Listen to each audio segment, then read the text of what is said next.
Chapter 451. The Thief of Smiles. Encrid responded, as Dunbakel and Rem moved.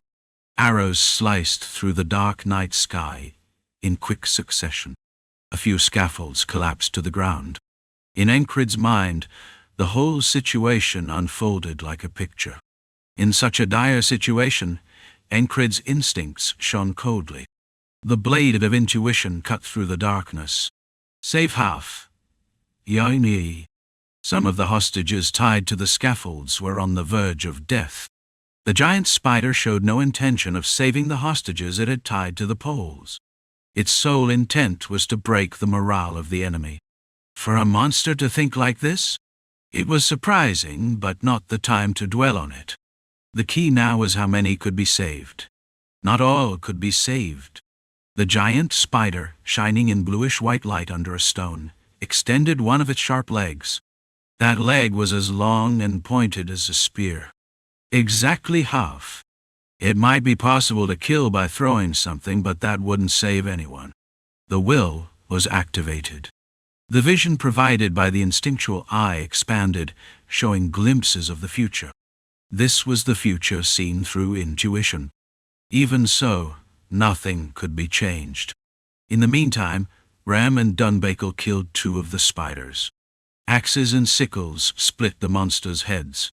Encrid reached one of them, thrusting his spear with sparks flying. He kicked the ground and swiftly thrust again, piercing the spider's head. He pulled it out and immediately put power into his leg. Should he give up just because he saw an unchangeable future? Encrid didn't do that. Whether it worked or not, he was going to take the next step. There were 9 scaffolds. Even if he ran, he would die. This was what the canvas of the future Encrid saw depicted. Even so, he wouldn't stop, and silver light tore through the canvas. Whoosh! It cut through and severed the spider's leg, which was aiming for the hostage. Encrid halted his steps as he had intended to charge. He forgot to breathe. Had he seen the knight's sword? It was a misunderstanding. What did it mean to split the fabric alone? Why was it called a disaster? The mercenary king thrust his spear from an angle that was incomprehensible. Ragnar's lightning descending with incomprehensible strength. Shinnar's sword manifested in an unimaginable form. And now, Oara moved at an incomprehensible speed, her sword changing the picture drawn on the canvas. Her position was farther than Encrid's, but now Oara was everywhere.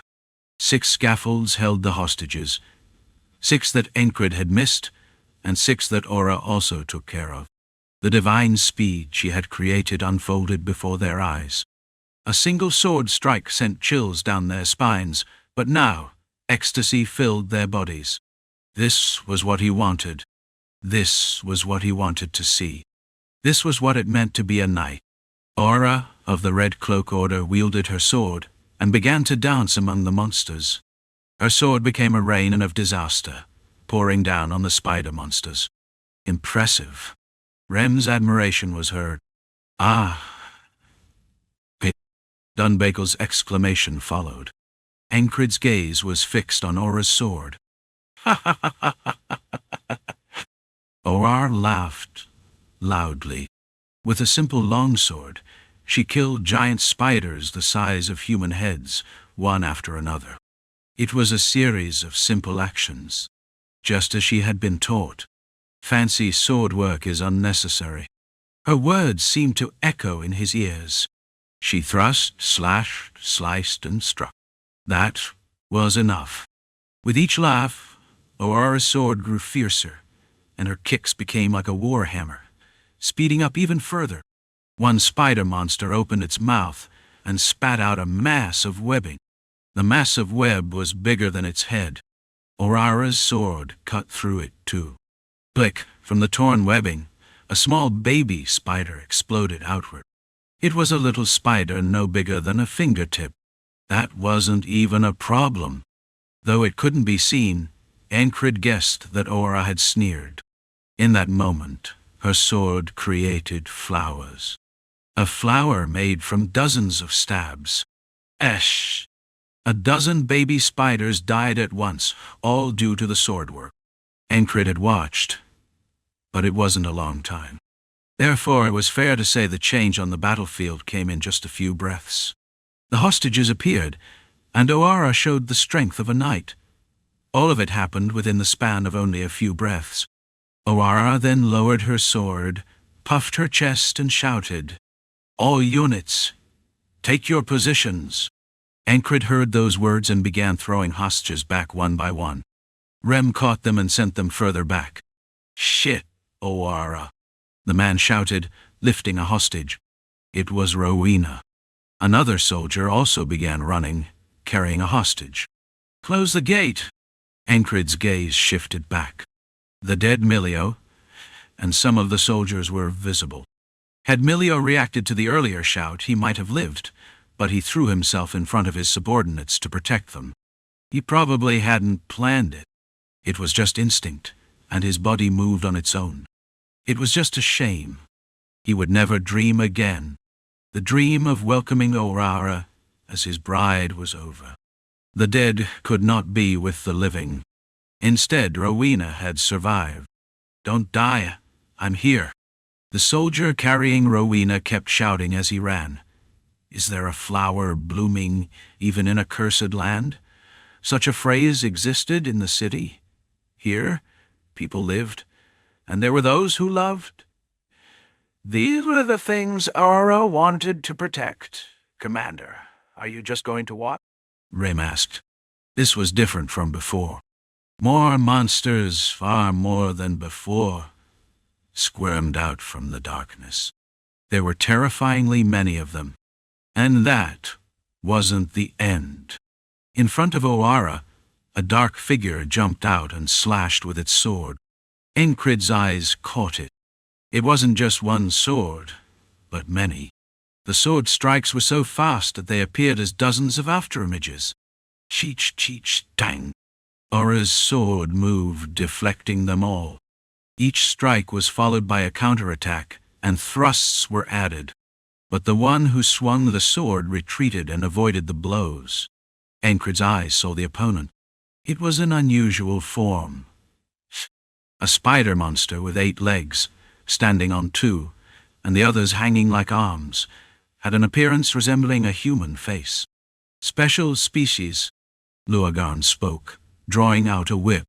The spider monster wielded 8 blades, its face resembling a human's with pale skin. Its eyes were divided into dozens of insect-like lenses. Its nose had a single round hole, and there was no snout. On each of its 8 legs, white blades were attached. No, it was all tangled up. The legs were like blades.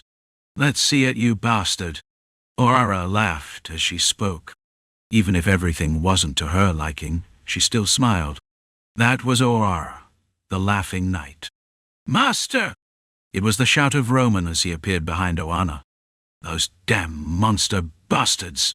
On the opposite side, a short blonde emerged, and the 4 squires stepped back. At that moment, arrows began to fly from deeper inside the grey forest. They hadn't even collected the body of the dead Milio yet. Encrid raised his shield to block the arrows, while others quickly struck and deflected them. No arrows flew near Oara or the junior knights. It was just a standoff between Oara and the spider, which had 8 legs and walked on 2 limbs. Knight-class monster. A world without monsters to challenge knights was an impossible dream. Naturally, there were monsters that could face knights. It was one of them. The spider, with its 8 legs, split into dozens of segments, and its red eyes glowed menacingly. "Oh!" To Encrid's ears, it almost sounded like the creature was laughing. "Is it fun playing with another woman?" Oara jested, showing her sharp wit. The spider, with its 8 blade-like arms, gave off an intense pressure that could make anyone tremble.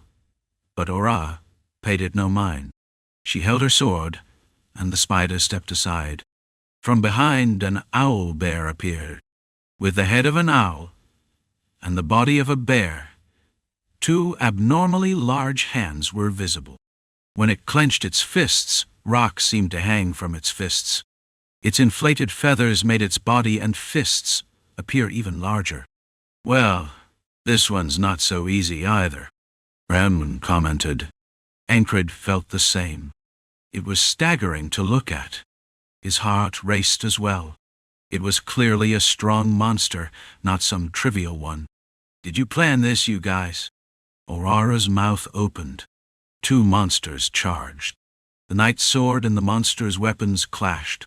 The speed exceeded limits, creating long streaks in the air like sparks. As their trajectories overlapped, the light scattered in a dazzling display. Boom! Crash! Clash! Loud explosions rang out with each moment. The junior knights only looked for an opening to intervene. But it was hard to just jump in. It was a 2-on-1 fight, but it was hard to say Oara had the upper hand. And this wasn't the end. Thud, thud, thud, thud. Another monster began shooting arrows. Beyond the magic boundary, more monsters began crawling out. It was a wave. The wave Oara had been holding back was crashing down on Thousand Stone. Oara swung her sword horizontally with great force, slightly injuring two of the monsters, then shouted, "Enki Aishia, protect the city!" She would handle the rest of the fight. The two junior knights followed closely behind her. Asia wasn't visible, but she had already gone to deal with the monsters shooting arrows. "This is troublesome," Rem spoke, pulling out his axe. The number of monsters was too much for stones to solve. Encrid also drew his sword, Acker in his right hand, and the fairy blade in his left. Would Oara be pushed back? It didn't seem likely. She skillfully parried the spider's 8-bladed arms and the owlbear's fists. "What about me?" "Oh!" There was no way he could handle it that easily. The two monsters worked together skillfully, covering each other's weaknesses. How could he break them apart? Ragnar's sword of lightning.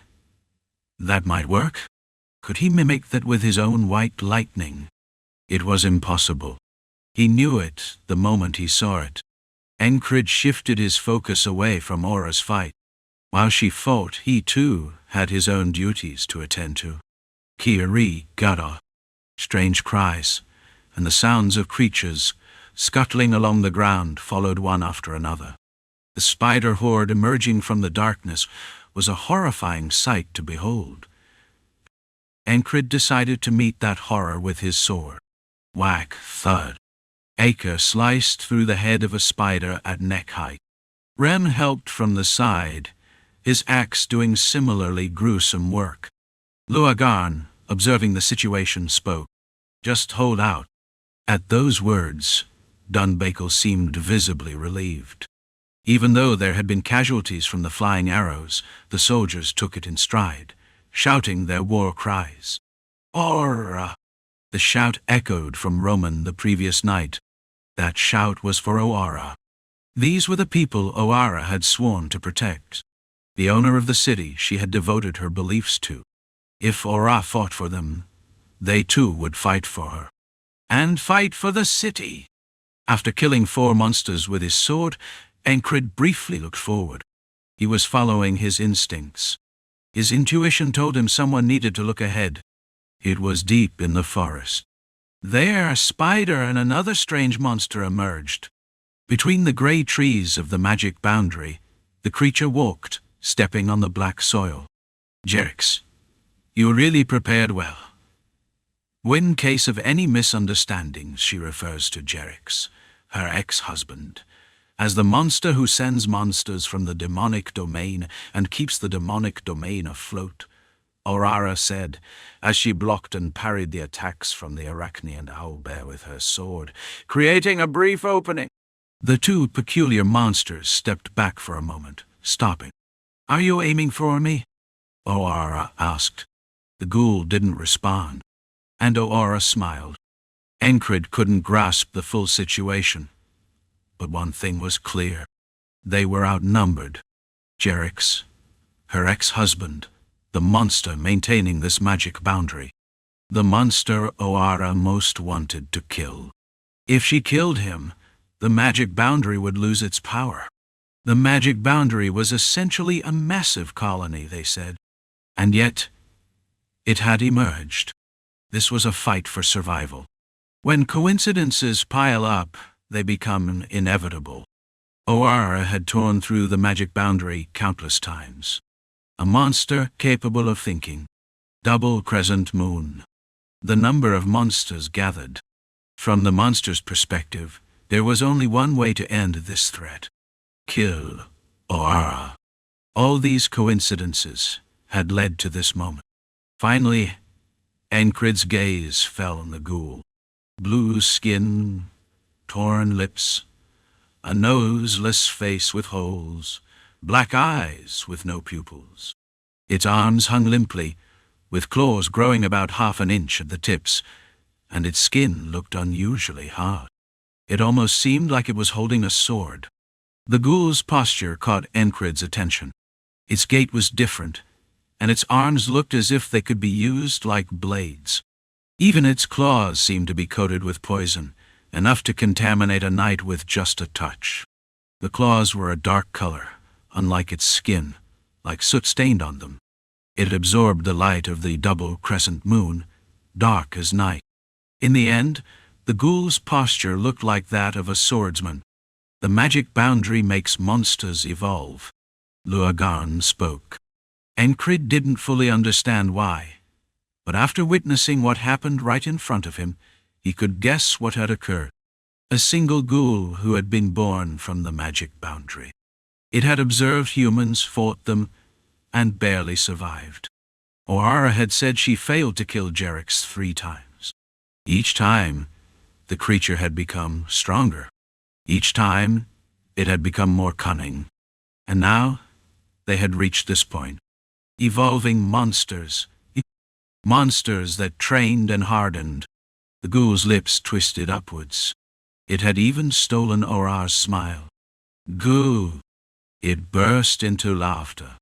At least, that's how it sounded to Encrid.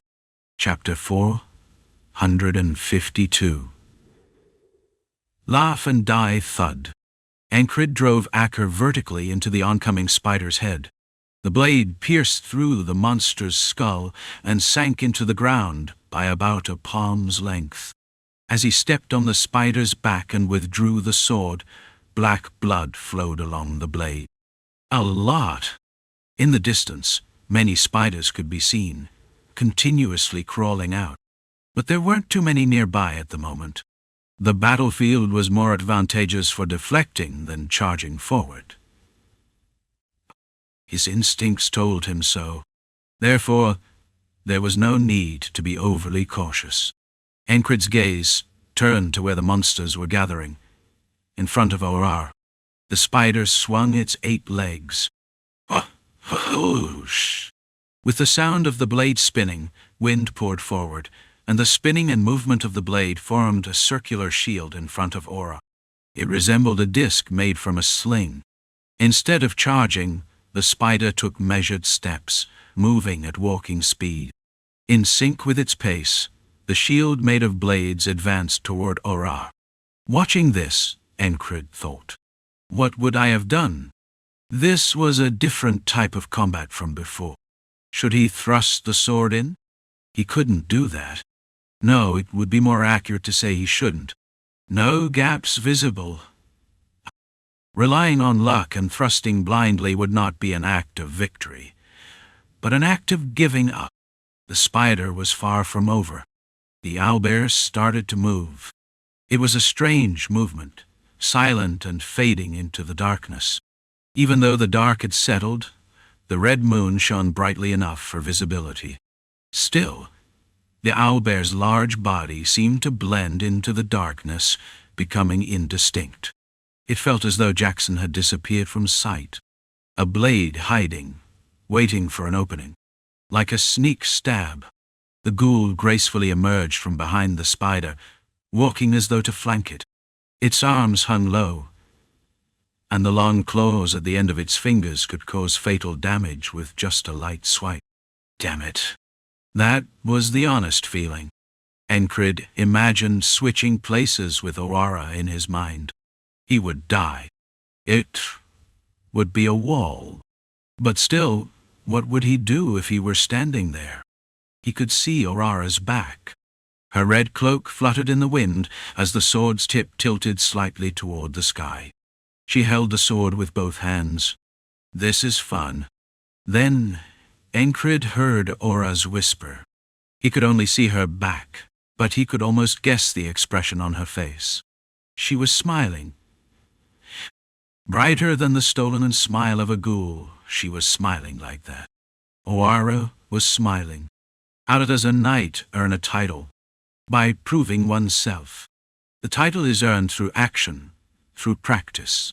Everyone, pay close attention. I'll show you what a knight's battle is like. Oara's voice spread at a suitable volume. Preparation to face a knight, traps, and special monsters. Everything was a threat. It could be called a crisis. That's too much for me too. Rem also spoke. To be exact, it was too much for now.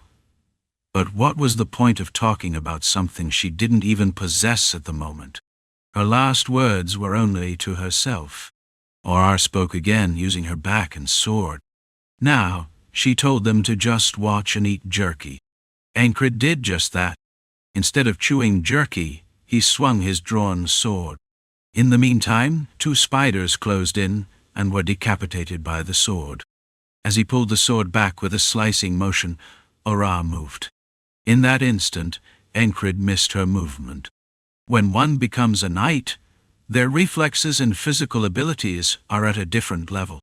They strike at angles that cannot be understood. They move with speeds that defy comprehension. Even if one tries to watch, it's hard to see it clearly. Encrid knew this from experience. He had already faced the strength of knights before. If you try to see it as a point, you won't see it. Encrid remembered Lurgan's words.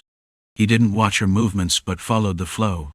Only then did he vaguely catch sight of the fight. Oara's sword fell on the spider's barrier. The straight, clean sword strike met the barrier. Ting, ting, ting, ting. The dim red moonlight poured through the darkened golden sparks, pushed the shadows and moonlight aside. My sword's name is Laughter. This was what Oara had said during their sparring. A knight wields a weapon of engraving. An engraving weapon is one that imbues the knight's will into it. It is forged by a master craftsman, rare metals, and the knight's will.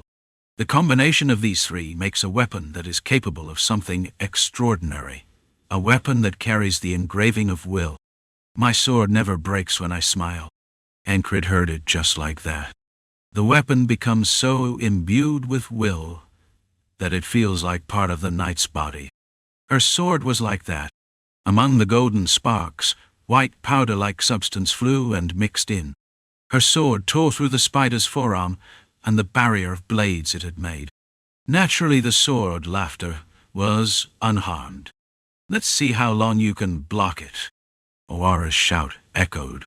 The white powder was made of pieces from the spider's blades.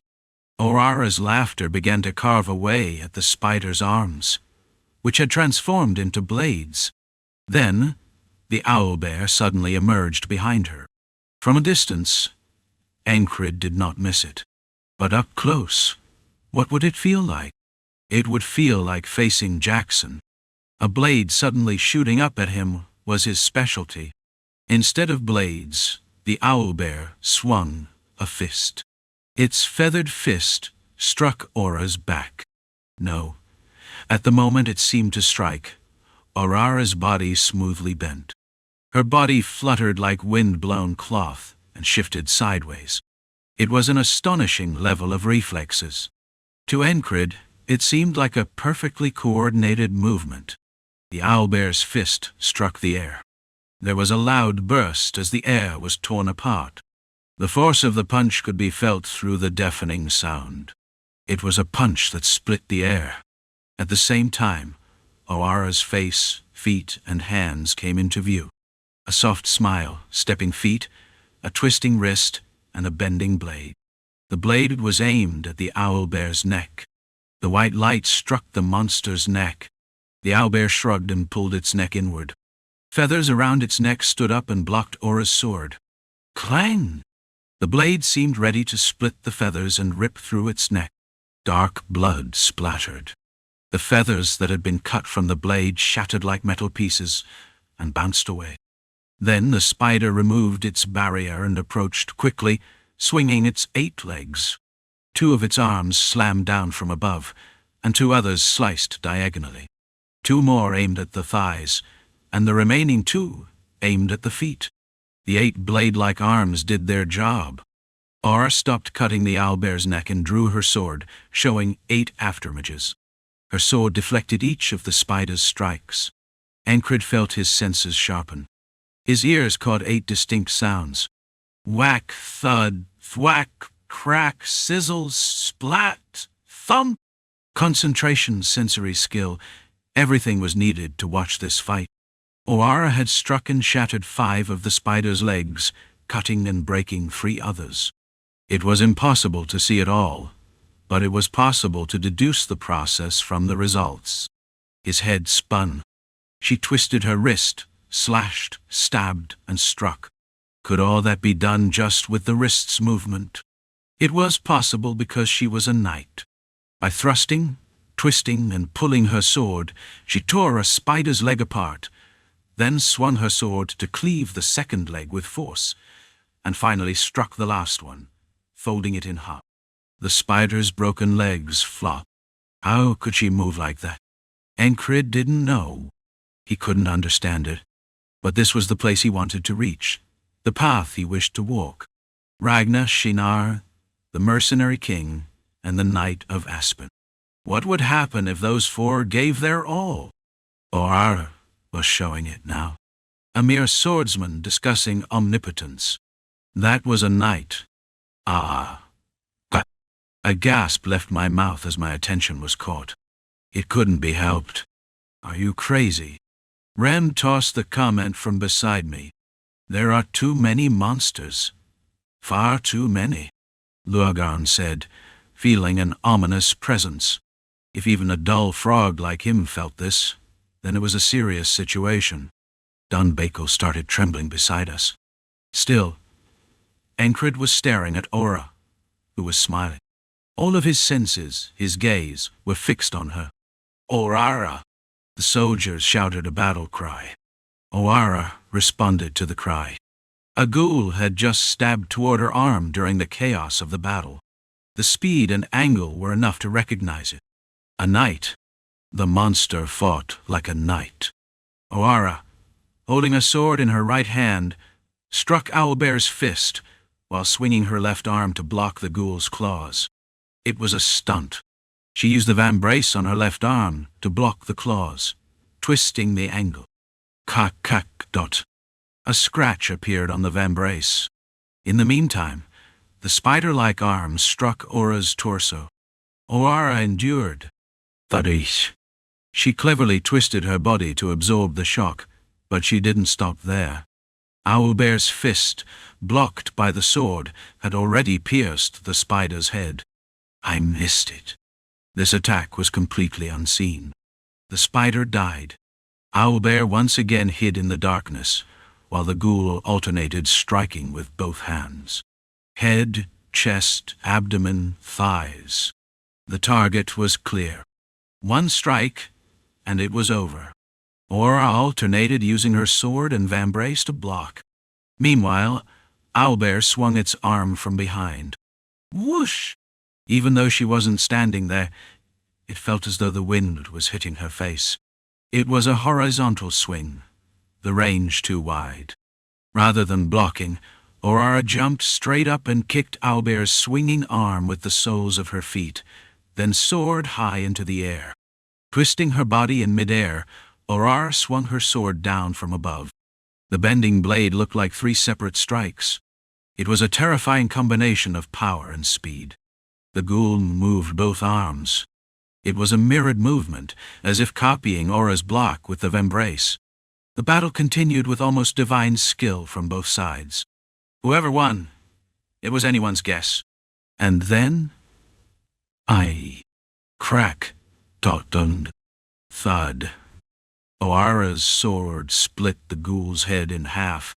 It happened at the same time the ghoul's claws stabbed into Oara's side. "I won, you disgusting bastard," Oara said, her smile still intact. Her tattered red cloak fluttered in the wind. The half-sliced owlbear's hand, its face half-severed, still clutched part of the torn cloak. The ghoul, Jerix, whose skull had been split vertically, collapsed to the ground with a thud. "Wah!" Roman screamed in victory. "There are too many. Someone keeps sending them," Luagarn said, as spider monsters continued to pour out. "I think so too."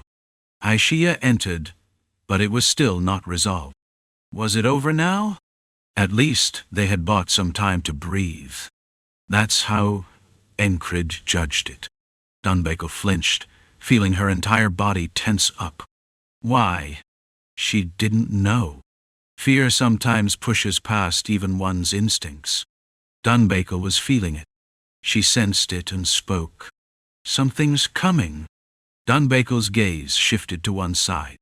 Oara's gaze also turned that way. Encrid took a moment longer to look. Boom! It was in front of Oara, who had just slain 3 monsters. A beast covered in red muscle appeared. 2 legs, 2 arms, back like wings, and a broken horn rising from its forehead.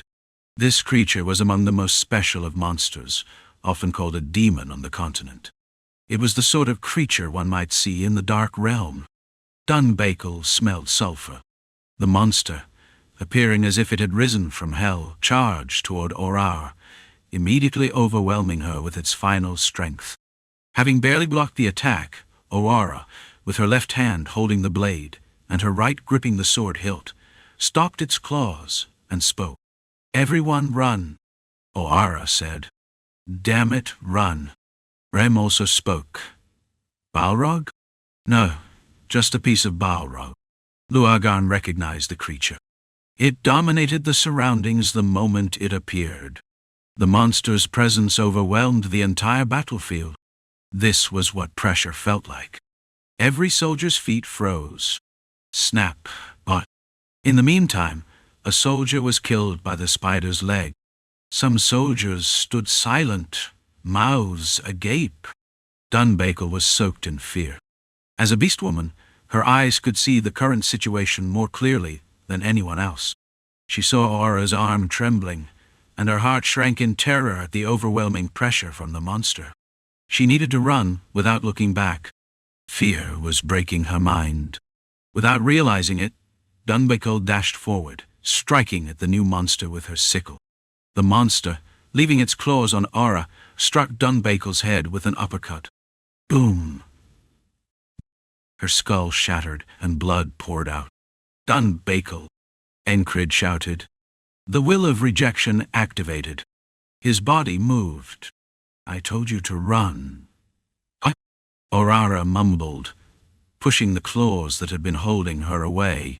A few exchanges took place, but the results were grim. "I died too." Oara's neck snapped as she was hit in the head. Was it from the ghoul's stab to her side? No, it wasn't that. She had already exhausted all her strength. She was poisoned, unable to fight for long. So the monster had set the stage, and then struck when she was weak. It was a sinister one, a ruthless one. Encrid understood this was a death sentence as he raised his sword. But his body still didn't respond. It wasn't just that. It was when he saw Oara die. "Let's die with a smile," Roman shouted.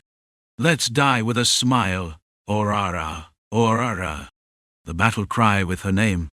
This city was Oara's city. The night Oara defended this city, the pride surged. Before, when facing such a situation, those who rushed in knowing they would die would be called madmen.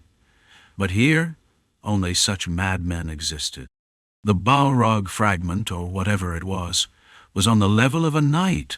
The 3 monsters are below that level. A clear power disparity. While the spider monsters kept attacking, arrows made of thread rained down from above. The arrows that had killed Milio. Encrid exchanged 5 sword strikes with the demon. Though it was almost divine in its swordsmanship and movement, eventually, a kick struck his side, and he was sent flying. Then he saw Roman die. He heard Rem rolling on the ground, murmuring as he bled. I should have gone earlier. One by one, starting with Dunbakel, they all died. Annihilation. The city Oara had wanted to protect was vanishing. Encrid took it all in, his breathing slowly becoming more difficult as the surroundings darkened. He knew from how much had died. I took the wrong hit. The shock was so great that even the bandage armor couldn't hold out. He coughed up blood. He would die soon. Just before his eyes closed, Encrid saw the monster called the Balrog fragment slay the remaining soldiers. With a single blow from its club, 2 to 3 soldiers died. It wielded Roman's weapon, the one it had killed him with.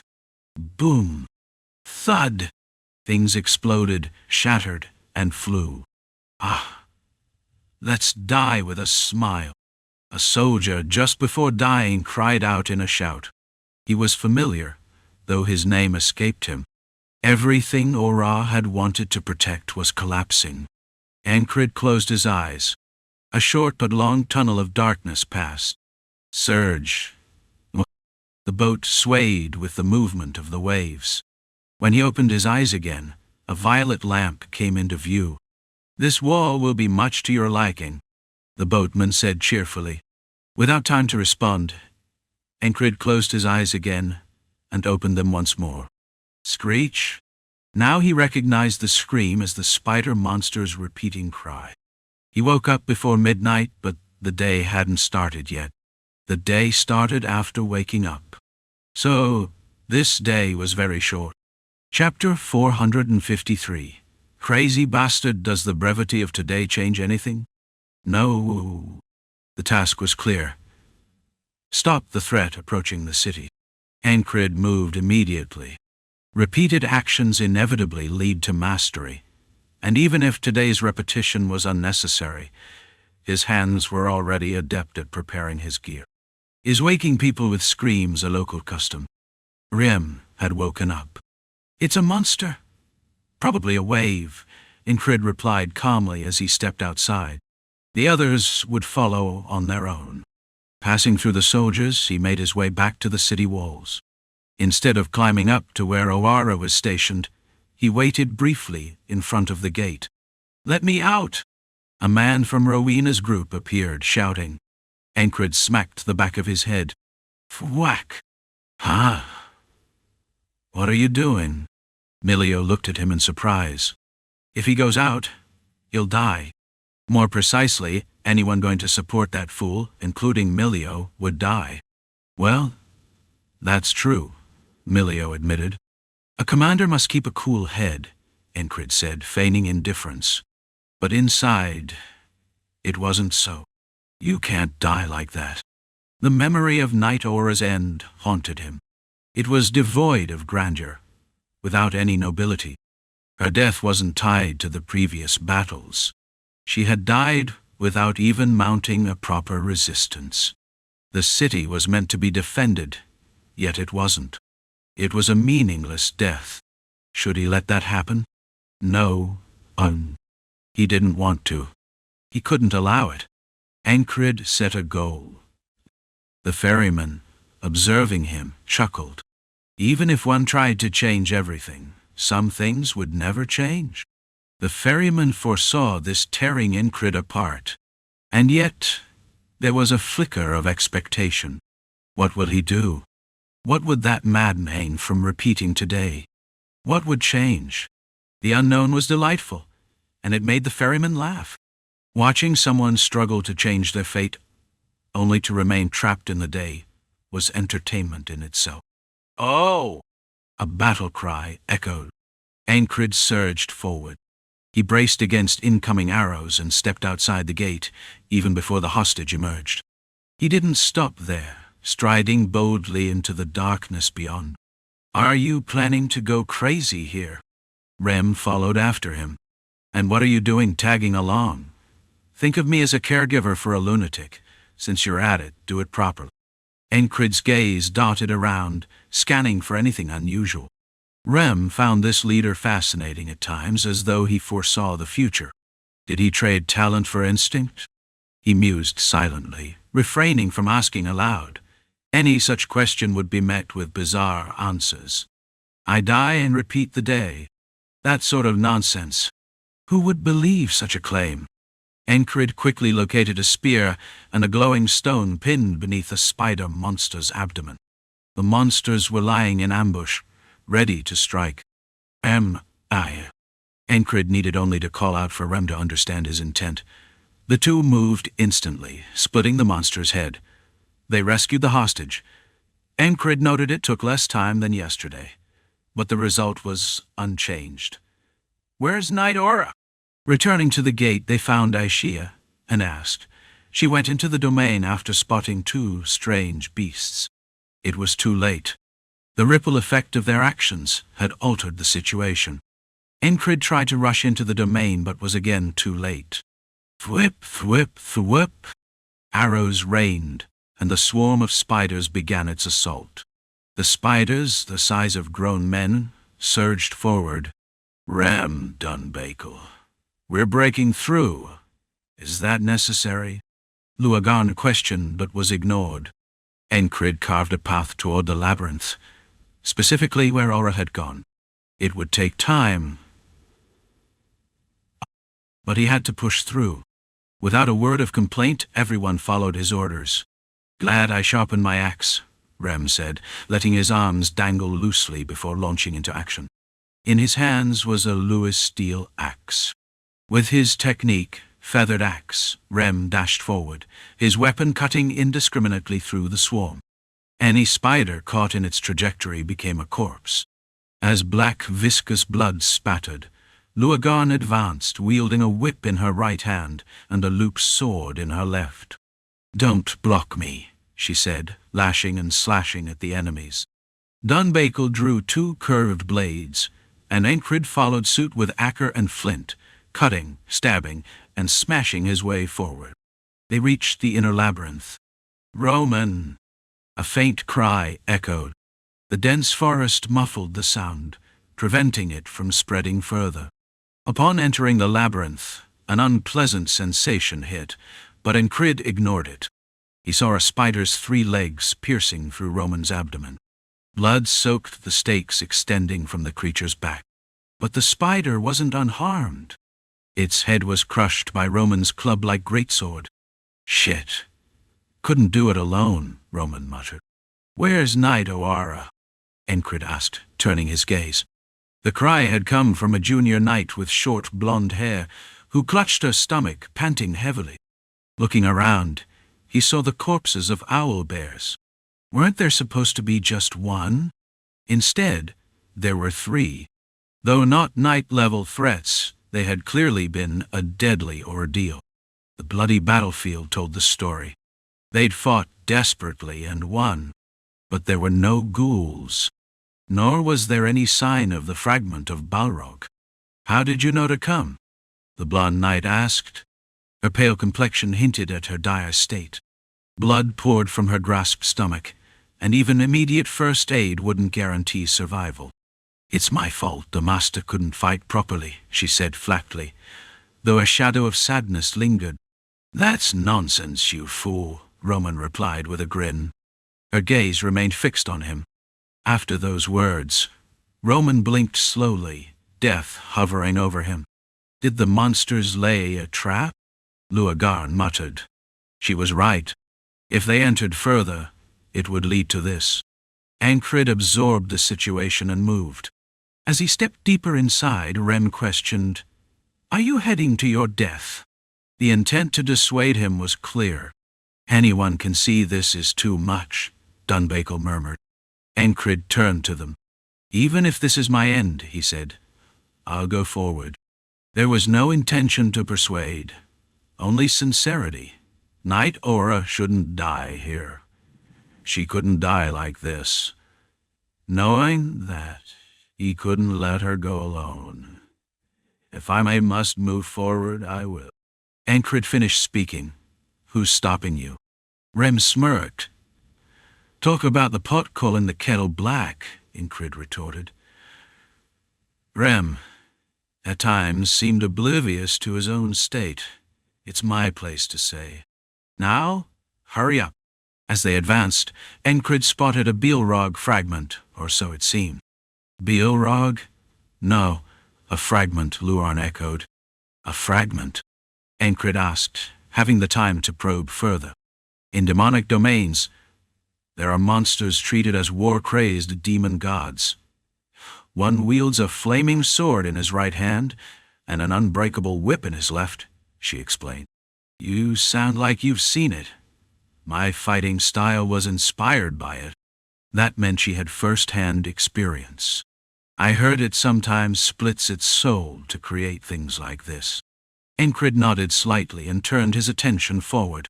Even looking at the red, muscular figure made his shoulders ache. The oppressive weight bore down on him. Was the fragment equivalent to a knight? Oara's corpse came into view, alongside a ghoul with its head split. A creature dubbed Jerix. Death loomed once again. Yet, should he do nothing? Encrid gripped his sword tightly, raising Acker. Can you speak? Your father's Balrog, right? Is your mother a ghoul? Encrid taunted, though naturally the monster did not respond. Staying close, muttered about his bad luck, claiming he came to ward off misfortune but encountered it instead. Dunbakel succumbed to fear again. This time, rather than confronting it, she fled. Luagan, however, remained indifferent to her own life. Instead, she left behind a single remark. I regret that I won't see you become a knight. We shall meet this time my ex-husband's face and leave. But seriously, how many lovers do you have? Even on this new day, Sir Aura's jokes persisted. This was as she noticed a group of trolls blocking the way. You'll die if you go alone, she was warned as she prepared to enter the demoness domain. But Oara shook her head. If I retreat now, there won't be another chance. As soon as her words ended, 5 trolls lurking in the darkness of the demon domain began creeping toward them. Those creatures were the commanders of the monsters. Leave them to me, Oara said with a smile, a bright grin lighting her face.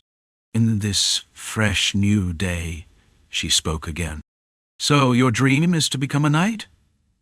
Back then, I asked you to define the boundaries of what you'd protect as a knight. And I told you what I would protect, didn't I? If I want to protect the city, what should I do? The answer required no second thought. Destroy the demon domain. Exactly. And so, my dream is to kill Jerix. She had named her ex-husband after a ghoul, determined to destroy him. Oara's purpose was clear. She was poisoned and living on borrowed time. Her life's candle had melted to its final inch. Her one remaining desire was to kill the central monster, or remain for the central monster sustaining the demon domain. To slice apart the nick. Luagarn asked. Once I engage, I won't lose, Oara replied with a grin. She knew the truth. She wouldn't lose. The problem lay with the ghoul-level monster, or worse, something even deadlier appearing. What if we had another knight-level warrior? It would simplify things. Oara already knew what she needed, a knight. Clearing the demon domain was a task requiring such power. If they could do it without massive losses, her wish could come true. But if that wasn't possible, even if I die, I'll kill the bastard. That was Knight Ora's dream. Encrid had seen the end of that dream countless times. The demon domain didn't end. Soldiers died. Roman died. The city fell. The wave couldn't be stopped. The demon domain had prepared. Humanity hadn't. This time was no different.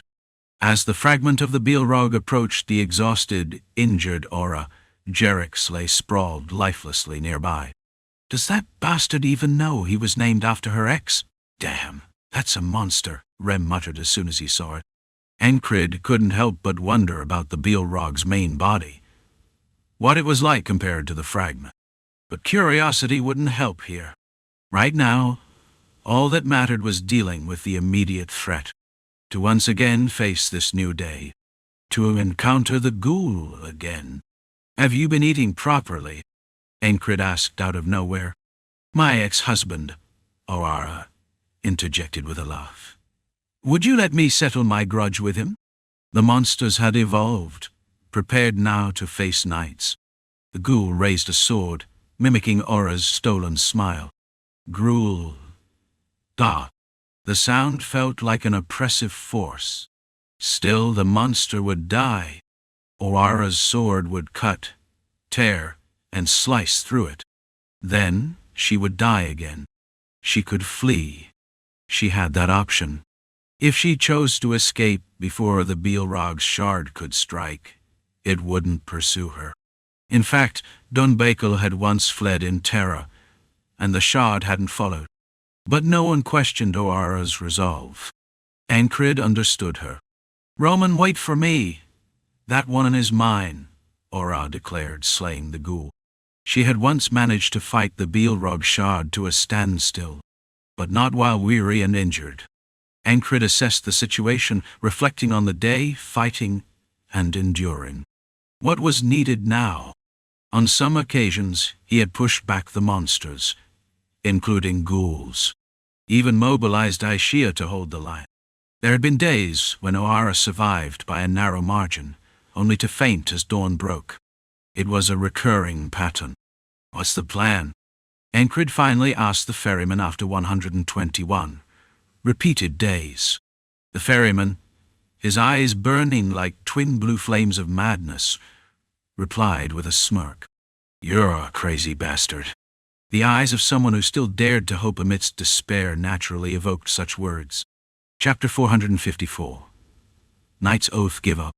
The ferryman spoke, his tone devoid of effort. Whether his advice was sound or not seemed irrelevant to him. "Does today burden you? A different tomorrow awaits. Go there and settle. That is all you need to do." It was an attempt at persuasion, yet even the ferryman himself lacked conviction in his words. He knew they wouldn't work. Thus, his delivery held no sincerity. It was as though he was saying it because he felt he had to, not because he believed it would have any effect. But sincerity was unnecessary. The madman standing before him was untouched by despair or defeat, his gaze fixed only on the future. When told to remain trapped in today, Encrid instead looked only at tomorrow. "Do as you wish. What can you possibly achieve? I sought to bless a mortal with freedom from death, yet you repeat only foolish acts. Abandon suffering and immerse yourself in joy. That is your path." Still, the ferryman said what needed to be said. That was his role, just as Encrid fulfilled his own. See you next time. A parting, a clear declaration that he would not leave. It almost sounded like a demand to be sent away quickly. Within the ferryman's antiquated demeanor, another self briefly surfaced. Unconsciously, his grip on the oar tightened. The urge to smash Encrid's head with the lamp and then bludgeon him with the oar flared. But the antiquated self suppressed it. Struggle in pain once more. Instead, he pressed his lips firmly together and spoke. "Thank you for the encouragement." With those parting words, Encrid turned to face a new tomorrow. A shriek pierced the air, a sound that could only come from a screaming spider. It shattered the silence of the night, marking the start of today, the hours between midnight and dawn. "Good morning." Encrid greeted the day cheerfully, flexing his abs as he sprang upright from the bed and stepped off. He had turned the living area into an impromptu barracks, likely out of habit from his days as a soldier. It was more comfortable this way. After all, what could be better than having a training ground just beyond the door? "What's so good about it? Care to explain?" Rem voiced his irritation. "Every day is a good day when you wake up." Though it was still dark outside, and their awakening had been prompted by a scream, Encrid insisted as he began preparing his gear. As he moved, he mentally reviewed his plans, recapping, organizing. Reflection wasn't just for battle. Repeating the rhythm of the day helped prepare him for what lay ahead, encompassing everything from his mindset to his objectives. Oara had vowed to protect her homeland. That was her dream, her goal, her knightly creed. It was her responsibility and duty, a solemn oath. Through the repetition of today, Encrid had come to understand Ora's vow. She would face anything without fear, greeting even death with a smile. That was her oath. That was why she always smiled. If she lost that smile, her sword would lose its strength. What would it take to ensure that never happened? To end the repetition of today, he had to protect the city. And to do that, he had to safeguard her smile, her dream. A smile means you never lose. That was Aurora's belief. She intended to lose to no one. If her condition is fine, she might just pull it off. Nothing was certain, but there was no harm in trying. He would do as always and see it through.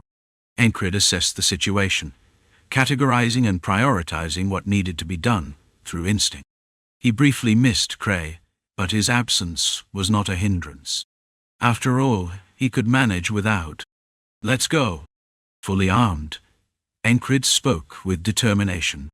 The resolve to advance, to fight, to protect. It came naturally to him. Encrid wants to become a knight to protect those behind him. This was no different. Just because Oara was a knight, or better at fighting than him, didn't mean she wasn't someone to protect. That wasn't how he saw it. Encrid was arrogant in such matters. He would protect her, as he respected her desires. Run, all of you. Oara had once told them to flee, claiming she couldn't protect them.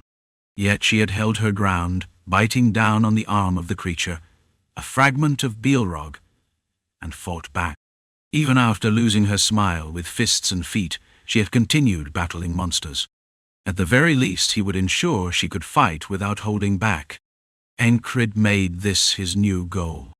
Think you can manage that? It was as if the ferryman's words lingered. Though not actually spoken, they echoed with the same meaning. It didn't matter. Permission wasn't needed. It never had been. He hadn't sought the ferryman's advice so much as used the conversation to organize his thoughts. Now, his plan was clear. Encrid stepped outside, merging into the cacophony of the city. Rem, what? Do you think you could fight like a knight for a short time? Rem stared at the madman's eyes. As always, they were disturbingly earnest. Sometimes Encrid's madness burned brightly, and this was one of those times. Whatever he had decided, it was undoubtedly insane. Do you think it's possible? Knowing the answer, he still asked, those blue flames in his eyes blazing brighter. You know, being a knight means... It's about will, interjected a passing officer. Encrid nodded, acknowledging the explanation. He quickened his pace, walking ahead of the unit. Will is a force of resolve. I can use it too, Rem admitted. But it's not my specialty.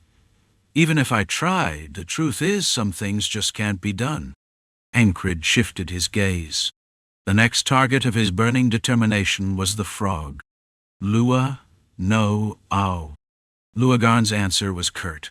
To her, Encrid showed no sign of impatience. Why ask? Just because. Encrid's reply was simple. His intent didn't need to be explained. To ensure Oara could fight as she wanted, he had to be able to hold his own, even just once, even for a moment. Could a single strike turn the tide of battle? Let's run. With that, Encrid took off. Repetition had taught him much. Roman. At the gate, Encrid called out to a junior knight wielding a massive greatsword like a club. Nay. What? Roman turned, having just crushed the skull of a spider-like beast with the pommel of his sword, and kicked its lifeless body aside. Black ichor pooled at his feet, staining his clothes and face.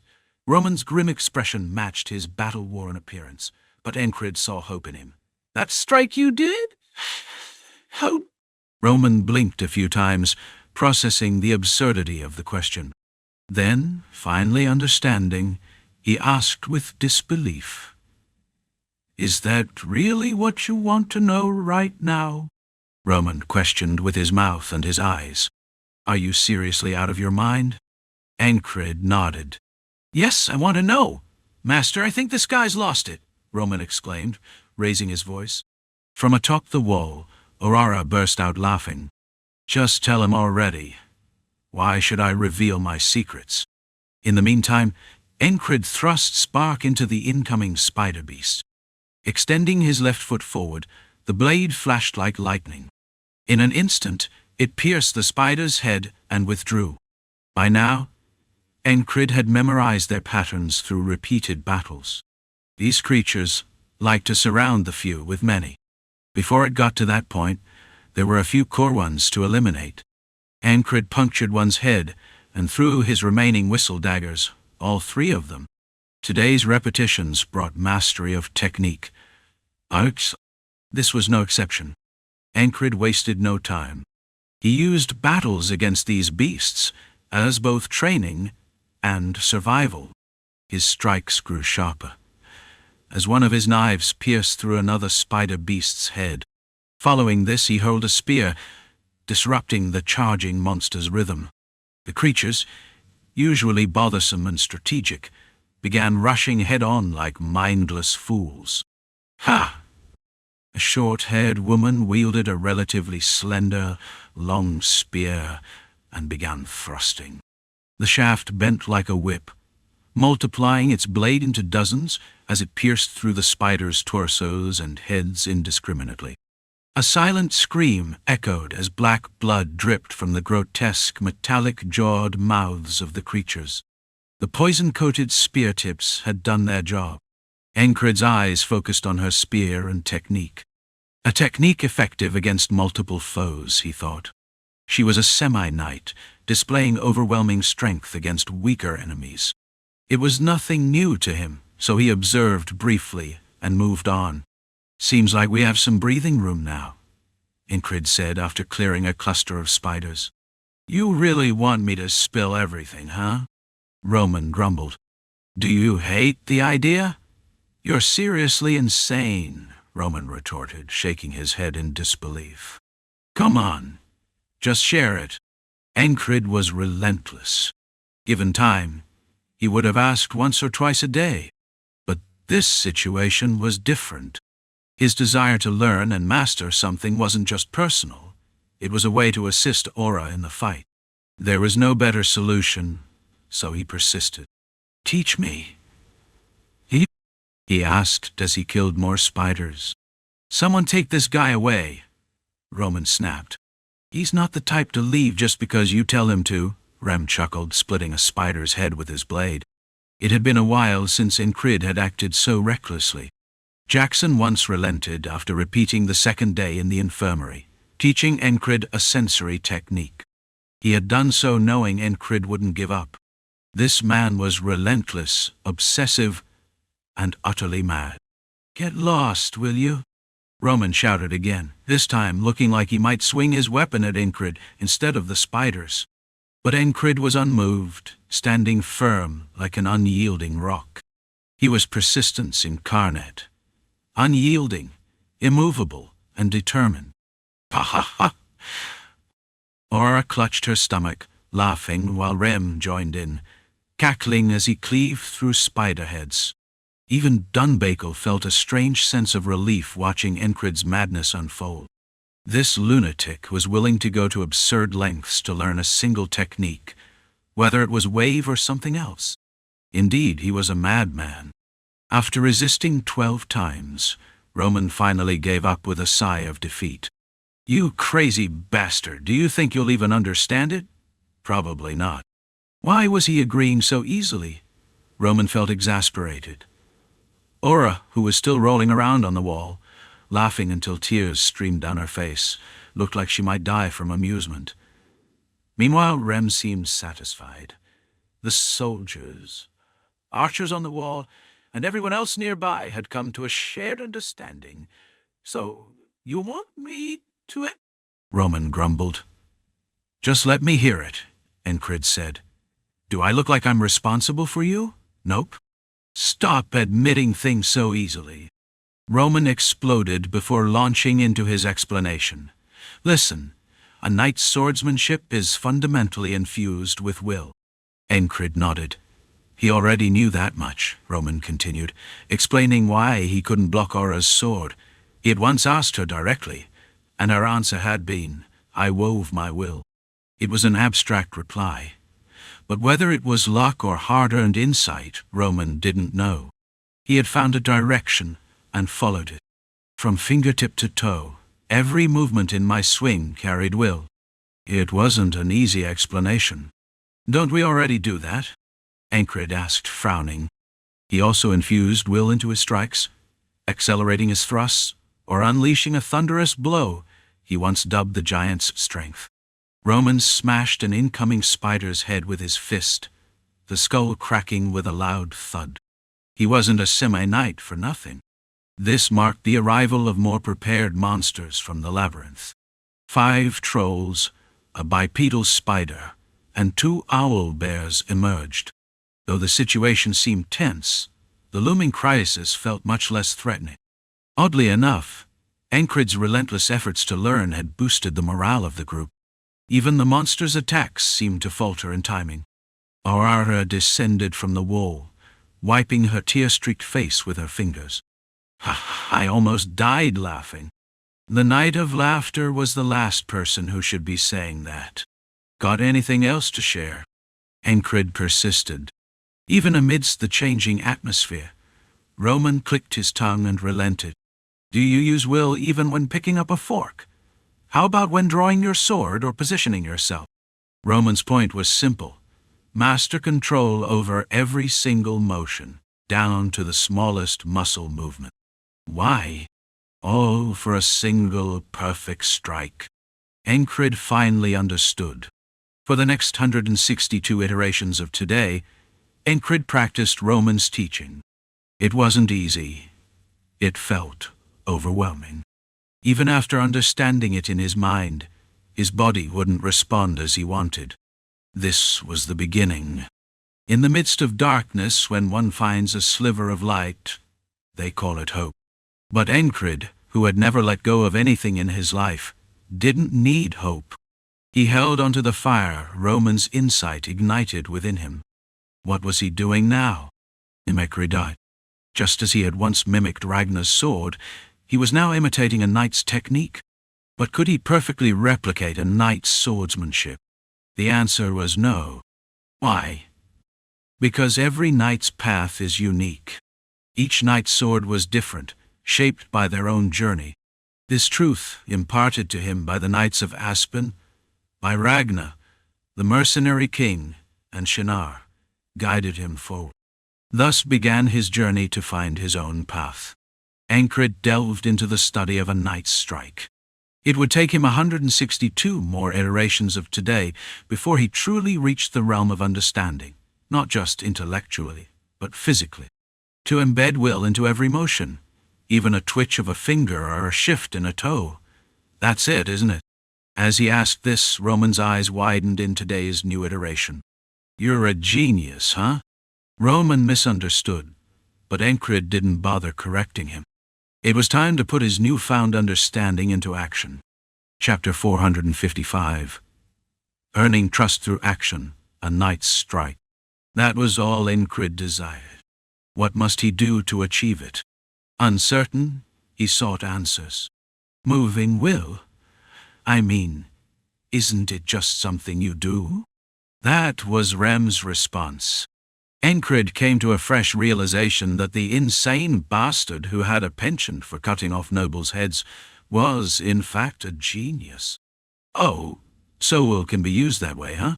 Luagan, adopting the role of a scholar, began her own research. Her insights proved invaluable later on. What about breaking it down step by step? Dissect the movements. Infuse will into every motion of drawing and thrusting the sword. Approach even the preparation phase differently, she suggested. Encrid reframed his questions and sought advice. He kept asking Roman as well. One day, even while staying by Oara's side, he asked, "What kind of answer am I supposed to give when it just works?" Oara's answer was much like Rem's. Ragnar would likely say the same, as would Odin. Jackson wouldn't be much different either. "Just do it." Ragnar would respond while swinging his sword. "Just pray. It'll work." Odin would declare, "You'll feel it through instinct." Jackson might say something like that. It felt as though he was hearing advice from afar, as though they were back in Border Guard. Prayer might not be the solution, but meditation could be. Swinging recklessly wouldn't suffice, but neither should naturalness be neglected. Could sensitive senses allow one to feel will? Not exactly, but they could reveal how a movement differs from the ordinary. When a student surpasses their teachers, such feats become possible. For the first time in his life, Encrid experienced the process of hearing one thing, and understanding two. Anyone aware of his humble beginnings would be astounded, though for now no one knew. Not even Rem, who observed from nearby, could fully grasp it. Upper horizontal slash, side glance cut. Overhead slash, counter-strike, half-sword fighting, parrying, deflecting, chain strikes, weaving, drawing and slicing. He reviewed his techniques and pulled one to the forefront. Thrust, die. He decided to follow where his instincts led. Encrid focused entirely on the act of thrusting the sword. He gripped spark and struck forward. The lessons he had gained through repetition and today's insights into will coalesced in that motion. Should I separate it? No, it must remain unified. From the toes, stepping forward and thrusting the sword, just that. What would it take to render such a move unstoppable? Speed and power, these were realms beyond imitation. Refinement of speed, a focus on precision and swiftness. He repeated it. Time passed. He poured his days into it. The sands of his personal hourglass trickled away. Ordinarily, such effort might have driven him to madness, left him a broken shell. These were hours fit for despair and lamentation. Moments to curse the trials he faced and cry out for respite. Times to blame the gods or the unknown parents who bore him. Instead, he spent every second on training, ignoring even the screams of Oara. You seem to delight in their deaths. The ferryman mocked him. He ignored it. Soldiers perished. Milio fell. Rowena was lost. Are you enjoying yourself? The ferryman pressed. Encrid gave no answer, thinking only of his sword. You'll never surpass this wall, the ferryman declared with certainty. Encrid didn't hear it, nor did he care to. You'll regret this, pounding the ground in frustration. Some things never change. Even as the ferryman's words grew laden with concern, Encrid dismissed them. You've got too many scattered techniques. Oara's advice was clear. Consolidate. Encrid's body naturally combined everything into one. Was this the path to knighthood, or was it the wrong road? Perhaps merely a desperate struggle, a waste of time? Doubt could have consumed him, yet Encrid walked forward, undeterred. And so came today. A piercing scream broke the silence. Encrid, without so much as wiping the sleep from his eyes, told Rem to follow him and grabbed his sword.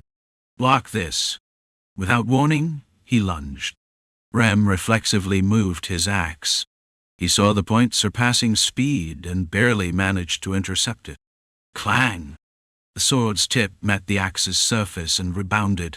Damn it, were you trying to put a hole in my axe? Had Encrid gone all out, the axe might have cracked. He clenched and unclenched his hand several times.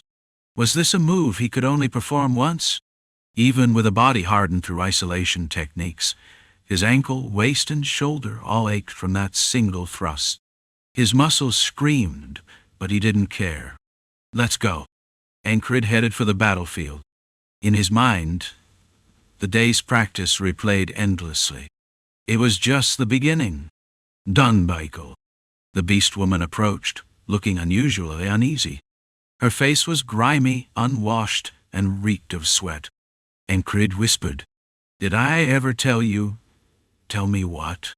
Startled by his sudden friendliness, Dunbakel grew wary. Her instincts as a beastkin screamed that this man was up to something. "I trust you." A dog's bark broke the silence, and Dunbakel blinked. "You're the prettiest beast woman I've ever seen." Encrid could count the number of beast women he'd encountered on one hand. Dunbakel was the only one he'd truly looked at closely. Still, it was an out-of-the-blue remark. "What? You're strong." "Rem, is he feeling all right? I've always thought your potential surpasses mine." This was the truth. Encrid was acutely aware of his own meager talent. No fever. Dunbakel brushed her hand against his forehead. "So, it's fine to run away. There's a saying that flattery can make even a dragon dance. Even self-centered beastkin aren't immune to kind words." Encrid didn't want to see Dunbakel reduced to a terrified kitten. "Run if you must, but fight until then. Do what you can." Dunbakel froze. Did he understand what he was asking? All she wanted was to survive, and that desire weighed heavily on her. Is mere survival enough? Beastkin are creatures of survival, but Dunbakel was more so. She could do anything to live. Yet deep down, she knew survival alone wasn't enough. What do I want to become beyond surviving? Encrid's words brought her to a halt. As others moved forward, she stood lost in thought. Not for long. Before the others had taken 3 steps, she had reached her decision. Why am I here? She threw a stone of inquiry into the lake of her being. The ripples formed and spread. Before they subsided, clarity emerged, a revelation. Proof. She wanted to prove she wasn't a failure born of beastkin, that she could live well without her parents' love. She had always denied herself, and perhaps that's why she envied Encrid, who strode forward resolutely. Not that his journey was easy. With a small exclamation, Dunbakel moved again. She had decided on her task. The fear that had gripped her lightened, even if only a little. A single spark of resolve couldn't overcome everything, but a guiding star could illuminate the path. As Encrid strode ahead, Dunbakel, too, saw where her steps would lead. Rowena is... If you're going to save her, come along. Encrid cut through the commotion at the gates. Pardon. Rowena's lover stared at Encrid, momentarily dumbfounded. But as realization dawned, the soldier moved. You're coming with me? Your name? Until now, Encrid hadn't known this soldier's name. Add more here. All right, let's go. Encrid knew he had to make his intent resonate with everyone. It reminded him of the time he persuaded Andrew back during his squad leader days in the tall grass fields. Back then, he had started by proving his skills. Now, that wasn't necessary. Aishia! At his shout, Aishia emerged from one side, draped in her cloak and armor. The knight's cloaks were said to be flame-resistant and enchanted to retain body heat when wrapped tightly. They also provided protection against simple spells, a symbol of the order itself. It wasn't cumbersome attire, but practical and efficient. What? Have I ever mentioned this? Speaking just loud enough for everyone to hear, Encrid felt the soldiers' gazes converge on him. Not just them. Oara and the group of junior knights and squires at the forefront were also listening. Mentioned what? Aishia found his behavior peculiar. This was a man prone to eccentricities, and now he was deliberately drawing attention. Encrid noticed her reaction but ignored it. There was no time to address every detail. That I was once a famous monster hunter. That was a lie. He had been a monster hunter, yes, but never a famous one. Is that so? I've got a feeling. What kind of feeling? There's a snake coiled deep inside there. Aishia turned her gaze to where Encrid indicated. It was true that the sinister air of the labyrinth was palpable, prickling her skin, but she couldn't sense anything specific. What are you talking about? From atop the wall, Oara asked. The air has changed. One of my beastkin underlings even caught a scent. It's not just the screaming spiders. There's a stench of conspiracy coming from deeper inside the labyrinth. Me? From the side, Dunbuckle pointed to herself with a finger. Rem slyly nudged her forward and said, "Shut up and watch." It seemed their captain had a plan brewing. What it was, no one could tell. Probably something amusing, Rem thought. Encrid was not the type to act recklessly without reason. Rem Dunbuckle, head out quickly. Rum Dunbuckle, head out quick. Encrid looked at Rem as he spoke. And where exactly am I going? Over there. Encrid pointed deeper into the labyrinth. Adma, who had come out to rescue Rowena, fidgeted nervously, unsure what to do. Into the labyrinth? Afraid? Is that supposed to be provocation? No, just asking. Damn, I know what's there, but fine, I'll go. Be quick and come back safely. Encrid's instruction left no room for objection. Rem could have questioned him. For example, "You're sending me into the unknown without any idea of what's in there. What are you thinking?" It was a frustrating order. And Encrid might have responded with, "Just go and find out." Or perhaps call it instinct. Encrid had no specific answers prepared. Fine. Rem nodded, accepting. Encrid then told Admor to follow Rem. Look for traces. You'll find what you're trying to save. With no other choice, Admor hurriedly trailed after Rem. As Riem departed, Encrid's gaze lingered on his back. In the past, during his wandering days across the continent, no one would have heeded his words. Back when he led a rowdy squad, he had relied on force in similar situations.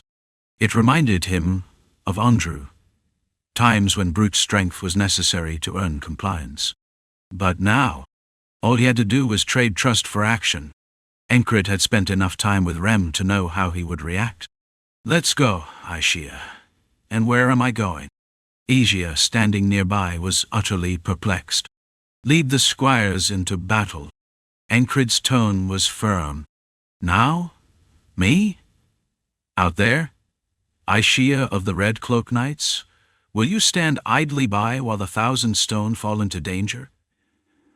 Do you intend to keep wearing that red cloak after doing so?" At the sudden rebuke, Aishia glared daggers at him. "Are you picking a fight?" "No, cheering you on." In the end, she relented. Aishia couldn't refuse the words of the man who had given her so much. He was the one who had enabled her to wear the red cloak to begin with. During the Civil War, she had incurred debts she felt she could never repay. Massive debts. For that reason alone, she had no excuse not to listen to him now. Encrid killed 6 spider monsters that had been rampaging in front of 4 squires, before stomping on the ground with his foot. The heavy thud drew everyone's attention, including Roman and Oara. "No one surpasses me in hunting monsters. From now on, I'll lead the front lines." "Did the drink you had earlier go bad?" Roman muttered under his breath. Encrid ignored him. He had used trust to buy action. But now it was time to use action to earn trust. Burrow, spider. On the ground. The countless repetitions of today allowed Encrid to stay ahead of the game. By acting within predictable patterns, he could anticipate the enemy's moves. Rumble! The dirt floor shook before a spider's head burst through. "Oliver, hit it!" It didn't matter whose order it was. Oliver reflexively slammed his mace down. Crack! The spider's head burst, spraying black ichor. "Roman, under your feet." Before Encrid's words even finished, dust began to stir beneath Roman's feet. Whether from the sky or underground, no one here would fall victim to a sudden attack. Naturally, smashing in the heads of spiders that emerged cluelessly into the open was no challenge. Crunch! Roman's greatsword crashed down, splitting another spider's skull. Following Encrid's predictions, spiders emerged, their formations pressing forward as reinforcements arrived. The rear gate began to creak open. Close the gate. Hold the line with those stationed at the front. Archers, aim only beyond us. Encrid's voice was calm at first, but it rose to a commanding shout by the end. This uncharacteristic intensity drew even Oara's attention. From her vantage point on the wall, she nodded with interest. It was evident even at a glance. His words and gestures carried conviction. If things went awry, she could intervene later. For now, his judgment didn't seem flawed. Encrid moved as planned. He bought action with trust, and earned trust through action. What came next? It was time to fight like hell. Chapter 456. How to dominate the battlefield. Encrid wanted Rem to handle things with precision, wit, and quick thinking. And Rem intended to do just that. I'll handle it. It wasn't blind faith. From what he'd seen so far, that's exactly who Rem was.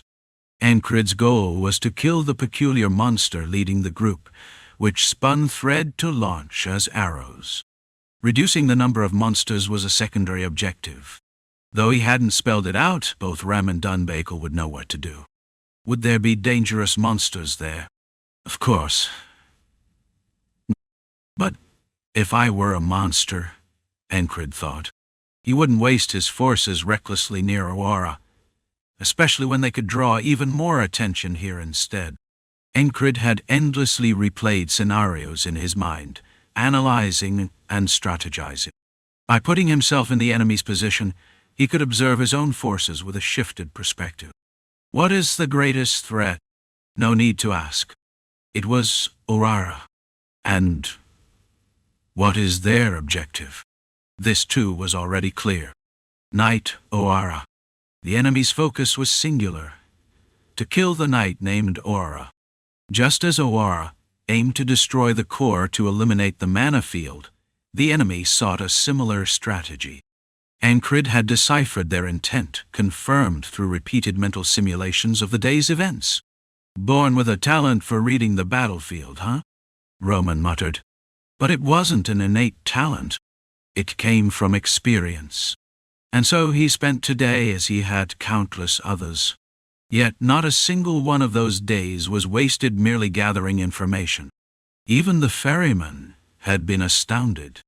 Encrid spent his days swinging his sword with relentless fervor, absorbing every scrap of intelligence from his surroundings. That was how this day began. The conclusion: Rem and Dunbakel would handle their tasks. So, Encrid would focus on his.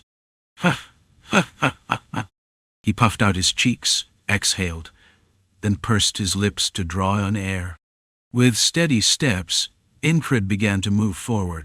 His body felt light, his condition excellent. No more than that.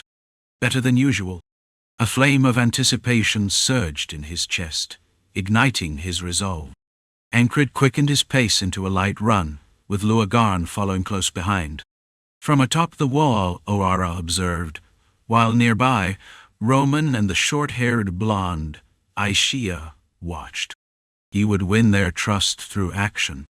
So, he would show them. Encrid's eyes locked onto the head of an oncoming spider monster. Dozens of compound eyes, a split maw, and legs that, while not forged of steel, seemed as solid as iron. It was swifter than others of its kind. The creature skittered closer, its front legs crossing like shears. As his sixth sense heightened, time seemed to slow, sharpening his focus. He could see the blade-like legs, serrated edges lined with spikes at regular intervals. He could feel the force behind the intersecting limbs. If caught, his body would be severed in an instant.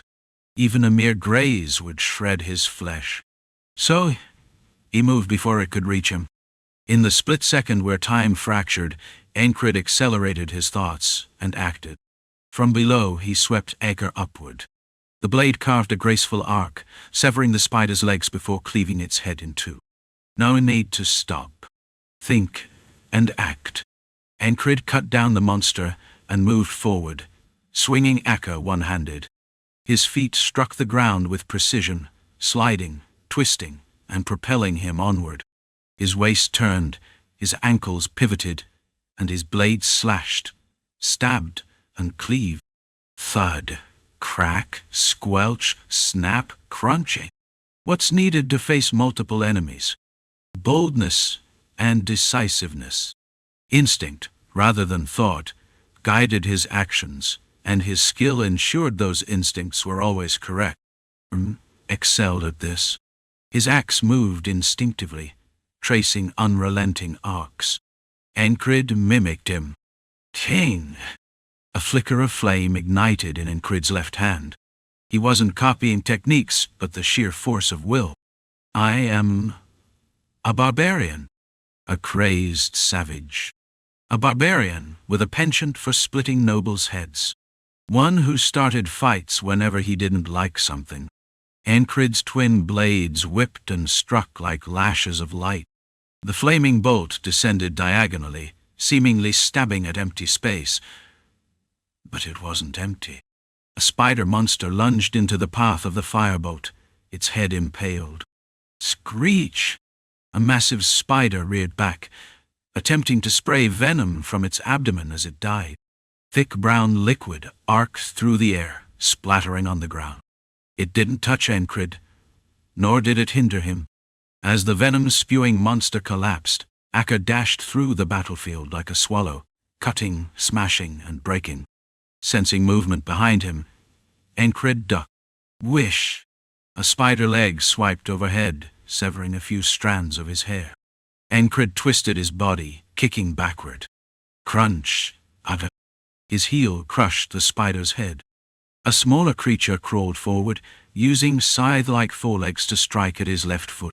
Encrid retracted his kick and sent it flying upward. The scythe-like limb stopped just short of his boot, the reinforced steel of his footwear smashing into the spider. Bang! The smaller monster burst, its black ichor splattering over his boot. Big ones, small ones, medium ones, venom spitters, thread shooters, blade-limbed terrors, relentless chargers, burrowers, sneaky ambushers. There were plenty to kill. Encrid glimpsed a fraction of the future, and swung accordingly. Acre slashed downward as spark returned to its sheath, replaced by the gladius, which pierced the ground. Simultaneously executing two maneuvers, he leaped to the side. Clang! A chain with a weighted end struck where he had just stood. Luagarn's support. Landing in the heart of the enemy horde, Encrid dodged swiping limbs and parried strikes with his blade's flat edge, deflecting them effortlessly. His overwhelming skill made the impossible possible, though reckless madness done right could become greatness. For the line between lunatic and hero was razor thin. Encrid walked that line now. Dodging, blocking, and positioning himself perfectly, he stood amidst the monsters. Encrid, squeezing Acre with both hands, swung it fiercely through the masses of monsters. His strike carried the centrifugal force of a two-handed sword technique. The blade cleaved through the monsters like a tempest. Everything the blade touched was sliced and cut. With a single strike, Encrid had created a hole in the heart of the monster swarm. The area around him became empty in an instant, as if a vacuum had formed. He took a breath and flicked the blade into the air, blood splattering onto the ground. After repeating the day's battle, he had learned the monster's patterns. Through instinct and intuition, he had drawn his own picture over the memorized patterns. Having understood the monster's nature and predicted their movements, he painted a picture on the battlefield, with their black blood as his paint. Normally, it would be impossible to know all of a monster's habits. But not today. Today was the day Oara would die. Today was the day he would die. The day Rem with a hole in his stomach, lay in wait. The day Aishia's neck would be severed, the day Lua would die with her heart pierced, the day Roman would die without being able to do anything. There were countless such todays.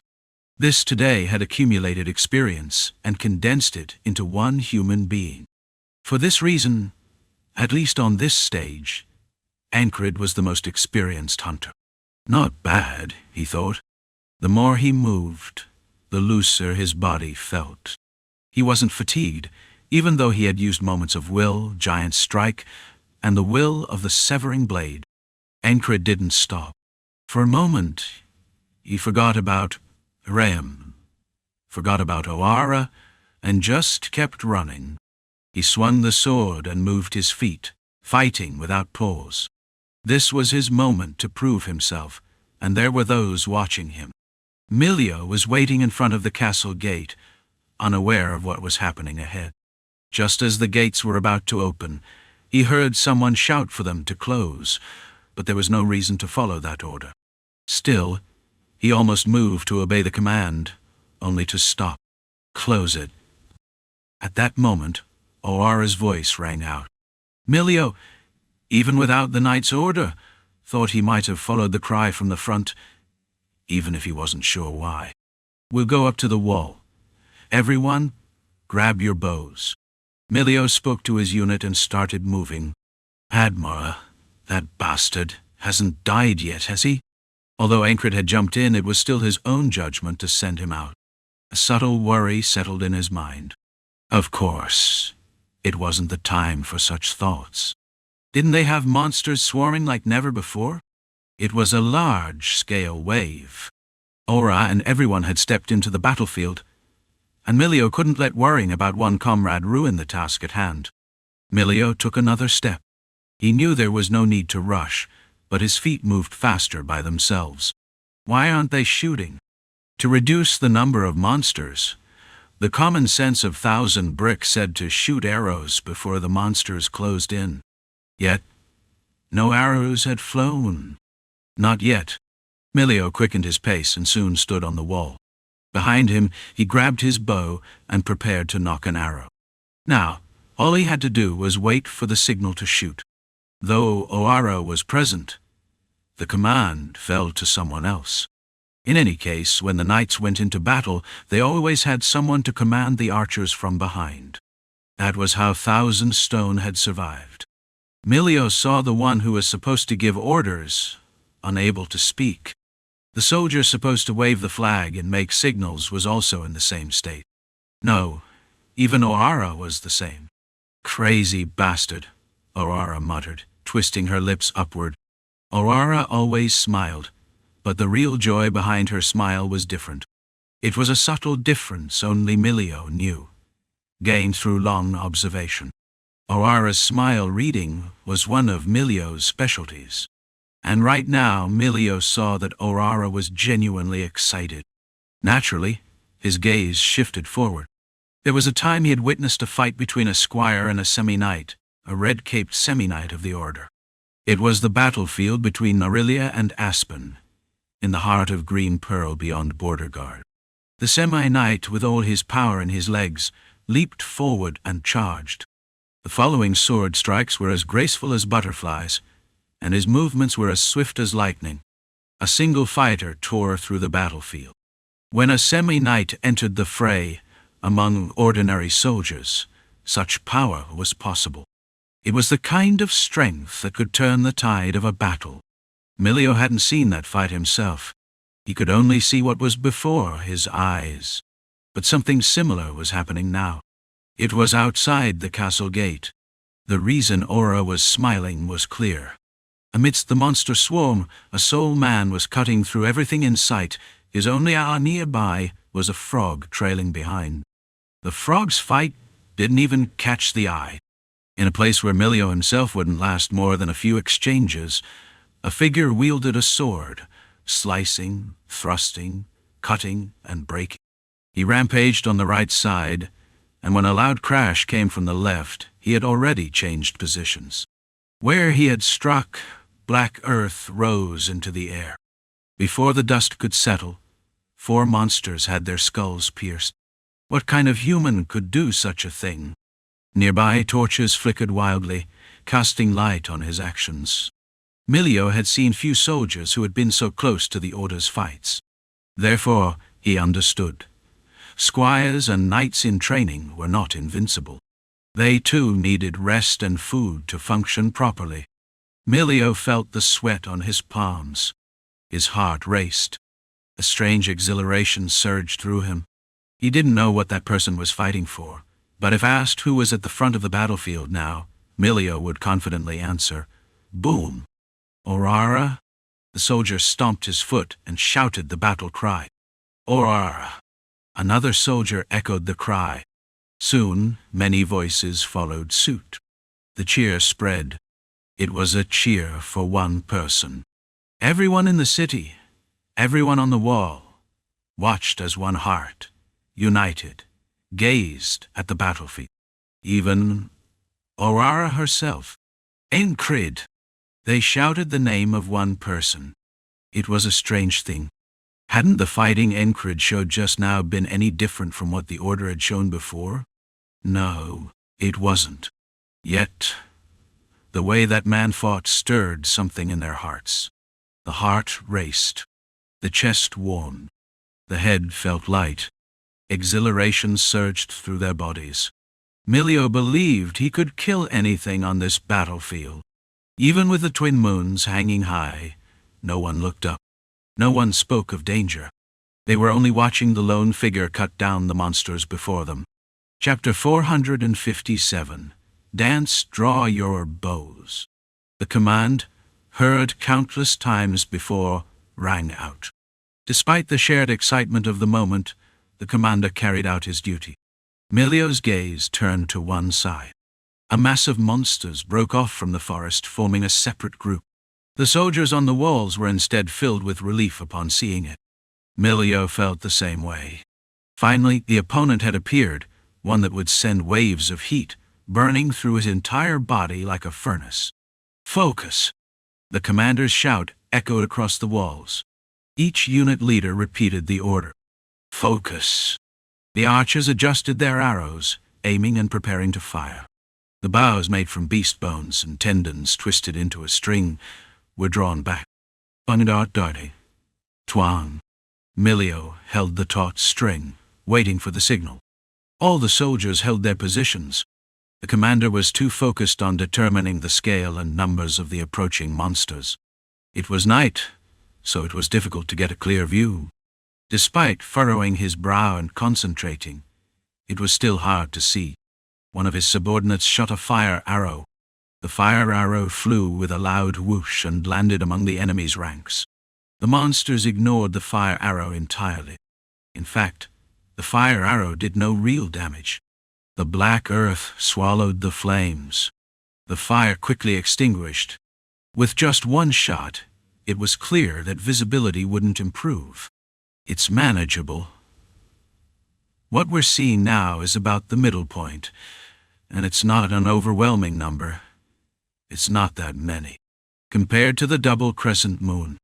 The words were swallowed by Oara, a knight standing motionless with her arms crossed on the walls. Upon hearing her, the commander nodded. The fire arrow shot earlier would serve as a guide for everyone's aim. They would remember its position. Fire! At his command, the flag dropped. Whoosh! The wind, red moonlight, torches, and elongated shadows tangled together. The commander, watching the flag drop beside the archers, opened his mouth. Fire!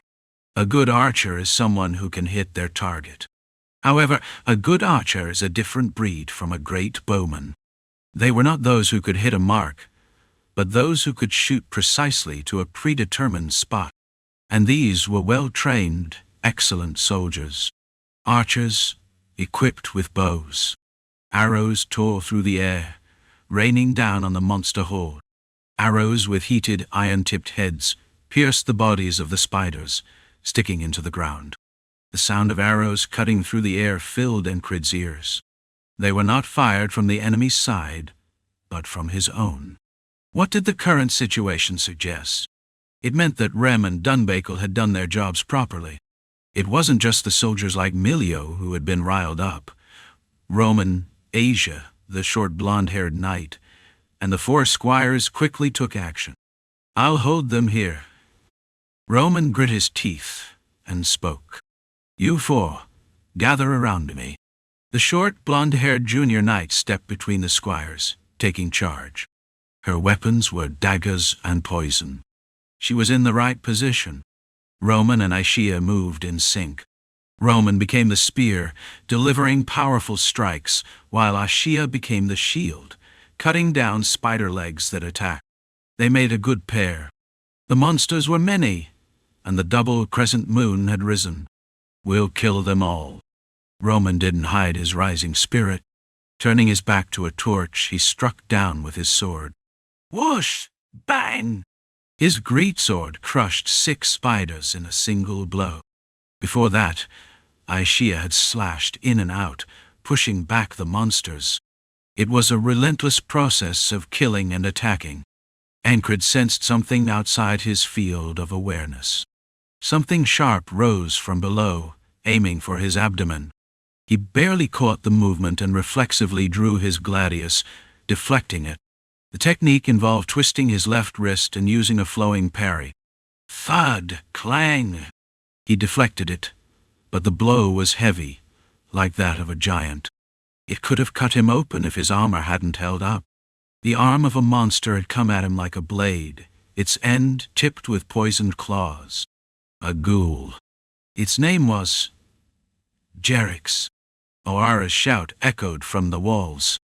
If left unchecked, Oara would come in and fight. It would be the same as any other day. Therefore, from now on, I'll hold my ground. Encrid didn't intend to give up this fight.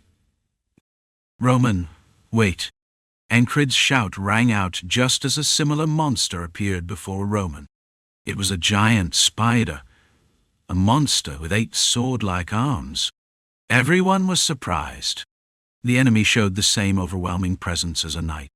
Amidst the shock, a shadow rose from behind the squires. It was an owl bear. Encrid hadn't anticipated all the events, but there was one thing he knew. Whenever a battle like this unfolded, the owl bear would always target a weak spot first. For example, if a squad was stationed on the wall, they'd always be the first to be targeted. So now, it was aiming for the squires. Before the shadow could fully rise, Encrid had already predicted the move. He shouted to Roman and leaned back. He saw the 4 squires. Torches, shadows, red moonlight. The short, blonde-haired knight. The positions of the squires. He took in everything, and then caught sight of something moving behind Oliver. Oliver had been panting heavily, exhausted. His endurance was lacking. The owl bear was targeting that weakness. Encrid turned his gaze, extending his right leg out and pivoting his body in a half circle. He thrust his left hand forward. His sword, now perpendicular to the ground, cut through the red moonlight in a sharp arc. Whoosh! As soon as he threw the sword, Encrid didn't bother correcting his balance, but completed a full spin, slashing horizontally with Acca. Clang! Thud! 2 sounds hit his ears simultaneously. One was from the owlbear, and the other from right in front of Encrid. Acre struck the ghoul's claw, while the owlbear blocked a downward strike by crossing its arms in front of its chest. Its feathers were slightly torn, and black blood oozed, but it was not a fatal blow. The gladius bounced off and fell to the ground. It felt like lately the gladius hadn't been used to cut through anything. Yet the sword had done its job. Encrid raised Acca horizontally again, bringing it up to face level. His blue eyes gleamed, cutting through the red moonlight. The ghoul retreated a step, surprised by the blocked attack. Was it stunned by the block? It was a monster, driven entirely by instinct, trained in the art of slaughter. It wasn't capable of such intelligence. Strangely enough, its name suited it. Madness. Luagarn's muttering came just a moment too late. He understood the meaning behind the words. Encrid had turned his back on a night-level monster to save his allies. It was a mad act, and that's why it was exhilarating. Ah, this is so fun. Encrid didn't hide his feelings. There was no need to. He was shattering everything these monsters wanted, piece by piece. And that, in itself, was a reward. Encrid laughed. Things had gone as expected so far. But would everything go exactly as planned? The chances were low. I can't predict everything. Things never flow exactly as expected. Of course, today repeats, but it is never quite the same. Yet some things remain unchanged. Ghoul, owl, bear, spider. 3 forms of monsters, dog-like creatures, and sacrificial offerings for hunting nights remain the same. Then there's the fragment of Balrog, a trickster in this game. So, what is it that needs to be done? It was already decided. Your mother really must be a ghoul. Encrid muttered useless words. The ghoul exhaled, its breath filled with a poisonous aura. Its claws and maw both poisoned. Brush your teeth sometime. Encrid spat out another crazy remark. Are you sure you're all right? Luagarn asked. Yes, it was fine. This was like warming up before exercise. It was like the rituals performed before a sacrificial ceremony. Provocation by words didn't seem to work. But the provocation by action seemed effective. Look at this. Someone like you doesn't matter whether you're in front or behind, as I deliver a blow to that owlbear brat in the back. It's a provocation that says, I won't fall to someone like you. The ghoul growled again. Encrid could feel the annoyance of the monster as it didn't go as it desired, and he smiled wide. Do you want to get the nickname? The laughing Encrid? Even Luagarn tensed up. It was that kind of monster. Encrid, with a smile, thought of his goal. To send out Oara unscathed with no exhaustion. To send out a smiling Oara. If the enemy wanted a non-smiling Oara, a shell deprived of its will, then Encrid would show them Oara full of substance. What's the bet?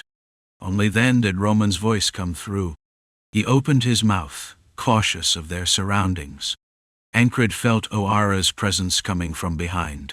She didn't hide her momentum, the usual pressure. Her imposing aura spread outward, pressing on everyone in front. Some nearby spider monsters were knocked back as they saw Oara. She didn't even draw her sword. That one's mine, she said, her voice full of clear will. Encrid rejected that strong will. Let's follow order.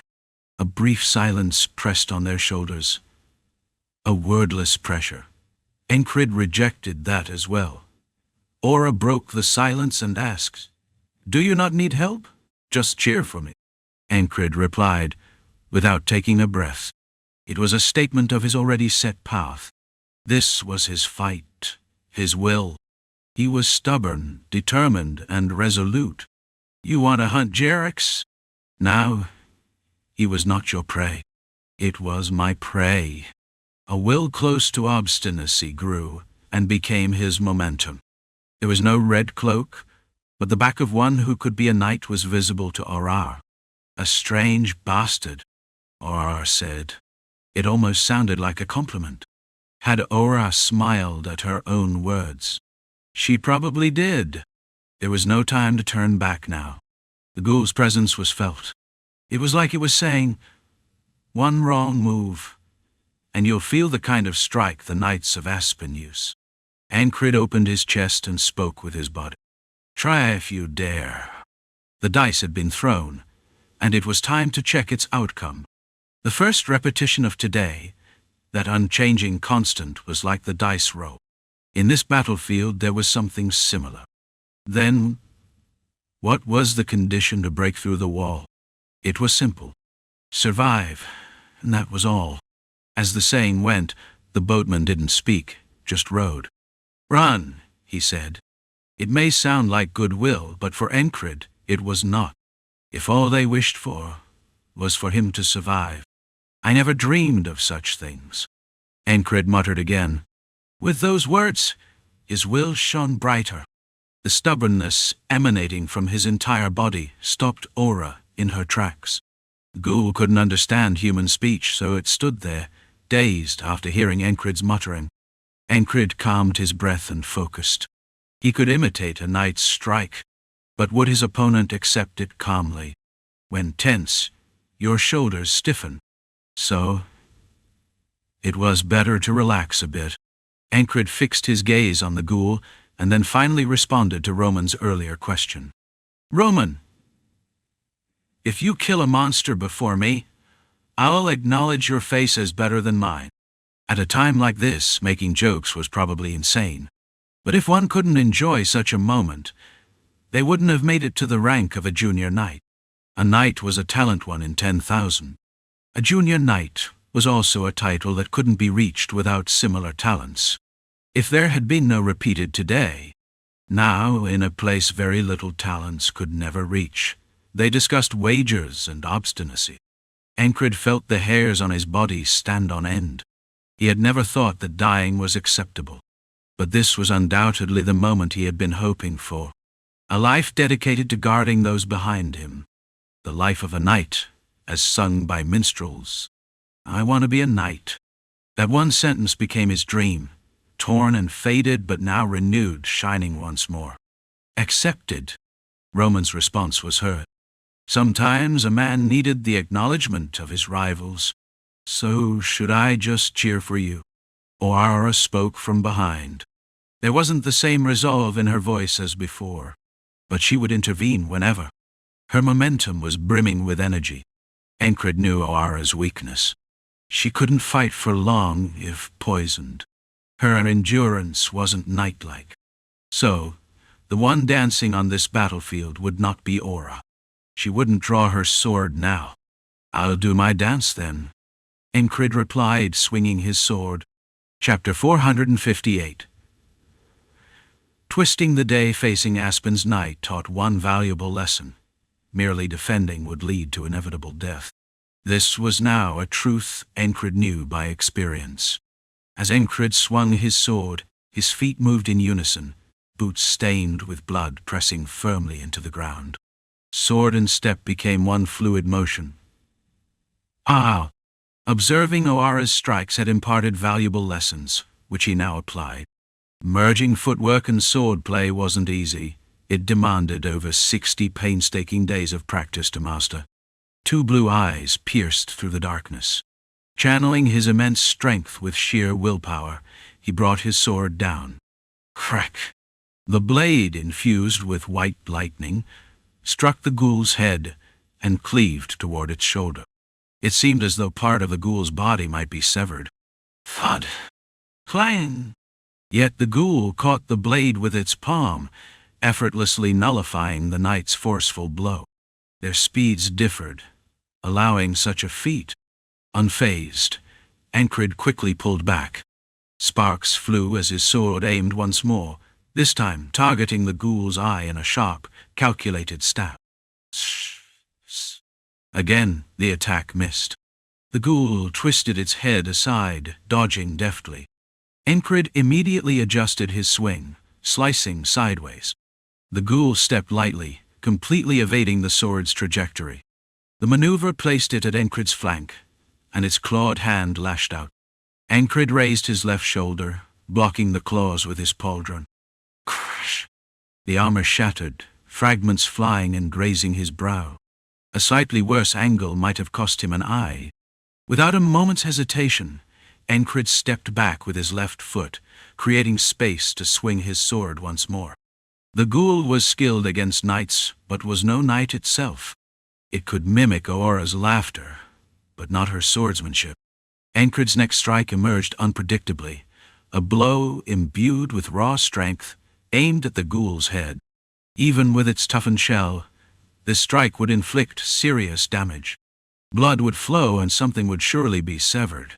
Thump! The ghoul crouched and sprung backward, effortlessly leaping out of the sword's range.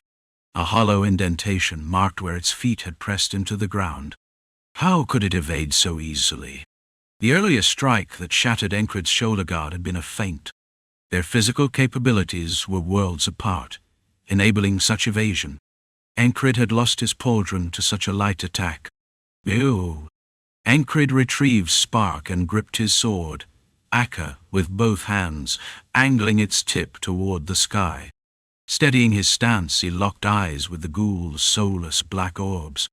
How many of its attacks could he endure? He didn't know. But Encrid intended to fight until victory. The fire of determination burned within him. Yet he hadn't forgotten his goal. His endurance was only temporary. Failure wasn't an option. Oara watched. If she intervened, it would mean he had failed today. So, come quickly. Encrid visualized his objective, sketching it in his mind. He needed his comrades to return swiftly. If they couldn't overpower the ghoul, Oara would step in. But he planned to kill the ghoul before that happened. Failure would make today no different from countless others. And that he couldn't accept. He wouldn't let Oara lose her smile. He would show what a true knight was. He would twist today into something new. Do you truly believe you can twist fate? At the end of one of countless days past, the boatman had asked him that. For Encrid, it wasn't about belief. I have to do it. He would keep going until it worked. That was the mantra that had carried him this far. The boatman had smiled at him. Was it mockery or something else? Encrid couldn't tell. It was simply a feeling, one that foretold something was about to happen. That's why I sharpened my axe today. That's the foresight of this great me, said Rem, displaying the razor-sharp edge of his azure axe. His pace was brisk, almost as fast as a run without breaking into one. Dunbakel followed effortlessly, responding with a quip. Don't you sharpen it every day? Her comment implied that his so-called foresight was as trivial as a dog's droppings. Sharpening his axe daily wasn't exactly a special event. Dunbakel often lacked tact, perhaps too much at times. At this moment, buoyed by Encrid's earlier praise, she was in high spirits. Didn't you just find a good whetstone and get excited about it? Her tongue sometimes moved independently of her brain, as if her heart spoke directly, turning thoughts into unfiltered words. Rem twisted his lips into a smirk. That, too, is foresight. Nonsense, thought Admor, trailing behind them. But he kept his thoughts to himself, partly because the pace left no room to speak. Despite his well-trained body, keeping up was a struggle, as if he were sprinting. Opening his mouth now risked biting his tongue. Staying silent was the wiser choice. Even without the sprint, Admor would have stayed quiet. He had tact and understood the wild light in Rem's eyes. One more careless word and the axe-wielder might cleave heads before dealing with the monsters. Yet Dunbakel, undeterred by the implied threat, threw out another provocative remark. How absurd! The barbarian, with a smile that barely masked their inherent gentleness, made a pointed promise post-battle. See you after this. Dunbakel hesitated momentarily, but didn't falter in her steps. Instead, she puffed out her chest and replied, Do as you please. She had resolved to prove herself. Retreating before the fight had even begun wasn't an option anymore. There wasn't an axe blade swinging for her face at this very moment, after all. Though the crazed axeman had pushed her to the brink of death countless times during their sparring sessions, it was clear he wasn't truly intent on killing her. She had endured many harsh days under the guise of training, days that still stung bitterly when she thought about. But facts were facts, so she wouldn't back down. Giving up here would make her goal of proving herself a distant dream. Good. I'll hold you to that. Rem quickened his pace, his tone unyielding.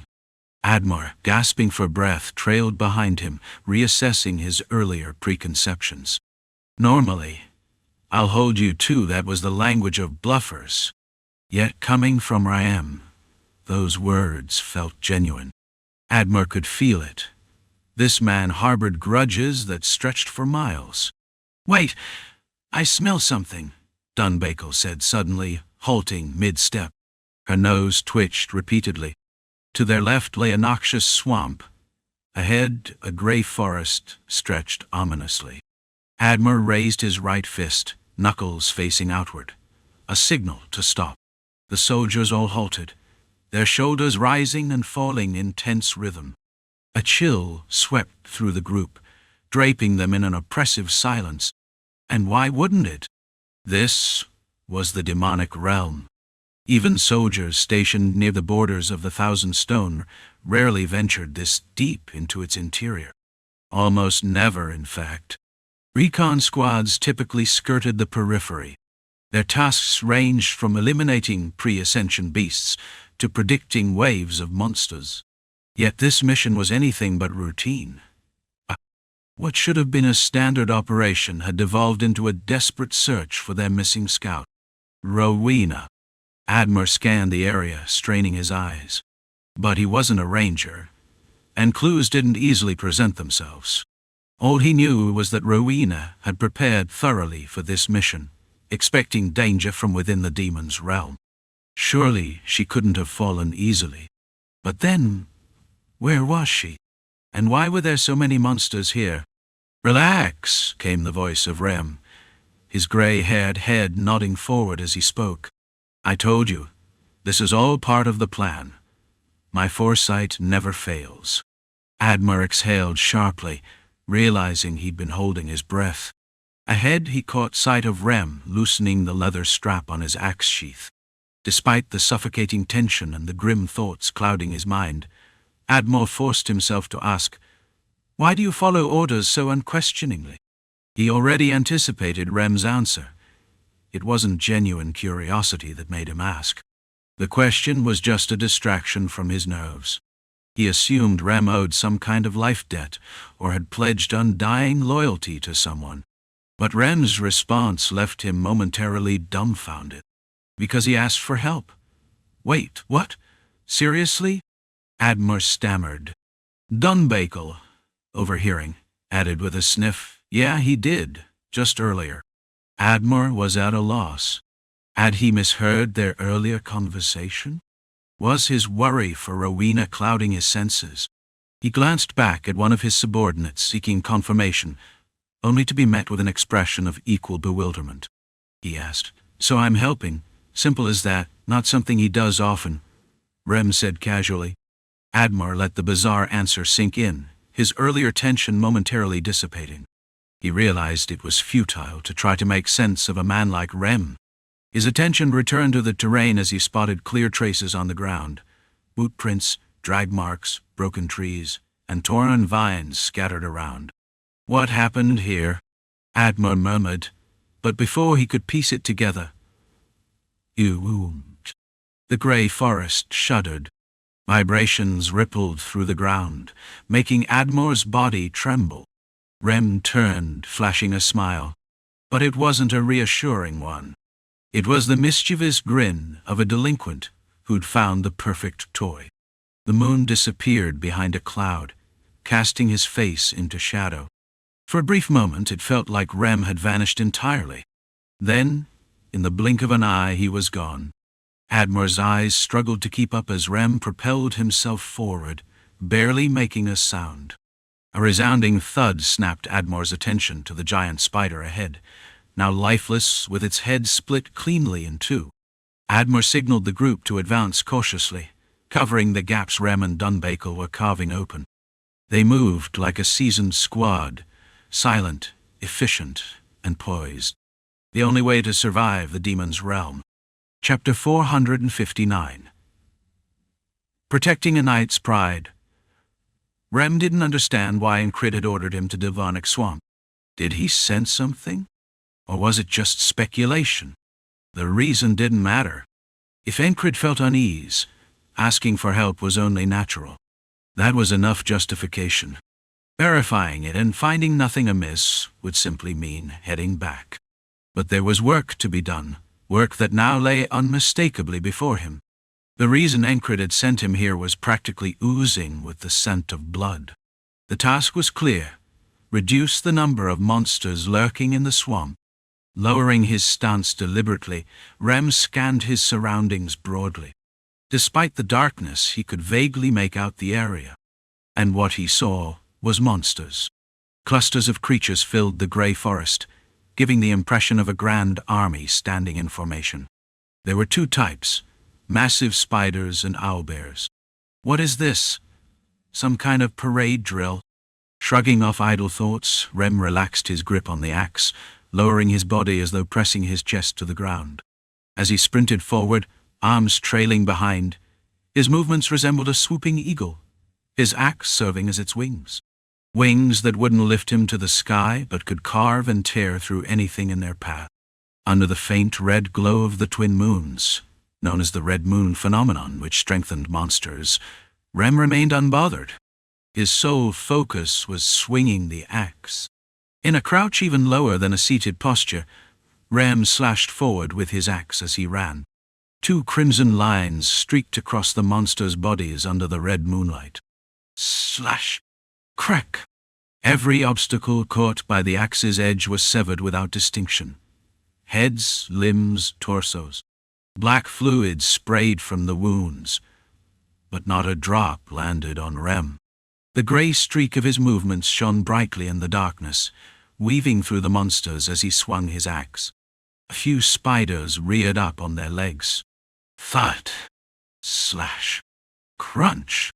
Rem passed by, slashing their legs and leaving a trail of destruction. Broken legs didn't kill them, but a severed head did.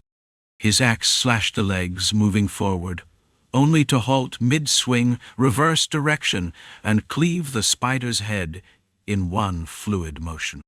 It was as effortless as a child playing with a loose thread. Crack! Another monster collapsed to the ground, its head crushed. Rem felt satisfaction in the rhythm of his strikes. Not bad at all. It wasn't a legendary weapon, but for something commercially available, this axe was likely the best of its kind.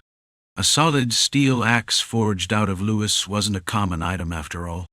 And without his strength, wielding it effectively would be impossible.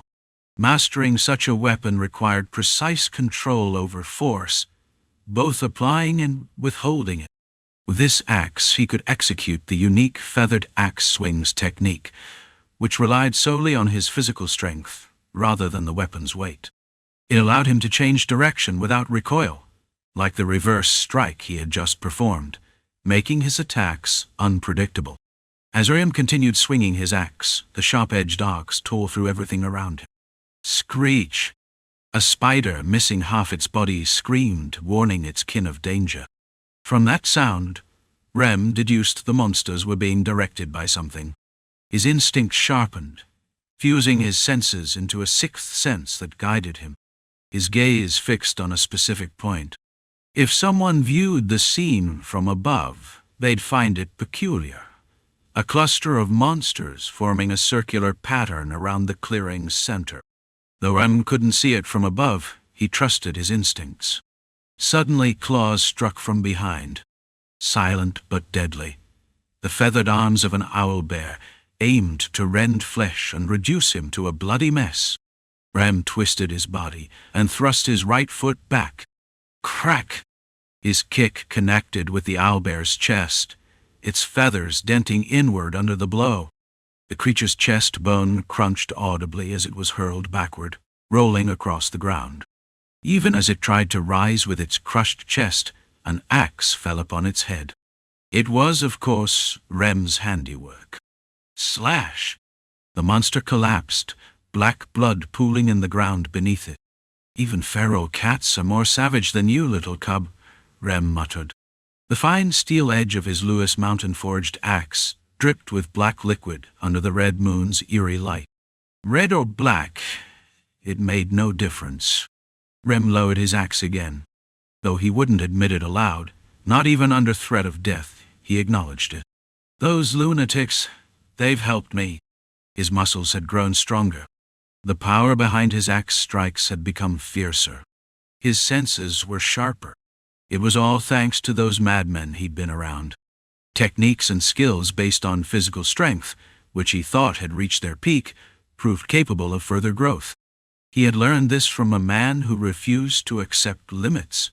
There were no boundaries, no end to what could be achieved. Because of this, Rem felt a flicker of anticipation. Compared to his former self, the gap in his skill was undeniable. And if he added sorcery to this? He had never thought knights were superior to him before, even when he possessed magic. "Hey, I'm busy here. Come on, let's get this over with." Grinning, Rem charged once more into the mass of monsters. Meanwhile, Dunbakel cleaved an owlbear's head with her curved blade before leaping into a tree. Her extraordinary vision and intuition allowed her to spot a cluster of spiders with bow-like appendages at the rear of the monster horde.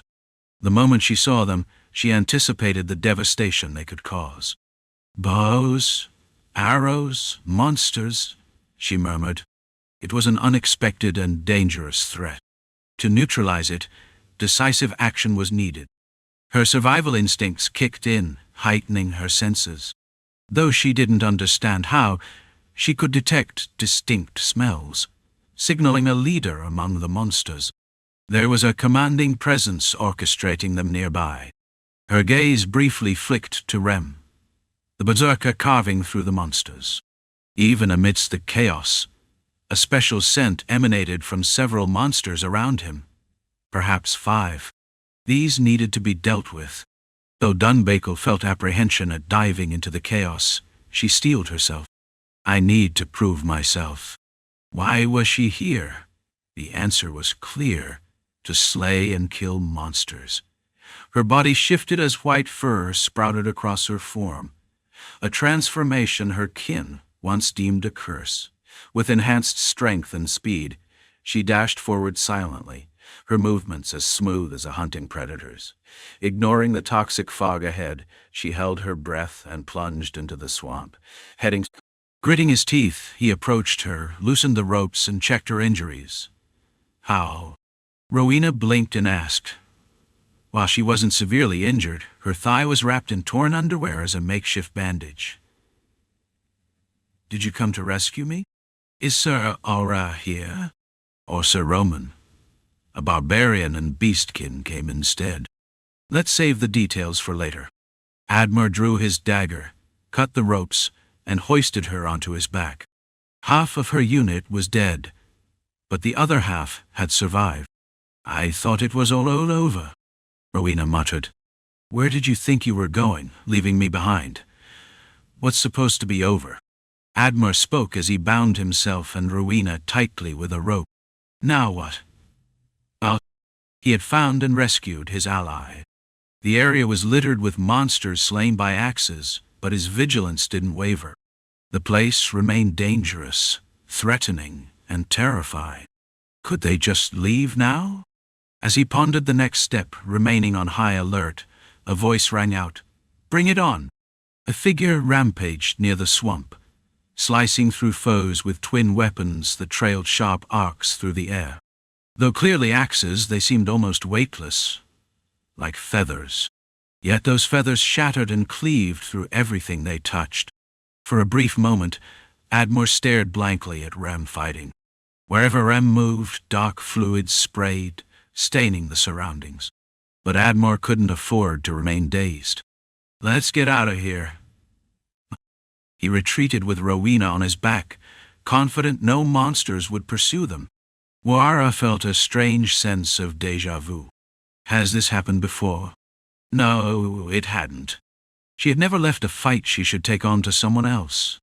Oara watched as Encrid fought Jerix. This was no ordinary foe. This was the one named after her ex-husband, a foe she was meant to cut down. So, why wasn't she stepping in? The answer lay before her. It was Encrid. His unwavering will had stopped her. He's holding up well, but from her vantage point his situation seemed precarious. Clang! Xerxes' clawed strike was blocked by the flat of Encrid's sword. As he blocked, Encrid hooked a foot at the ghoul's leg. Jerix narrowly avoided the trap, lifting his leg and bending his knee to aim a strike at Encrid's groin. Encrid, as if predicting the move, pulled his sword parallel to the ground and struck the ghoul's knee with the pommel. Before the pommel could connect, Jerax leaned back and extended his leg, maintaining his target.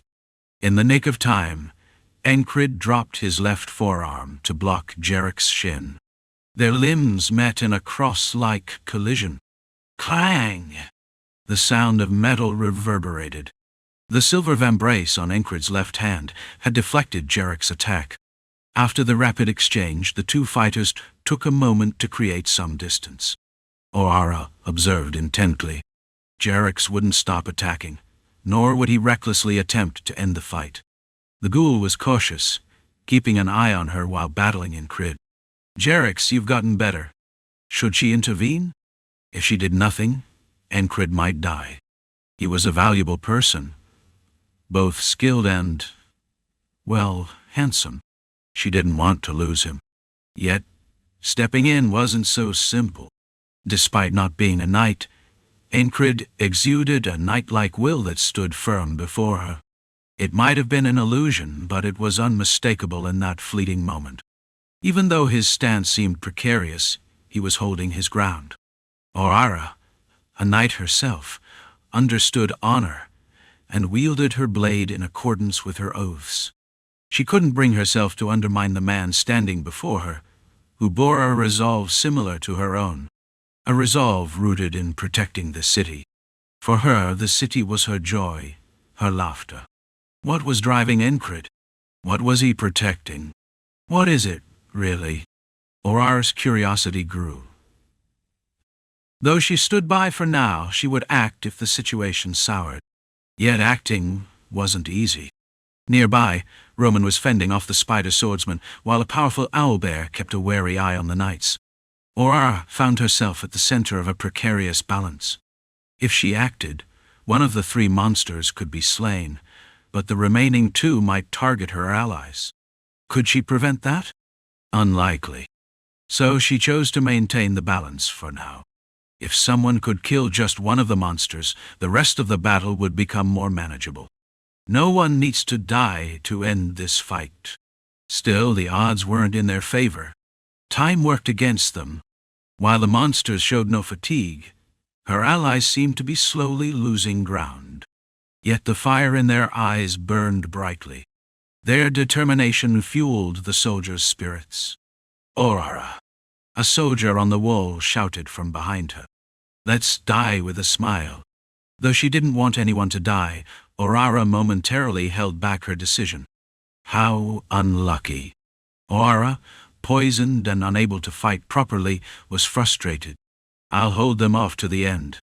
In the end, she died standing her ground. Oara had never truly lost, she just hadn't had the chance to fight properly.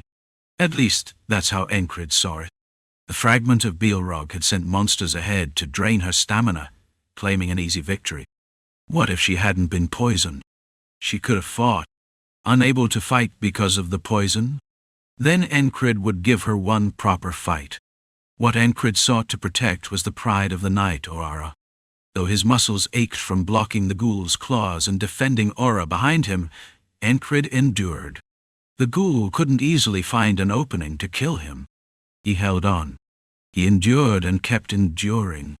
It was the end of his endurance. What's this? Chaos here too? Rem arrived. There was a commander leading the archers.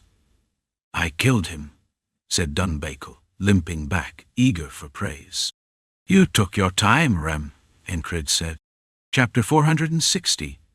Cheer me on and keep dancing. That's not like the half-baked ones we faced before. Did you know that when you faced it? Rem's tone wasn't reproachful. Jerax froze momentarily, as if wary of this newly arrived Rem. The ghoul had even been given a name, indicating it wasn't an ordinary creature. Perhaps it was capable of thought. It was common knowledge that what sat atop a ghoul's neck was merely decorative, but this was the demon realm, where common sense held no sway. As the tense standoff settled into a momentary lull, Encrid took the opportunity to carefully observe the ghoul now named Jerax. One thing was clear. This monster was absurdly strong, far beyond the fake knights crafted by the necromantic count they'd encountered before. "That's right," Encrid replied. From experience, he already knew that this ghoul understood how to fight. The half-finished creatures Rem referred to were precisely those counterfeit knights, grotesque toys of stitched flesh and muscle. "And you still fought it, knowing that?" Rem pressed further. "It was manageable," Encrid responded simply. "It was the truth. In the past, he wouldn't have even survived, but now it was doable." The ghoul was also wary of Oara. For various reasons, his muscles ached and his joints creaked, but he'd avoided being pierced by its claws. His ribs throbbed from 2 kicks to the chest, but the pain was tolerable. Should I thank Odin for this? If not for the training in striking techniques, his ribs would have been broken. Furthermore, through countless battles, he'd gained an understanding. He could sense the motion of will in the moments he was struck. The important thing was that he had endured.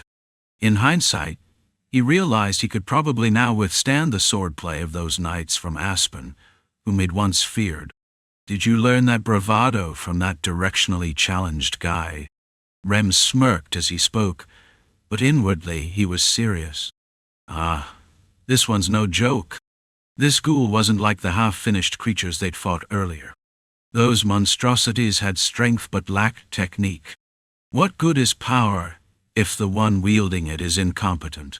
That's why those things had been easy to handle. But the monster before him was different. It had survived countless battles, even against its own kind. For a ghoul to develop instincts and survive to this level meant it had fought to the brink of death repeatedly. This strength was the result of hard-won battles, not incomplete craftsmanship. Rem recognized the situation clearly. We can't kill it. Not as they were now. Magic would be necessary. His current skill level wasn't enough to overcome it. Besides, they'd already fought off 5 trolls hidden among the other creatures.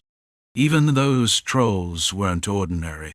Pain lingered in his left forearm, and his hip joint creaked. He'd blocked a stone axe with his left arm while killing the 3rd troll, taking a hit to his waist in the process. The minor injuries from the battle against the 5 trolls had thrown his body slightly off balance. It wasn't fatal, and a few days of rest, no more than a week, would be enough for recovery. A walking journey, or dealing with simple bandits, would still be manageable. As long as he didn't engage in intense combat, especially against oversized monsters, he would be fine. But the oversized monster stood right in front of them, and their leader showed no intention of retreating. In fact, it seemed Encrid was deliberately preventing Oara from stepping in. This is excessive, even for bad luck. Rem scratched his head with the haft of his axe. He'd resolved to head west, and was prepared to deal with some misfortune. But this was over the top. "What do you want?" "Even so," Rem asked, "to land a decisive blow." The answer came without hesitation, showing that the decision had long been made. Well, Encrid wasn't the type to hesitate.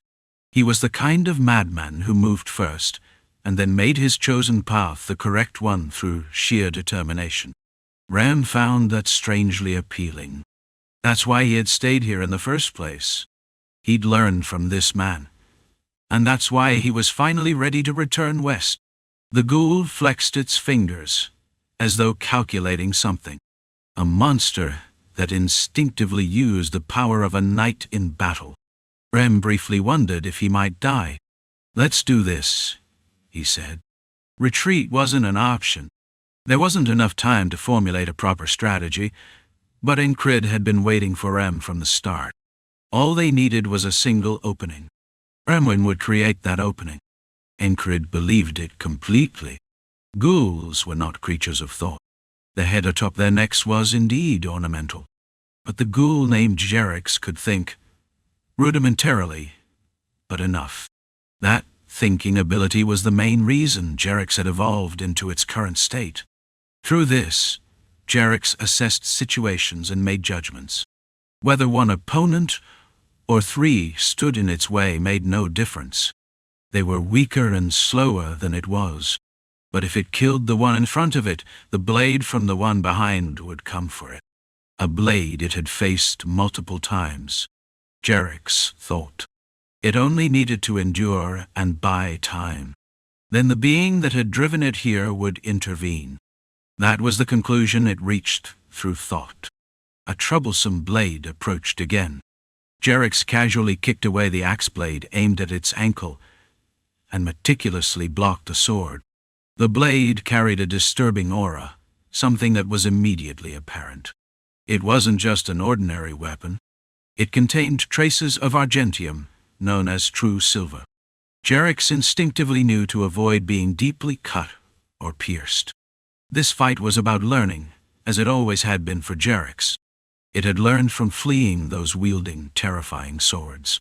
It would learn now as well. It suppressed its bloodlust and waited. Time was on its side. Of course, every being in the world is prone to error. A scream pierced the air. Jerick's unfocused pupils contracted as its gaze snapped toward the source of the sound. A small human female was clutching her shoulder, rolling on the ground. Blood spilled from the wound, its scent tantalizing. Tempted by bloodlust and hunger, Jerick struggled to suppress its urges, choosing instead to watch. It evolved further in that moment. Though its exterior remained unchanged, its inner self had advanced. For ghouls, moments of crisis often spurred rapid evolution. Jerick's cognitive abilities sharpened even more. And then, now, amidst the chaos, a moment of distraction. A blade, moving so fast it appeared as a mere line, sliced through the air in a lethal trajectory. Its target, the wrists, inescapable. It had all unfolded in the brief instant when attention was diverted. The blade of an axe aimed to sever both hands. Why had his attention strayed? It wasn't due to the injured man. No, it was because of the terrifying sword moving right beside him. The human pressing him had stepped away, leaving an opening. That same sword then cleaved through the air, slicing toward the scent of blood behind the man. To be precise, it didn't aim for the human, but for the owlbear closing in on him. Shwick, thud, squelch. It all happened in a flash. Oara had leaped and swung her sword. The owlbear split vertically, spraying black blood everywhere. The ghoul extended his hand, twisting his wrist to catch the axe blade mid-swing. No longer needing to hide his strength, claws extended as he gripped the weapon tightly. Crunch, crack. The axe blade cracked and shattered. Destroying it completely, Jerick stepped forward with his left foot. His kick, precise and deliberate, was his hidden trump card. Faster than any hand, his leg extended. Boom! A deafening impact. The axe wielder was sent flying backward by the kick. It all fell within the ghoul's calculations. Everything was accounted for. But then he saw it. A light beyond comprehension, outside his calculations. The light surged forward and vanished just as quickly. It was gone because it had pierced through his skull, entering between his eyes and exiting his head. In that fleeting moment, Jerick didn't understand what had happened. But one thing surfaced in his mind, the terrifying blade that had once aimed for him. This light was the same. His skull breached. Jerick made one last move.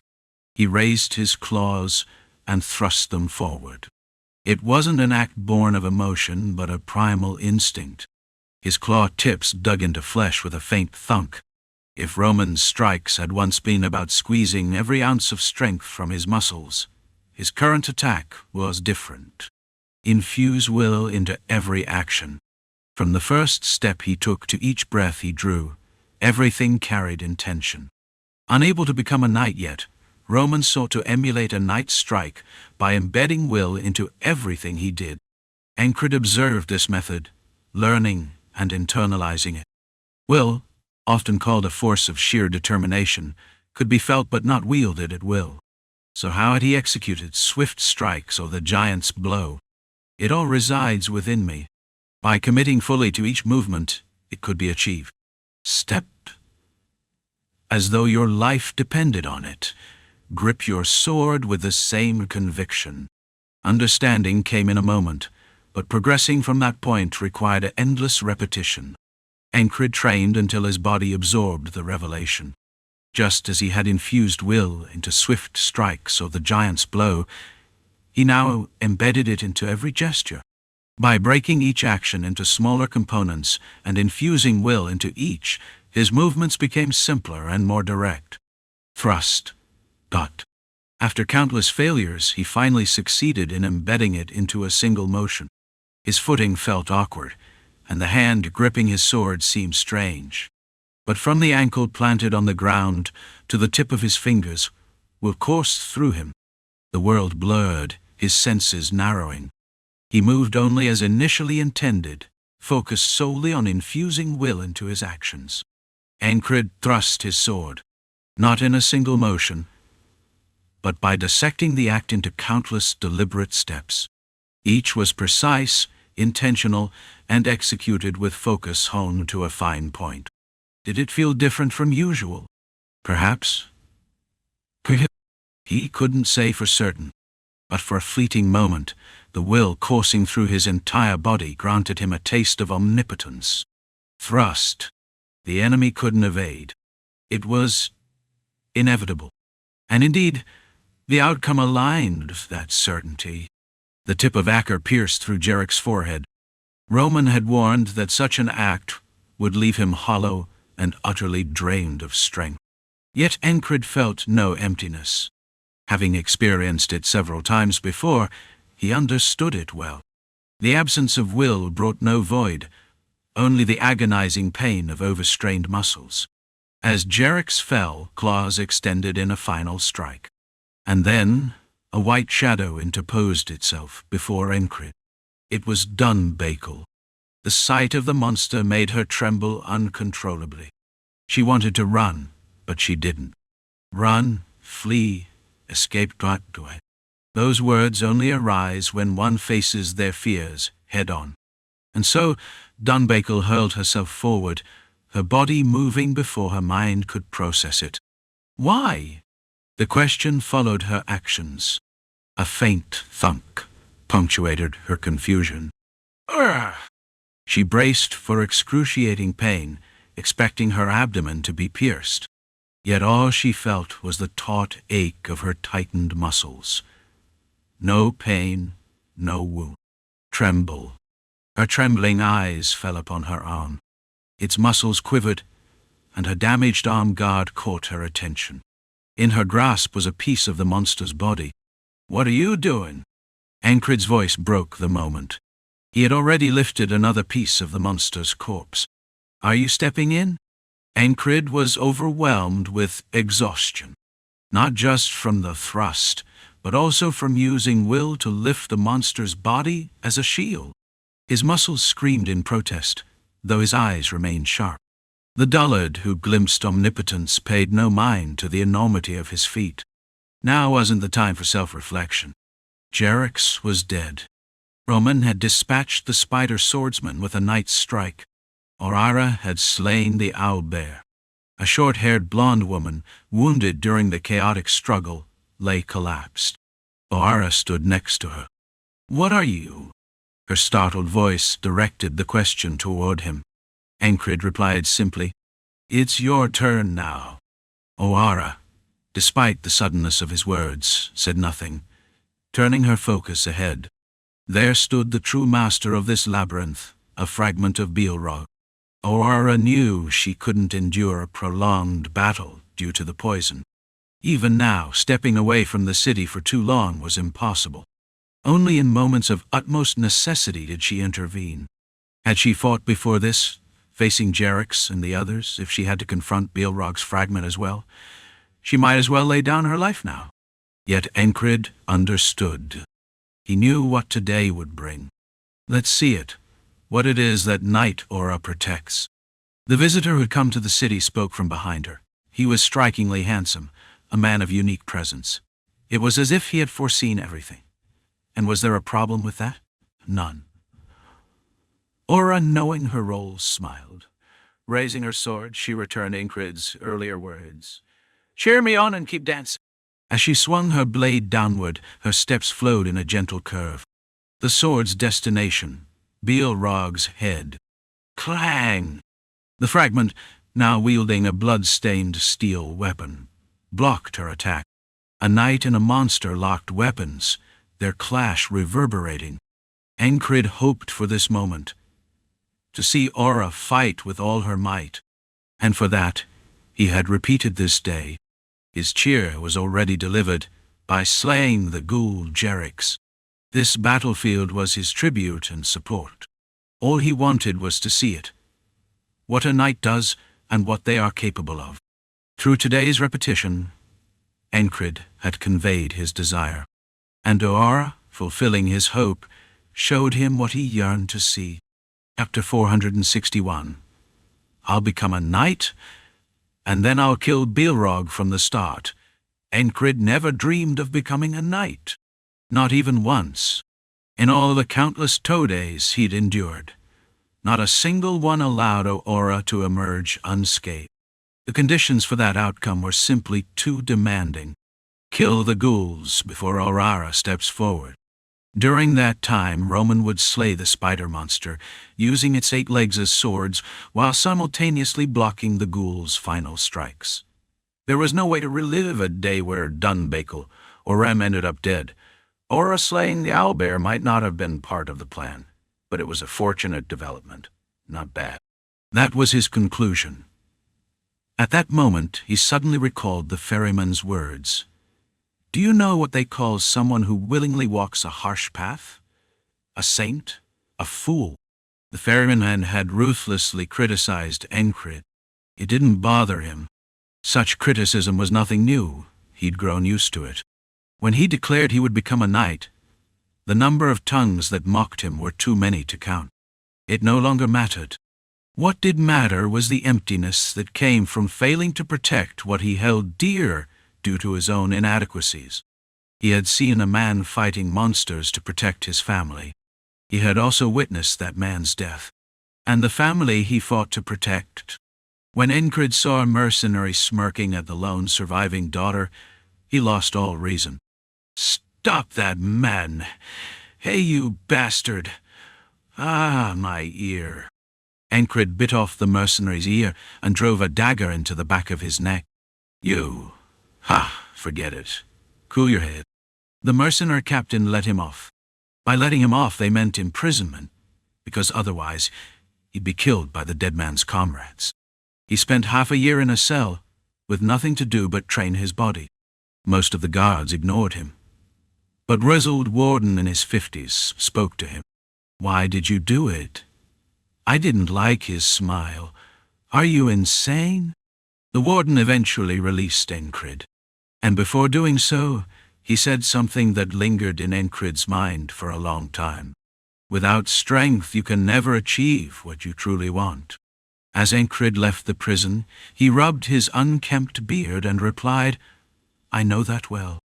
His dream was to become a knight, not for honor, but to protect what he wanted to protect.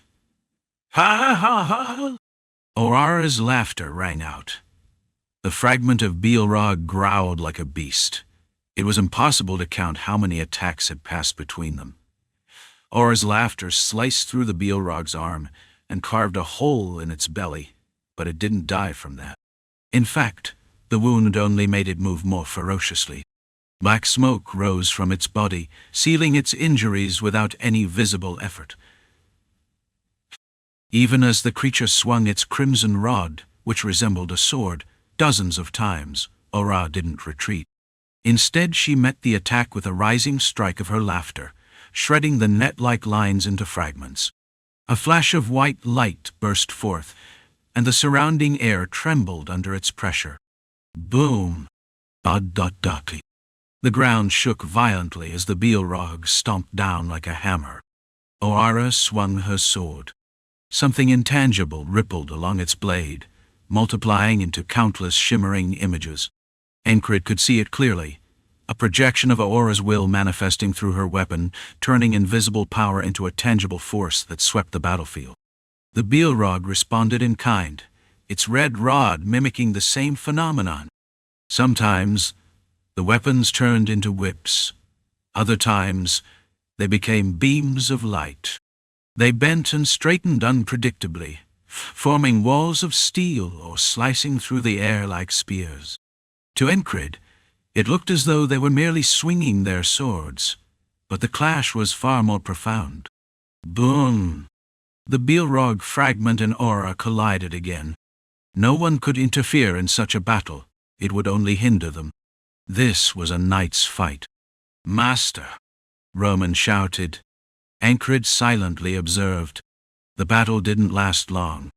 Having glimpsed the realm of omnipotence, he could sense how it would end. Oara would win. But calling it a loss for the Bilro wouldn't be accurate either. Nearby, Rem staggered, his face pale. He coughed up blood as a fractured rib seemed to pierce his insides. But this wasn't enough to kill him. Instead, he dragged himself to stand alongside Encrid and watch the fight.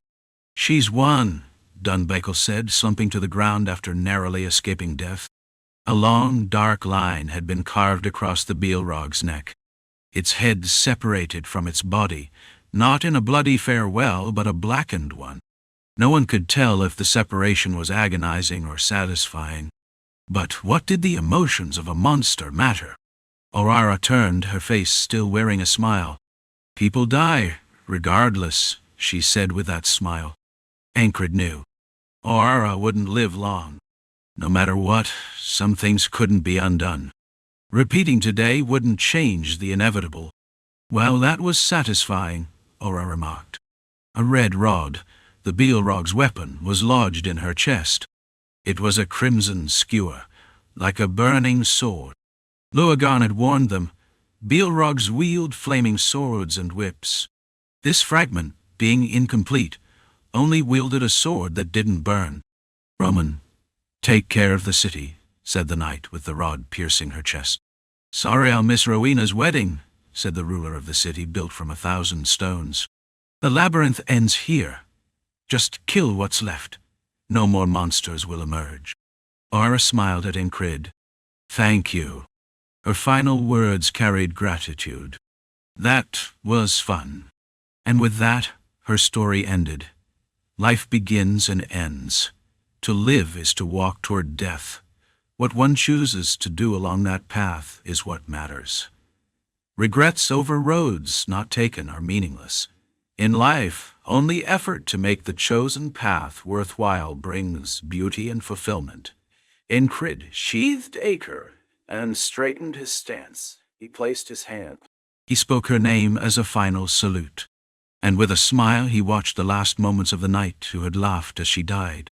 2 apprentice knights managed the aftermath, while Ashia dragged her exhausted body to handle the rest. On the battlefield, anyone could die. Knights were not immortal. Everyone knew that. "The master was dying," said a short-haired soldier as they lit a torch. Few wept. As they cleaned the battlefield, there was much to do. The entire city joined in to lend a hand. Roman carried Oara's body to her home. There was no coffin yet. For a fleeting moment, it seemed as though she might suddenly burst in with a laugh and shout, "Surprise, you bastards!" But such miracles didn't happen. Knight Oara was dead. Encrid washed off the blood from his body. Outside, the noise from the troops moving for the night watch echoed incessantly. He returned to his quarters, washed up, and lay down, closing his eyes. He soon fell asleep, and in his dream the boatman appeared. "Do you want to turn back today? But there are some things that never change. For example, the dice's roll never changes. Where a god resides, curses lose their power." The boatman mixed in words that were hard to understand. There were several words Encrid could not make sense of. He could only vaguely guess their meanings. What did the place where a god resided even mean? If you stayed in today, you would never have had to see that death. The boatman's tone was enticing, yet not seductive.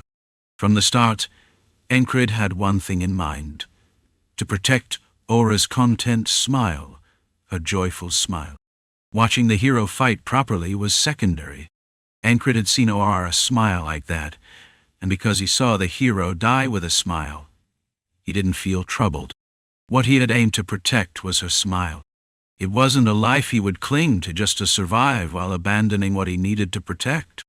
Without a word, Encrid fell back into sleep. The boatman's image faded, and the sound of waves grew distant. Soon, another dream came.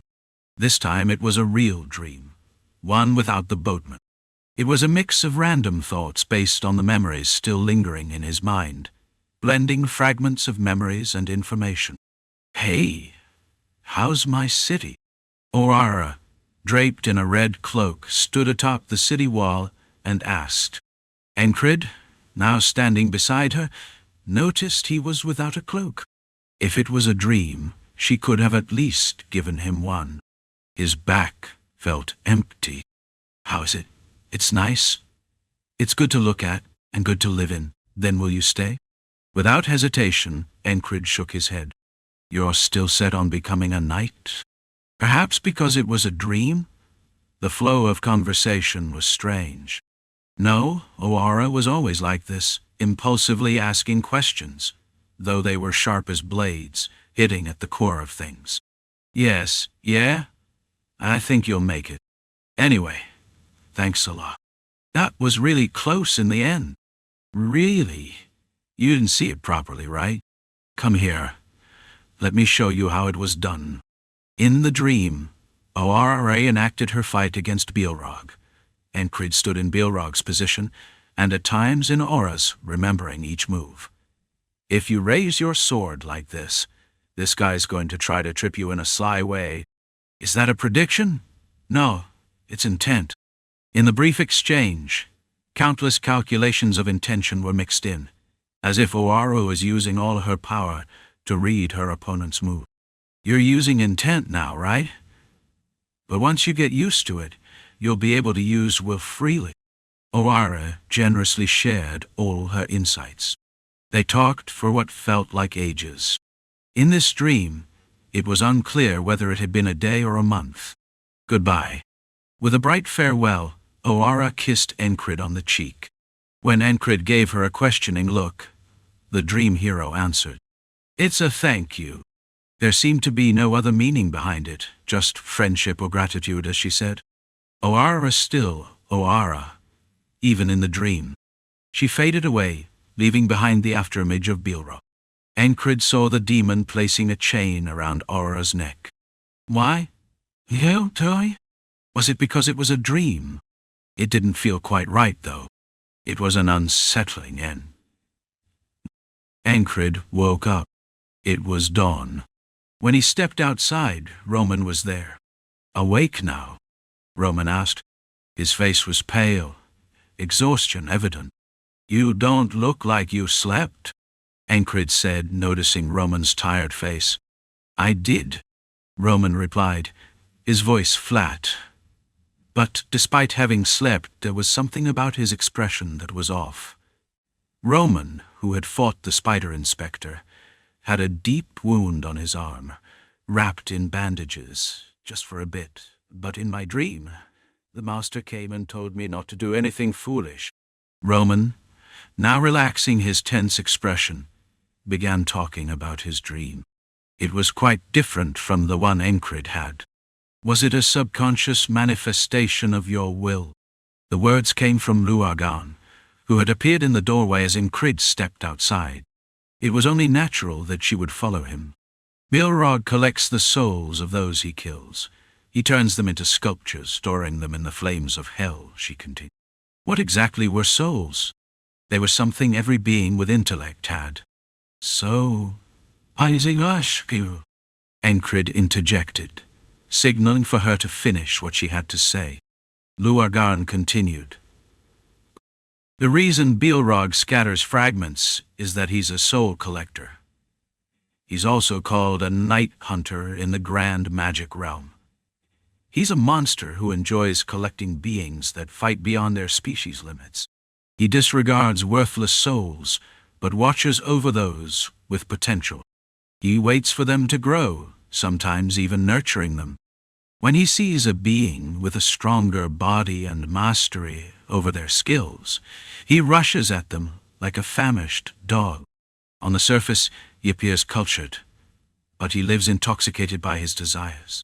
A monster with true intellect. He was called a demon on the continent.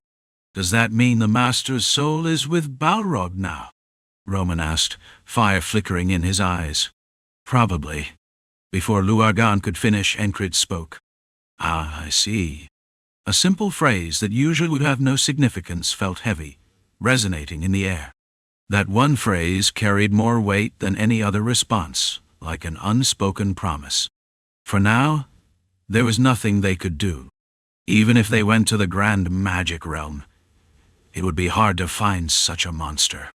But one day, when Encrid climbed to the top of the knights, when he had become a true knight and continued to move forward, he would meet Balrog again.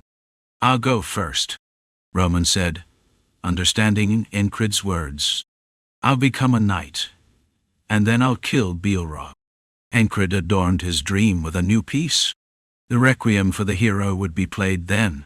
The song of encouragement that had never been heard, the dance never shown, would be expressed by killing Bilro. The blue flames flickered silently in the background, never to extinguish as Luargan observed with unwavering eyes. It's dangerous. When Encrid didn't reply, she added, You won't listen if I try to stop you, right? Just don't forget it's going to be difficult to become a knight. Don't forget that. Encrid had never dreamed of just becoming a knight from the start. The knight in the song was the end of war, and the meaning behind those words was a force that brought an end to all battles. That had always been his goal. Not to simply become a knight, but to be the kind of knight who could do anything he set out to do. He had glimpsed some of the power of the gods. Encrid knew that the dream was within his grasp. Only the act of reaching out to seize it remained. He thought this, knowing the path ahead would not be easy, just as it had never been easy before. But he would not be afraid, nor would he stop.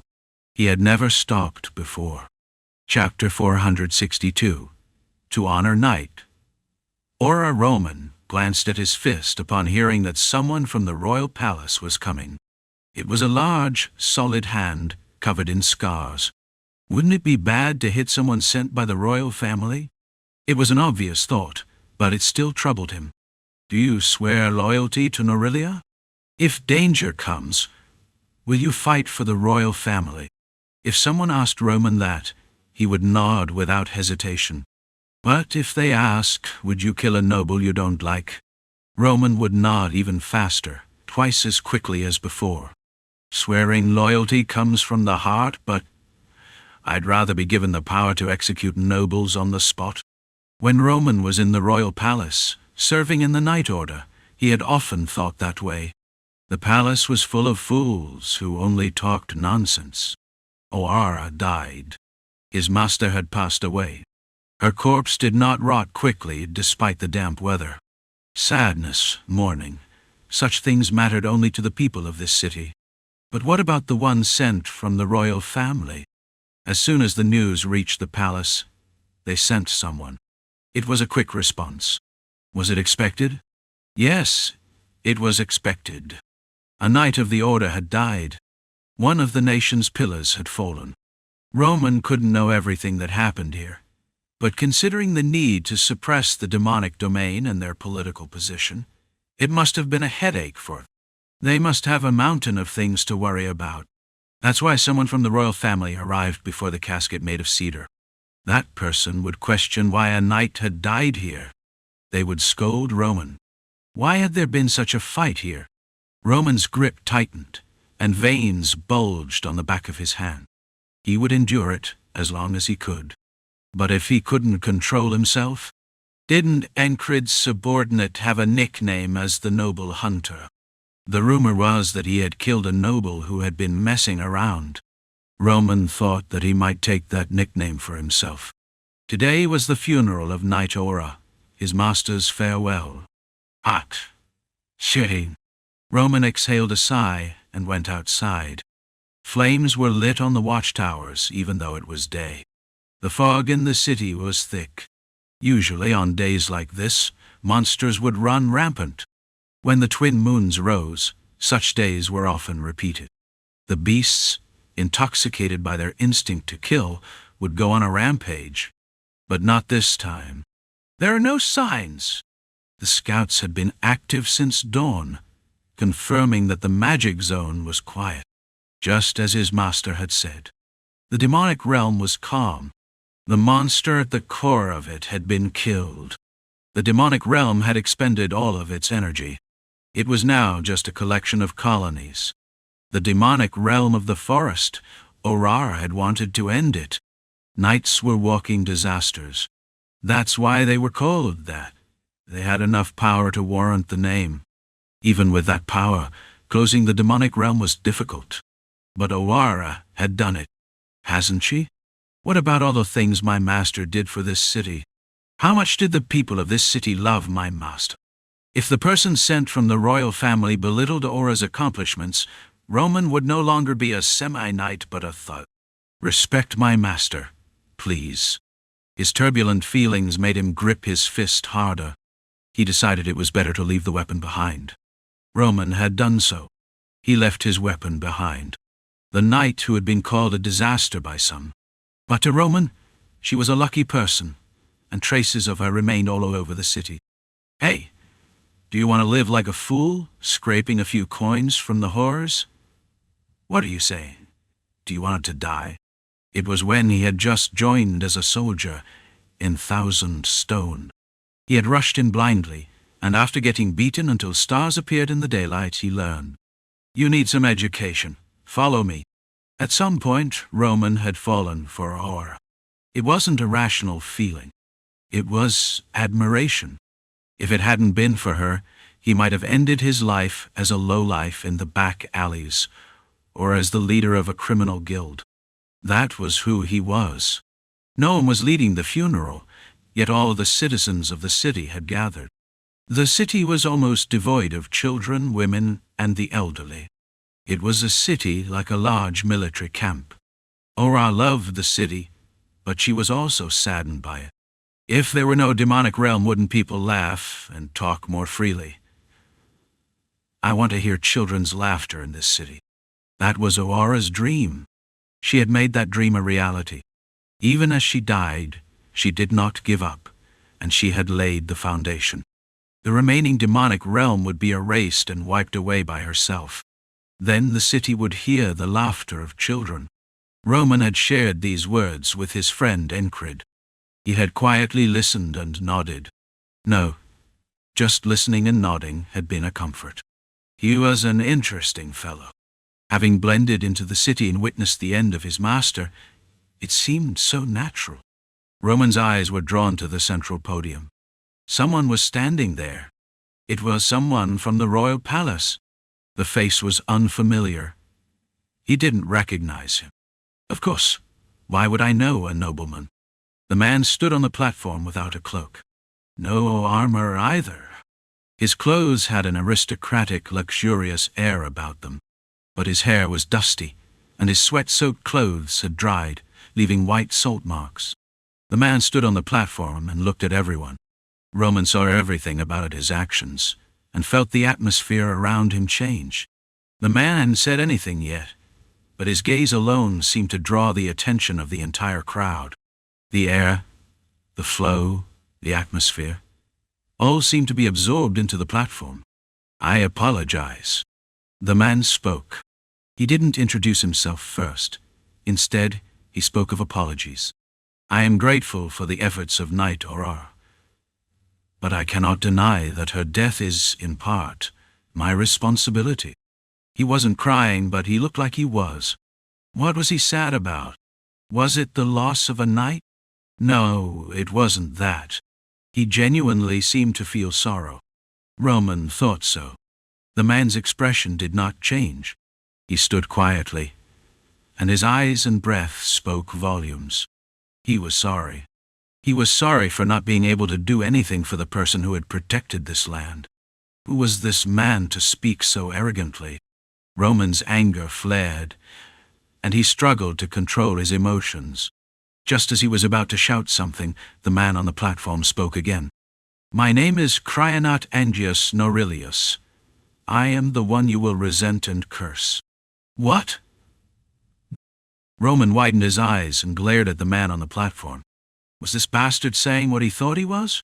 Knight Oara's dream was to protect this city, and I too swear to protect this land and city until Norilia collapses or falls. Even if it does. The royal family had sent someone. That person had sworn to protect the city. That person showed sorrow for Oara's death. But he didn't only speak of Oara. He listed the names of each soldier who had fallen.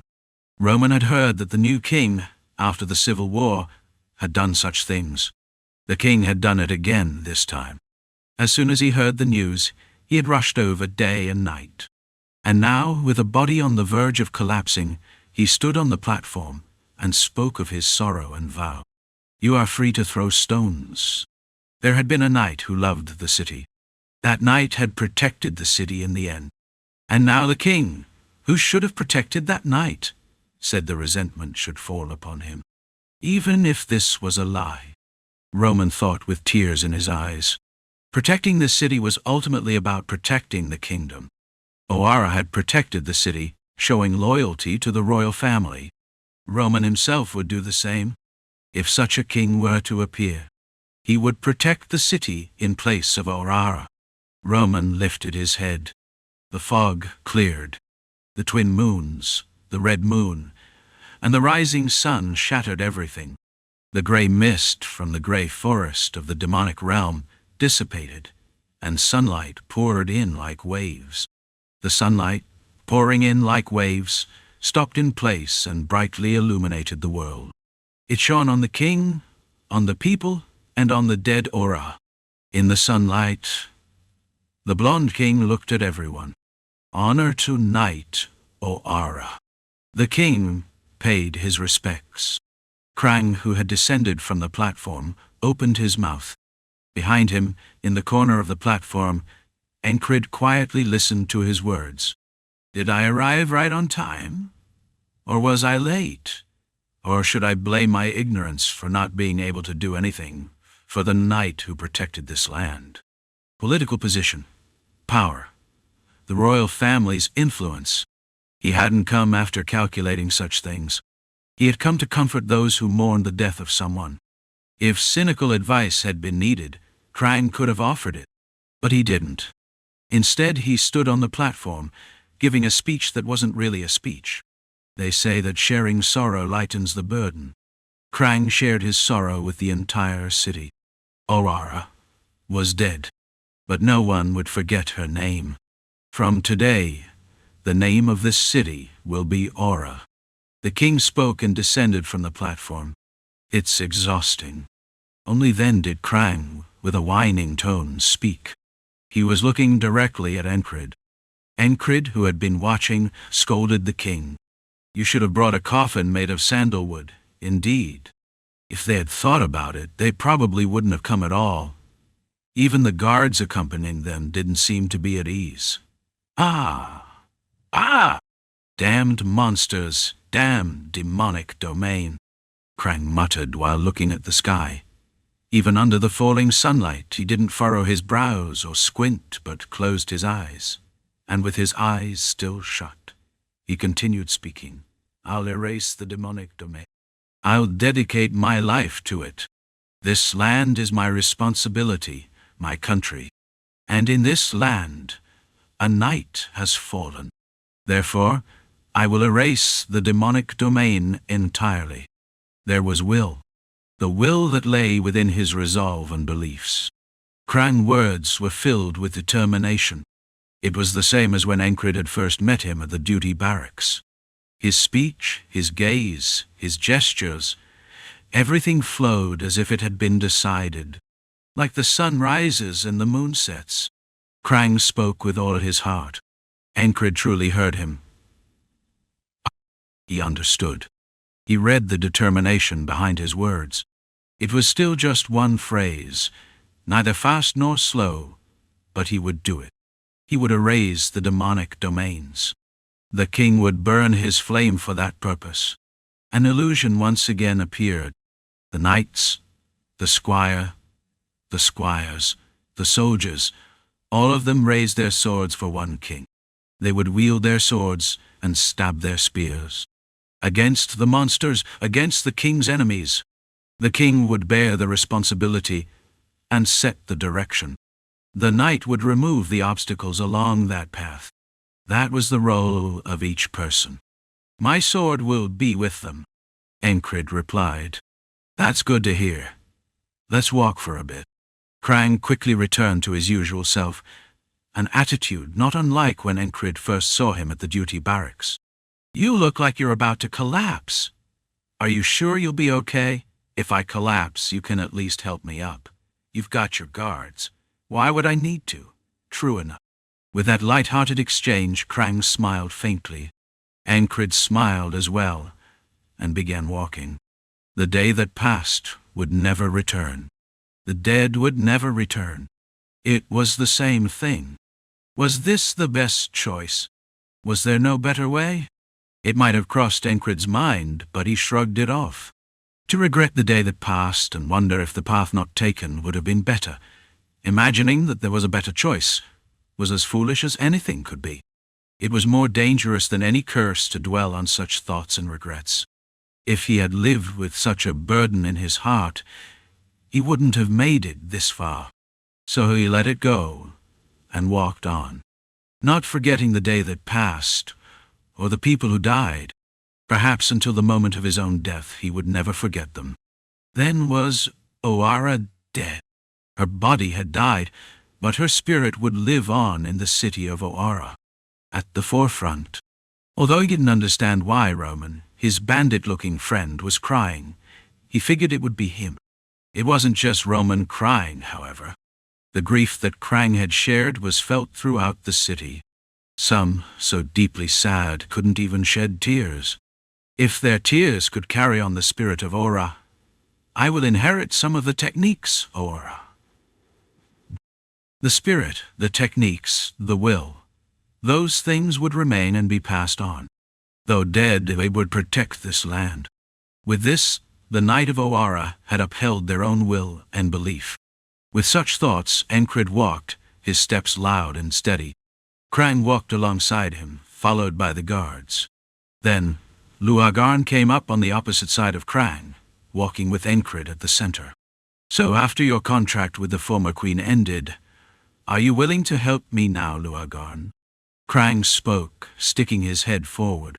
Luagarn puffed her cheeks and smiled, answering, My interest lies here, not there. Luagarn stuck out her tongue, pointing at Encrid. Even while doing so, her pronunciation remained perfect. If it was a skill, it was certainly a skill. You said you were interested in my face, didn't you? Reveling in beauty is a trait of the frog species, so it can't be helped.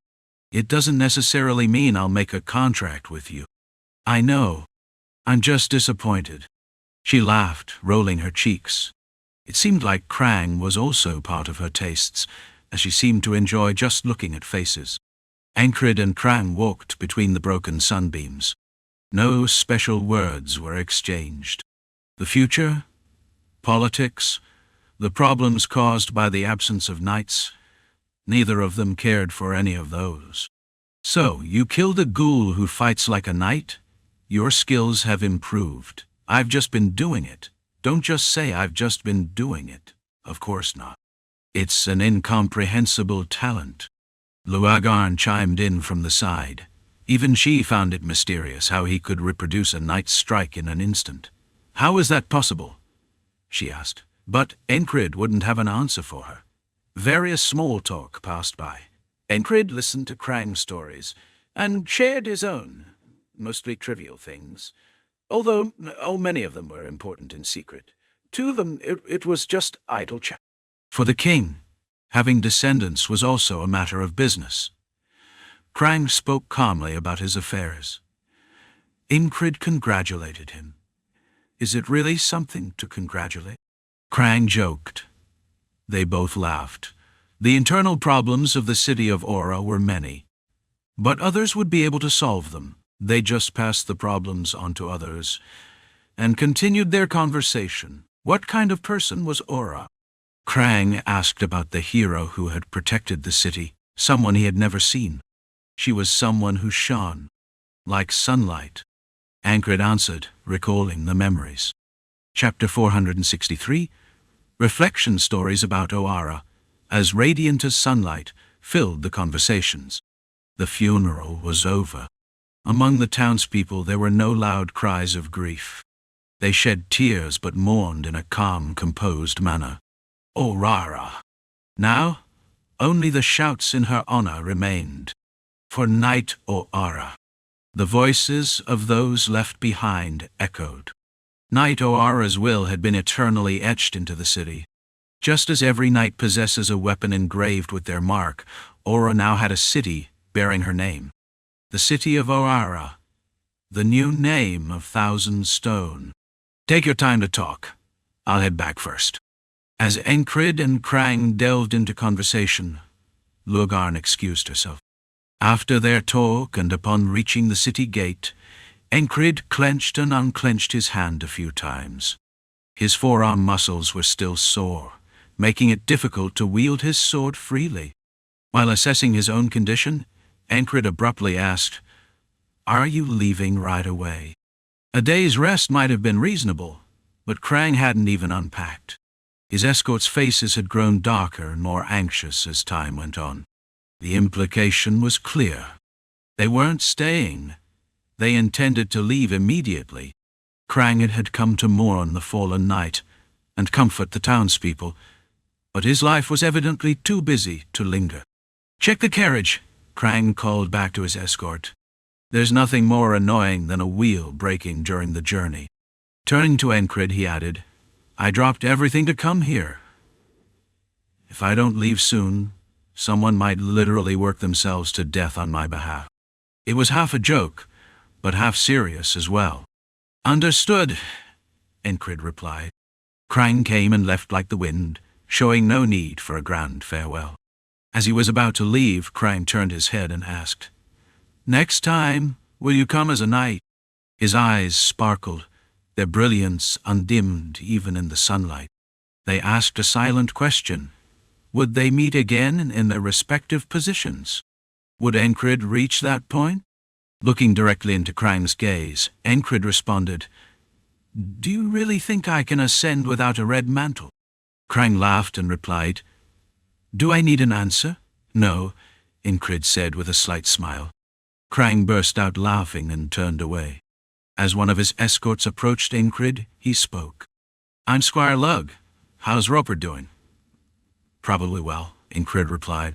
The name Roper felt oddly distant after repeating the day. A friend who had followed him to the border guard after the Civil War came to mind. Encrid recalled how Roper had persistently challenged Ragnar.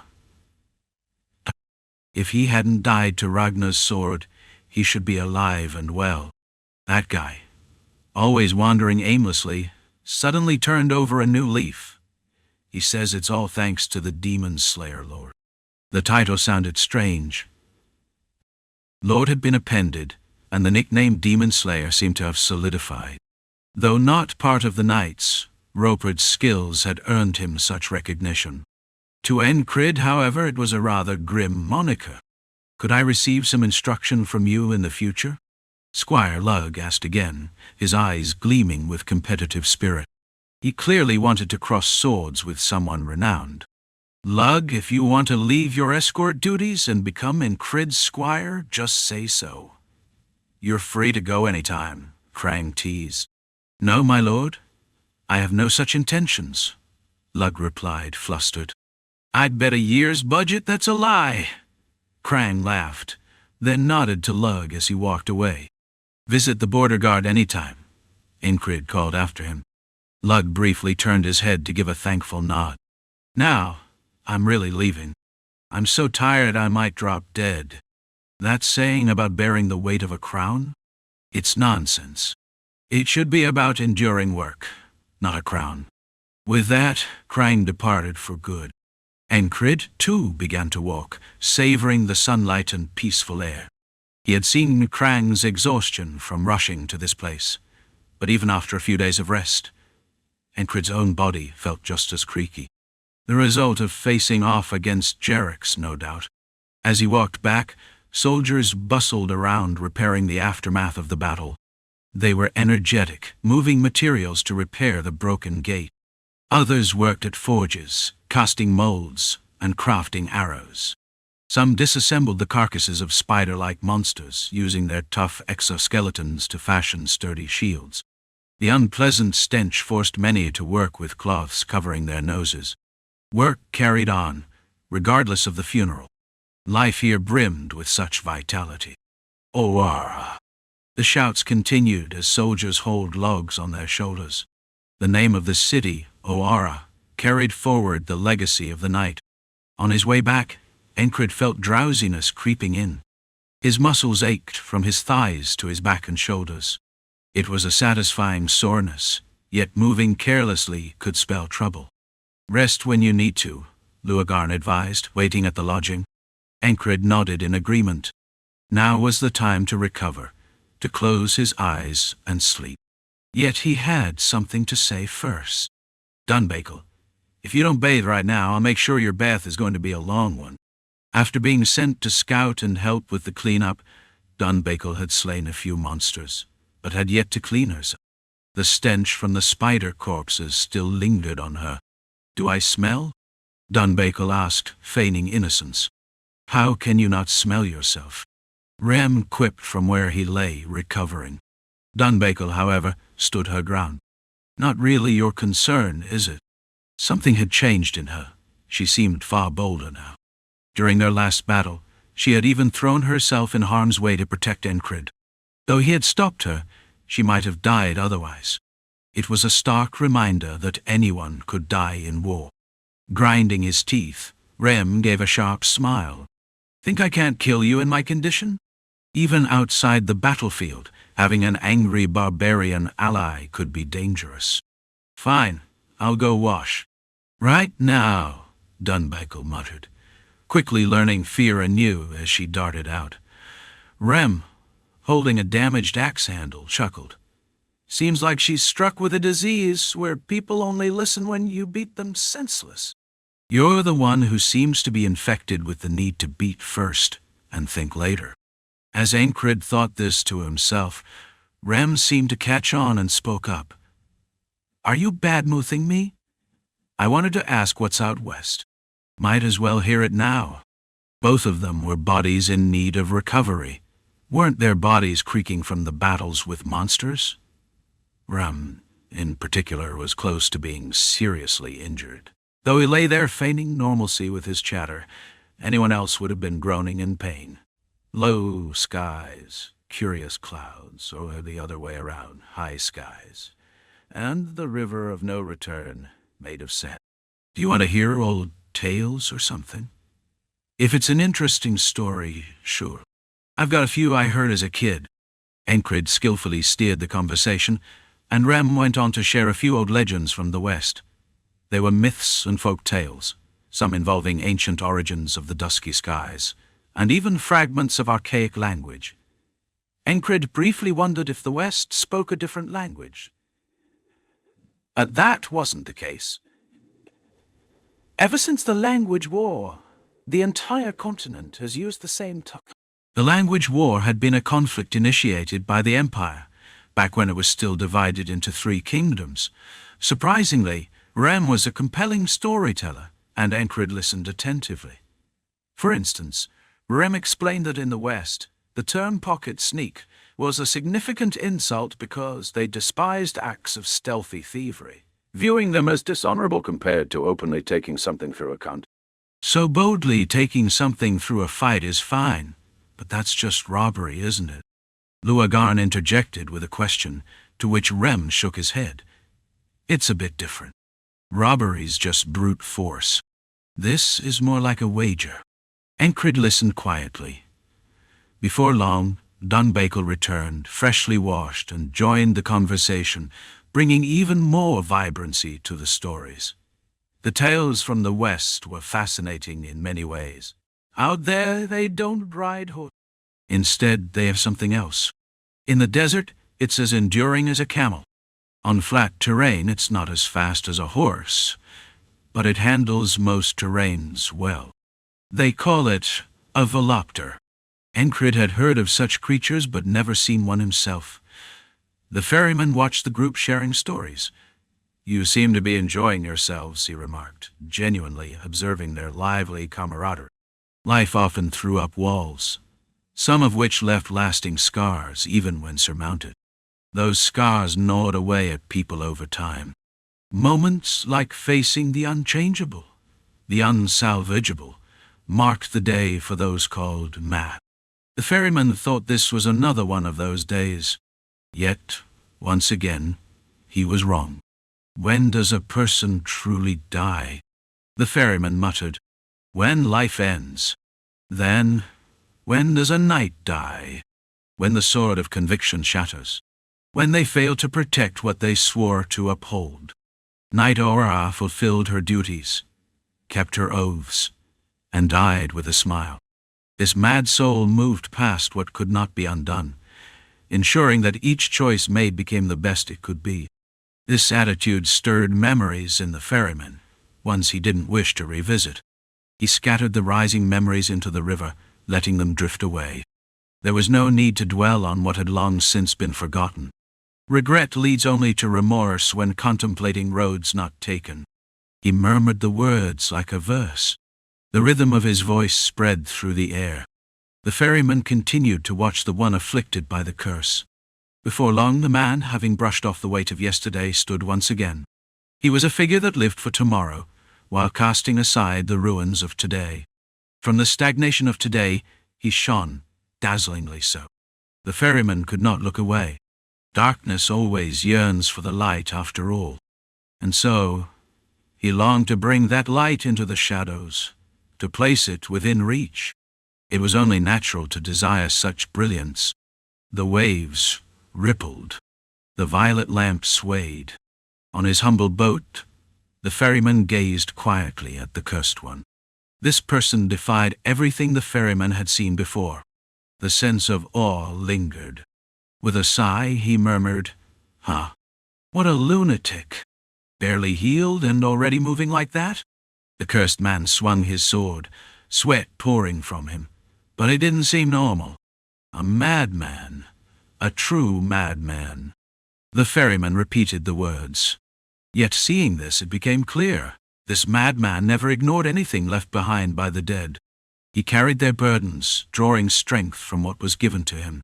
After 2 more days of rest, his body was nearly recovered. The sharp pain shooting from his wrists, with even the slightest finger movement, had vanished.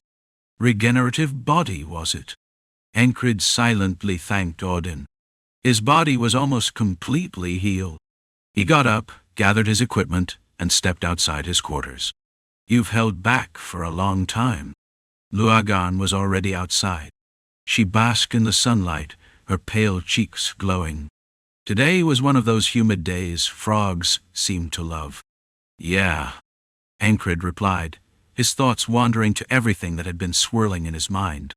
There was much to reflect on, especially the legacy knight Oara had left behind. She'd left more than just laughter. Fragments of Oara and Bilro. Every movement in their battle was etched into his memory. Dealing with the Bilro would come later. For now, each day's repetition was necessary to face tomorrow. Understanding this all too well, Encrid focused on the task at hand. He studied every move Oara had shown him, everything she'd imparted in his dreams. Even the Bilrog's fragmented movements, barely glimpsed, became objects of analysis. It was a night-level battle beyond a squire's reach. He had seen less than he had missed, yet he absorbed every bit he could, with Luagarn assisting him. One step at a time. Encrid resolved to move forward patiently, methodically. "Looks like I don't need to remind you not to rush," Luagarn remarked, satisfied. This man was worth teaching, though his learning pace was slow. Encrid had long embodied a life philosophy that even the frog had summarized succinctly. Everything begins with a single step.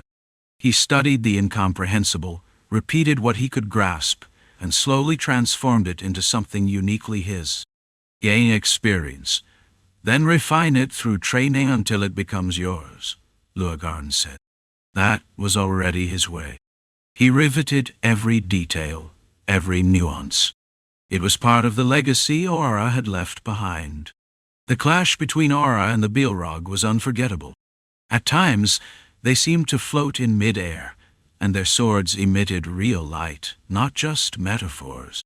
Oara's movements were relentlessly simple, yet the Balrog's shards were anything but. It twisted and contorted, making bizarre moves. How did Oara's sword counter that?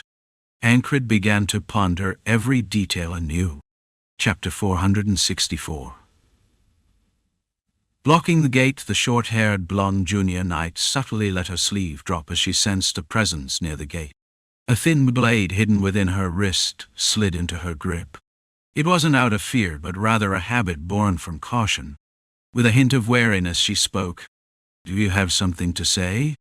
Rem, the barbarian of the West and a companion of Encrid, leaned casually against the gate. His gaze was indifferent, revealing no discernible emotion. In an unperturbed tone, he asked, "Where did you learn that poison technique?" The question came out of nowhere, but the junior knight understood immediately. West, barbarian, someone she once saved. It all clicked. She also knew that the poison technique she employed wasn't ordinary. The poison wasn't singular. For instance, Jackson used toxins derived from plants, animals, and minerals, combining them into synthesized poisons: arsenic, belladonna, poisonous mushrooms, and countless others. However, what the blonde junior knight used was different. It was poison crafted through sorcery. While it shared similarities in refinement and application, Rem silently noted the distinct difference. The manufacturing process isn't remotely the same. It was the kind of technique one couldn't use without a mentor, particularly the kind Rem recognized.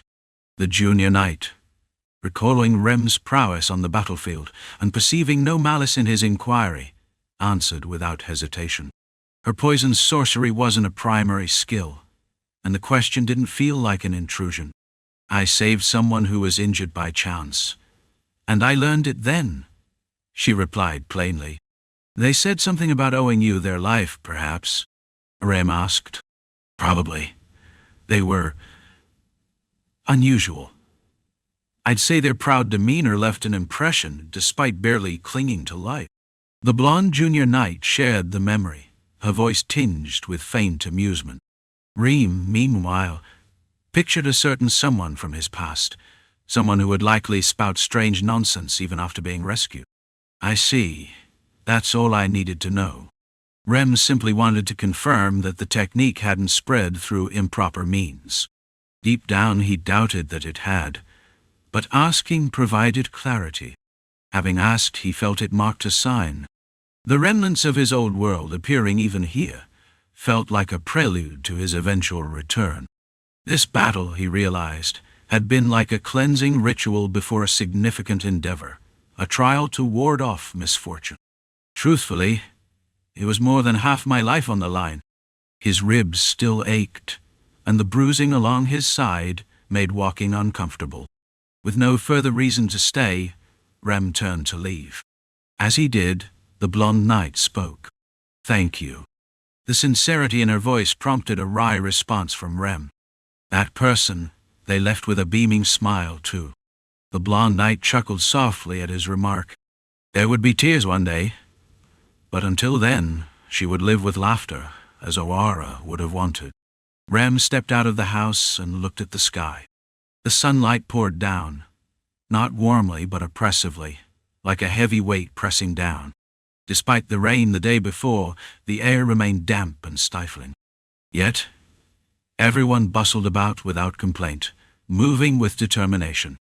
As he walked through the city, taking in the sights, a familiar sight greeted him at the inn's entrance. a figure even more diligent than the rest. "What's this? Hands trembling like that? What are you doing?" he called out. It was Encrid, gripping a sword and slowly practicing his swings. Every movement was deliberate, an effort to control even the smallest muscles. It was the kind of training used to dissect and refine techniques. Rem had tried it a few times, but found it tedious and unnecessary for his style. Oara's fight, though inspiring, hadn't taught him anything new. But Encrid was different. He would internalize every detail, savoring each lesson. Rem understood this, yet some instinct compelled him to tease. "Repetition," Encrid replied flatly, unaffected by Rem's jab as he resumed his training. In front of him, Luagarn stood with arms crossed. "You should be grateful for the body you were given," the frog remarked. Having observed Encrid, she considered his physicality a foundation of his capabilities. She had seen him replicate the knight's strike, a feat that could have ruptured muscles or drained excessive will, leaving him defenseless. Yet, Encrid's body endured. The phenomenon fascinated her. How could he withstand such strain without succumbing to the curse of emptiness? The curse described the state of lethargy that followed overexertion of will, akin to burnout. Encrid, however, defied these norms. Anyone else would have collapsed. Even the seasoned Roman had collapsed after wielding his brute force greatsword to crush a bipedal spider beast. If not for Asher shielding him afterward, Roman would likely be among those honored at today's funeral. Yet Encrid stood unscathed, swinging his sword as if nothing had happened. It was nothing short of miraculous. For Luagarn, no curiosity could rival this. Encrid divided his time evenly between sword training and meditation. Needing the latter, he now sat cross-legged on the dirt outside the inn. To passers-by he appeared idle, staring blankly at the sky. His gaze indeed followed the clouds, thicker than usual today. Low-hanging grey masses suggested rain by the afternoon. Though his gaze rested on the heavens, Encrid's mind raced. How did I block that? The Bilro fragment had lunged low, aiming beneath his knees, a surprise tactic. Ordinarily, he would have dodged. But Oara had responded by bringing her sword from overhead to intercept the strike, redirecting her attack to crush the Bilrog's head. The fragment retreated swiftly, realizing its misstep. The Bilrog's agility was remarkable, but Oara's swordsmanship had stunned Encrid more. Her movements, once incomprehensible, were now becoming clear. His attempts to mimic the knight's techniques had broadened his perspective. It's the same as before. Her sword traced connections between points like an artist sketching lines. At any moment she could react and adjust mid-strike, like a hand reaching for a cup, only to pull back and change course. React as you go. No predetermined target, just adapt. The concept fascinated Encrid. Could he strike with full force while maintaining such adaptability? Oara had done it. The possibility no longer mattered. He had witnessed it firsthand. Her style defied conventional forms, drawing efficient lines in real time. It was a sword play that rendered elaborate tactical feints meaningless, summoning only what was needed, precisely when it was needed. The technique Encrid witnessed was one only possible for knights, a form of swordsmanship relying on extraordinary reflexes honed by their physical prowess and will. It was a skill exclusive to knights, developed after one became a knight. Before attaining knighthood, Oara must have relied solely on fundamental techniques to defeat her opponents. In a way, it was reminiscent of Rem's style, an instinct-driven approach that drew out deeply ingrained habits. Clouds intertwined, twisted, and moved like Ora's sword. Encrid swung his own weapon in response, and the grey clouds shifted again. Fragmented pieces of Balrog took unpredictable trajectories, the red rod in their grasp slashing at sharp angles. The heat emanating from the rod, barely a sword by definition, scorched Encrid's skin. The ever-changing cloud transformed once more, becoming Ragnar's blade, then morphing into the spear thrust by the Eastern mercenary king. Experience it. The mercenary king's words echoed in his mind, advice that proved invaluable. Encrid knew what he had to do. Master everything you possess, he muttered, almost to himself. Did you have some strange dream? When Encrid opened his eyes, Rem stood 3 paces away, his grey hair disheveled. For a barbarian from the western lands, he was uncharacteristically clean, though his role in the unit, splitting rebellious nobles' heads with an axe, was hardly refined.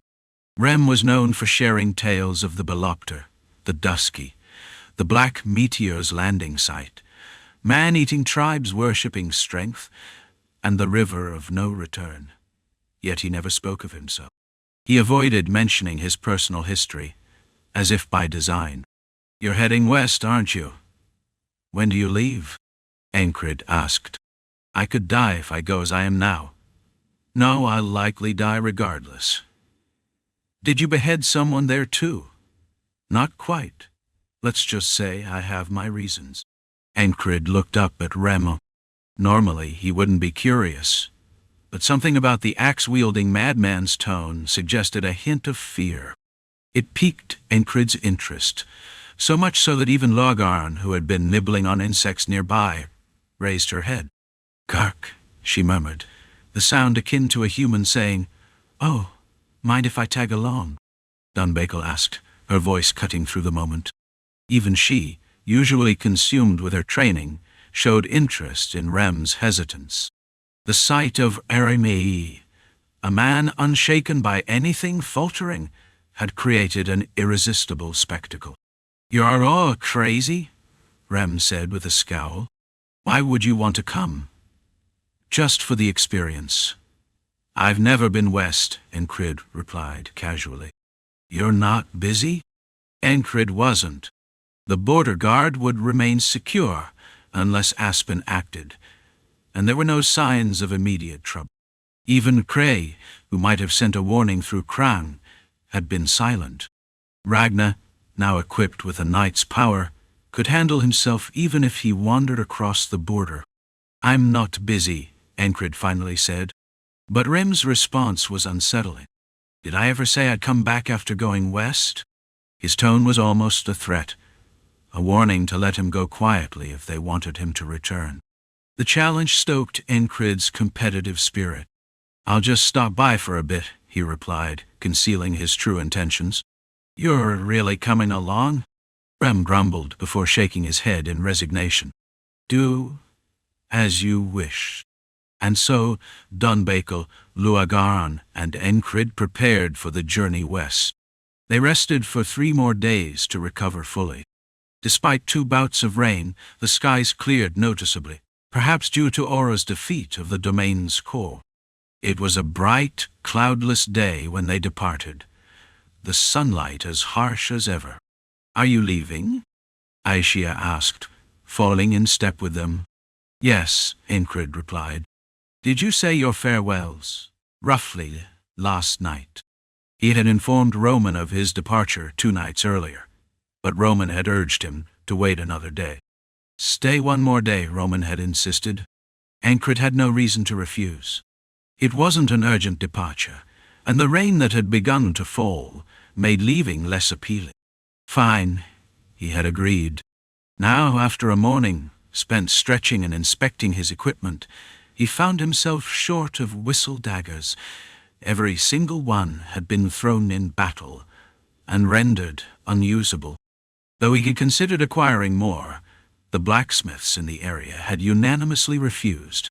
We have nothing to sell you, one obstinate craftsman had said, his tone implying it wasn't a matter of stock but a deliberate decision. As they left, Aishia made an unexpected admission. I had almost given up. On what? Encrid asked, matching her pace. On trying. I thought living on 1 meal a day with my brother was enough. But it's not. Her determination to move forward had returned, and she credited Oara for it. Because I saw Oara's back, she said. As they neared the city gates, Roman appeared, a massive sword resting on his shoulder. I still don't understand, he said, his resolve clear. Behind him stood Milio and the unit, alongside a short-haired squire. Their presence made it obvious. Encrid and his party wouldn't be passing through the gates easily. Chapter 465. Walking away from the city. As they walked away from the city, Roman broke the silence. "Why aren't you part of the Night Order?" His question was valid. With those words, Roman swung the greatsword resting on his shoulder. The blunt blade stopped just short of Encrid's nose. Encrid remained still, unfazed, as he felt no killing intent from the strike, merely watching with curiosity. "Either everyone in the capital is blind, or you have something else you're aiming for," Roman continued. Oara's end had been what she had desired. Roman knew that. He also understood that it wasn't he who stood by her at her final moment, but this man, Encrid. There was no hesitation in his heart. Roman had already made his decision as he blocked Encrid's path and swung the greatsword. He flipped the sword in his grip and drove its tip into the ground with a resounding thud that reverberated through the earth and their hearts. Under the blazing sunlight, with everyone watching, Roman spoke. "My name is Roman. I will not forget the debt I owe. Call for me, and even if it is in the heart of the demon realm, my sword will stand by your side." This is a personal promise, regardless of the Night Order's opinions. His words carried conviction. A vow he would honor even as a knight. The pledge astonished everyone present, not just because of its weight, but its meaning. It was a promise to risk his life for Encrid's sake. "And why should I trust you? And why should I trust you?" Encrid asked, bewildered. If he ever harbored even a hint of malice, Roman would be as good as dead. Such an oath could also serve as a shackle, ensuring Roman would never stand against him. This is merely respect for the second hero who saved the city. If you don't like it, forget it and move on. Roman's response was blunt, his usual style. Tossing such a grand gift and then suggesting to forget it? Madness. Another lunatic had appeared. "Here." A short blonde squire approached and handed over 3 daggers, all meant for throwing. The sight of them made Rem narrow his eyes. You know what those are, right?" "I do. That's why I'm giving them to him." The blonde interrupted Rem's question, cutting it off. She placed the daggers in Encrid's hands. When he held them, a subtle sensation stirred his 6th sense. If his senses weren't sharpened, he wouldn't have noticed it. "Treat them with care. Don't throw them recklessly," Rem advised from the side. "I hope these will aid you on your journey," the blonde added. Shouldn't they explain how to use such tools before giving them? Encrid's questioning gaze received a cryptic answer. "They will become the strength you need in the moment you require it." The blonde, visibly exhausted, had dark circles under her eyes. It wasn't just these two offering their gifts. "Everyone in the city knows what you've done," Milio said, stepping forward and rubbing his freshly shaved head. He might be planning to join a monastery. His hair was that short. "Should I recommend you to a monastery?" Encrid joked. Milio chuckled mid-sentence, lifting his left hand. "What? Did you think I'd spend the rest of my life alone, reminiscing about Lady Oara? No way. I'll find someone 10 times more beautiful and skilled than her." Milio laughed heartily, mixing humor with a bold declaration. Such a woman didn't exist. Oara had been special, more so to Milio. Even in death, she had left so much behind. Encrid knew this and respected Milio's dream despite knowing its improbability. "Stay strong. Don't give up no matter what others say," Encrid advised, echoing the same words he'd offered when Milio vowed to become Oara's partner. "I will." Gone was the man who once seemed hopeless. Milio nodded with a serene smile, determined to move forward as a squire of the Night Order. His resolve radiated through his entire being, a manifestation of will and purpose as solid as a fortress. Milio would become a steadfast man. "There are rare, special parts found in some monsters," Milio said after a moment.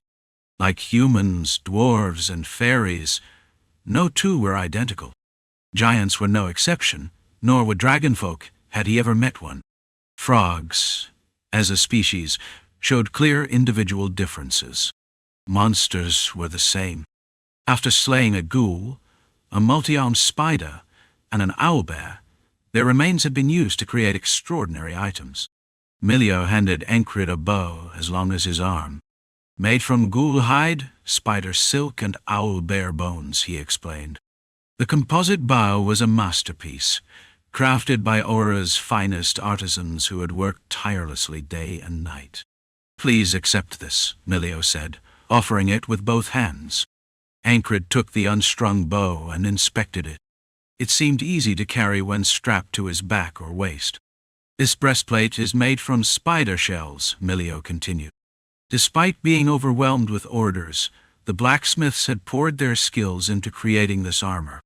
The black breastplate was adorned with what looked like fine black fur, which turned out to be steel fibers. No ordinary sword or spear could pierce it. Along with the breastplate, Encrid received pauldrons and arm guards made of the same material. Thank you, Encrid said sincerely. You've preserved our master's honor. For that, we salute you, said a female soldier, bowing her head. Squire Oliver chimed in. Should anyone insult you, I'll personally shut them up with my fists. The brawler laughed heartily but had tears in his eyes. The once rowdy fighter had cried every day since Oara's death. His tears didn't signify weakness. They required immense courage. In this regard, the squire was a hero in his own right. If I have a son, I'll name him Encrid. If it's a daughter, Oara, declared squad leader Admor, the man of Rowena. By now, a crowd had gathered around Encrid and his group at the city gates. No need to go that far, Encrid replied, without a hint of amusement, causing Admor to scratch his head sheepishly. Encrid smirked and added, Let's make a bet. Take the lead in the next wave and you can do whatever you like. The demon realm wasn't as fearsome anymore. Oara's sword had carved through its menace. Deal, Admor responded boldly, lowering his hand with confidence. Show off Rowena, standing nearby, offered a gentle rebuke. She lowered her head as her eyes met Encrid's. Thank you, she said. Then everyone else spoke in unison. To the second hero, who protected the city, Encrid had never spoken of his deeds. Yet one thing was clear. He fought with all his heart and strength, not for himself, but for the pride of Oara, aiming to go beyond the repetition of today. There was no need to boast. It wasn't about facing tomorrow without meaning, but ensuring that today could give a night a fitting end, one worthy of pride. Was that the best you could do? The ferryman asked. There was no need for an answer. No one could live every day to the fullest, but neither would they stop by looking back on past days. The people here now were living in the same way. They, too, were walking toward tomorrow. Then Encrid's brief farewell prompted the crowd to part, making way for him to leave the city. Enki! Someone led the chant. Enki! Enki! Behind him, a cheer rose, filling the air with Oara's gratitude. Encrid turned back once, then set his sights westward, heading down the road. It was the path toward the west. The sunlight was warm. The damp air dissipated, and the mist of the enchanted lands melted under the sun's rays. Thus, Encrid and his companions left behind the born anew city of Oara, born from the sacrifice of night, Oara, the time of dawn when the blue world of early morning pushes away the night, or the orange-hued hours ruled by sunset. These were the hours Encrid loved most. Why was that moment so precious to him? Even if asked, he couldn't give a clear reason. Was it because it signaled the start of a new day? Or perhaps because he often gained insight during those fleeting hours? Maybe that was it. During those times he felt differently. His will surged, and he was filled with elation. He preferred sunny days to rainy ones because of this. Sunlight, the dawn, the wind, and the flowers. These seemingly useless things stirred his spirits. Though there were days when even rain had its charm, the brightness of the clear skies always invigorated him. Perhaps all these experiences were why he had come to cherish the present moment so much. The world was bathed in orange hues. Moving southwest through the grey forests of the enchanted lands, past the poisonous swamps, and further south before turning west, they came upon open plains. In the distance, the horizon stretched wide, the sun sinking beneath it, casting the world in an orange glow. Even now, Encrid gained new insight. Rem was human after all. Even someone like Rem had fears. He hid them well, but every so often, a glimpse showed through. It was rare for someone as guarded as him to reveal such vulnerability. Rem was the kind of man who, no matter the foe, would never retreat, often bordering on reckless bravery. Have I mastered the heart of the beast? I don't need it. My body has carried the blood of beasts since birth. Encrid recalled him baring his fangs with pride, a stark contrast to the man he saw now. Are you really coming with me? Rem's tone, his eyes, everything about him said he didn't need their company, that they didn't have to follow. Absolutely, Encrid replied with the determination he'd seen in Roman before. Could mortals wield words of power like those of the divine? If so, Encrid wanted to use them now. Absolutely, without fail, no matter what. His gaze carried that resolve. Rem's pupils quivered. I'm coming, he said. So am I, and I as well. Encrid spoke first, followed by Dunbakel, with Luagarn adding the final word. Rem met each of their eyes in turn. Though his shaking pupils steadied, and his fierce gaze returned, Encrid caught a flicker of fear deep within. What are you so afraid of? It won't be fun. It might even be unpleasant, Rem finally said. We're not going for fun. It's curiosity about the West that drives us, Encrid replied as he walked. Sure, Rem muttered sarcastically. He wasn't a fool. He could read Encrid's intent. He knew this was an excuse to mock him. I've warned you, Rem said. Warning received, Dunbakel interjected, only to be struck on the head with an axe handle. With a swift flick of his left foot and a wave of his right hand to distract, Rem swung the axe in his left hand. Though it wasn't fast, it was calculated. Smack! Ow! Even with its slow arc, the strike carried enough force to hurt. Sometimes it felt like Rem might even be stronger than himself, Encrid mused.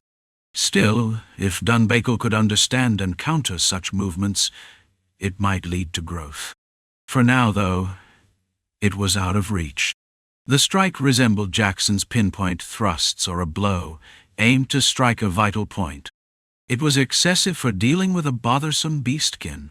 Encrid suddenly realized he could see the technique's form clearly, even break down the subtleties Rem had incorporated. Another insight. This was why he had come west, not just for Rem's reactions, but for other reasons, too. Rem began explaining the enchanted dagger with short blonde hair embedded in its hilt. There's a ritual where one sacrifices their lifespan to craft something. This dagger might not have cost actual life, but it probably carries the weight of accumulated karma. It could even prevent further spellcasting. Are you listening? Rem frowned as he noticed Encrid zoning out after asking the question. Madman, he muttered. The aura emanating from Encrid intensified, the will to fight manifesting as palpable pressure. Though neither of them had knightly titles, the oppressive force radiated by both was undeniable. Rem grinned. The mad commander had fully recovered. Both were now fit for battle. Rem's prized axe was irreparably damaged, so he carried 2 ordinary hand axes. A slight disadvantage, but no matter. A fighting spirit stirred within M. When we left the city, no one cheered for me. Was that your doing? he asked. Yes, Encrid answered. Dunbakel looks rather pretty when her fur's brushed, doesn't she? At that, Dunbakel raised her head, her golden eyes brimming with curiosity as she glanced between them. Yes, Encrid nodded. Rem was certain now. He wasn't paying attention. They stopped walking. Dunbakel, gathering twigs for their campsite, paused to look at them. The axes and swords reflected the orange light of the setting sun. I won't hold back, Rem said. Encrid grinned widely at those words. It thrilled him to hear such determination from his subordinate. This wasn't carelessness. It was readiness to give one's best. It was a feeling Encrid found indescribably enjoyable. He's smiling again, Rem muttered. Chapter 466. No longer equal, the sunset lit half of their faces, making the unlit side appear even darker. The sunlight stretched between the two men, seemingly drawing a line that divided their stances. Encrid's smile had vanished, leaving his expression unreadable. Rem's face was even more detached. Both stood with arms slack, weapons undrawn. Dunbakel and Luagarn felt an oppressive tension radiating from the two figures, even in their unassuming postures. The calm before the storm. Dunbakel's thought was immediate. Waves stirring in a swamp. Luagarn thought in parallel, yet distinct in interpretation. The difference lay in their perspectives. Dunbakel, driven by instinct and intuition, saw the inevitability of a forceful clash ahead.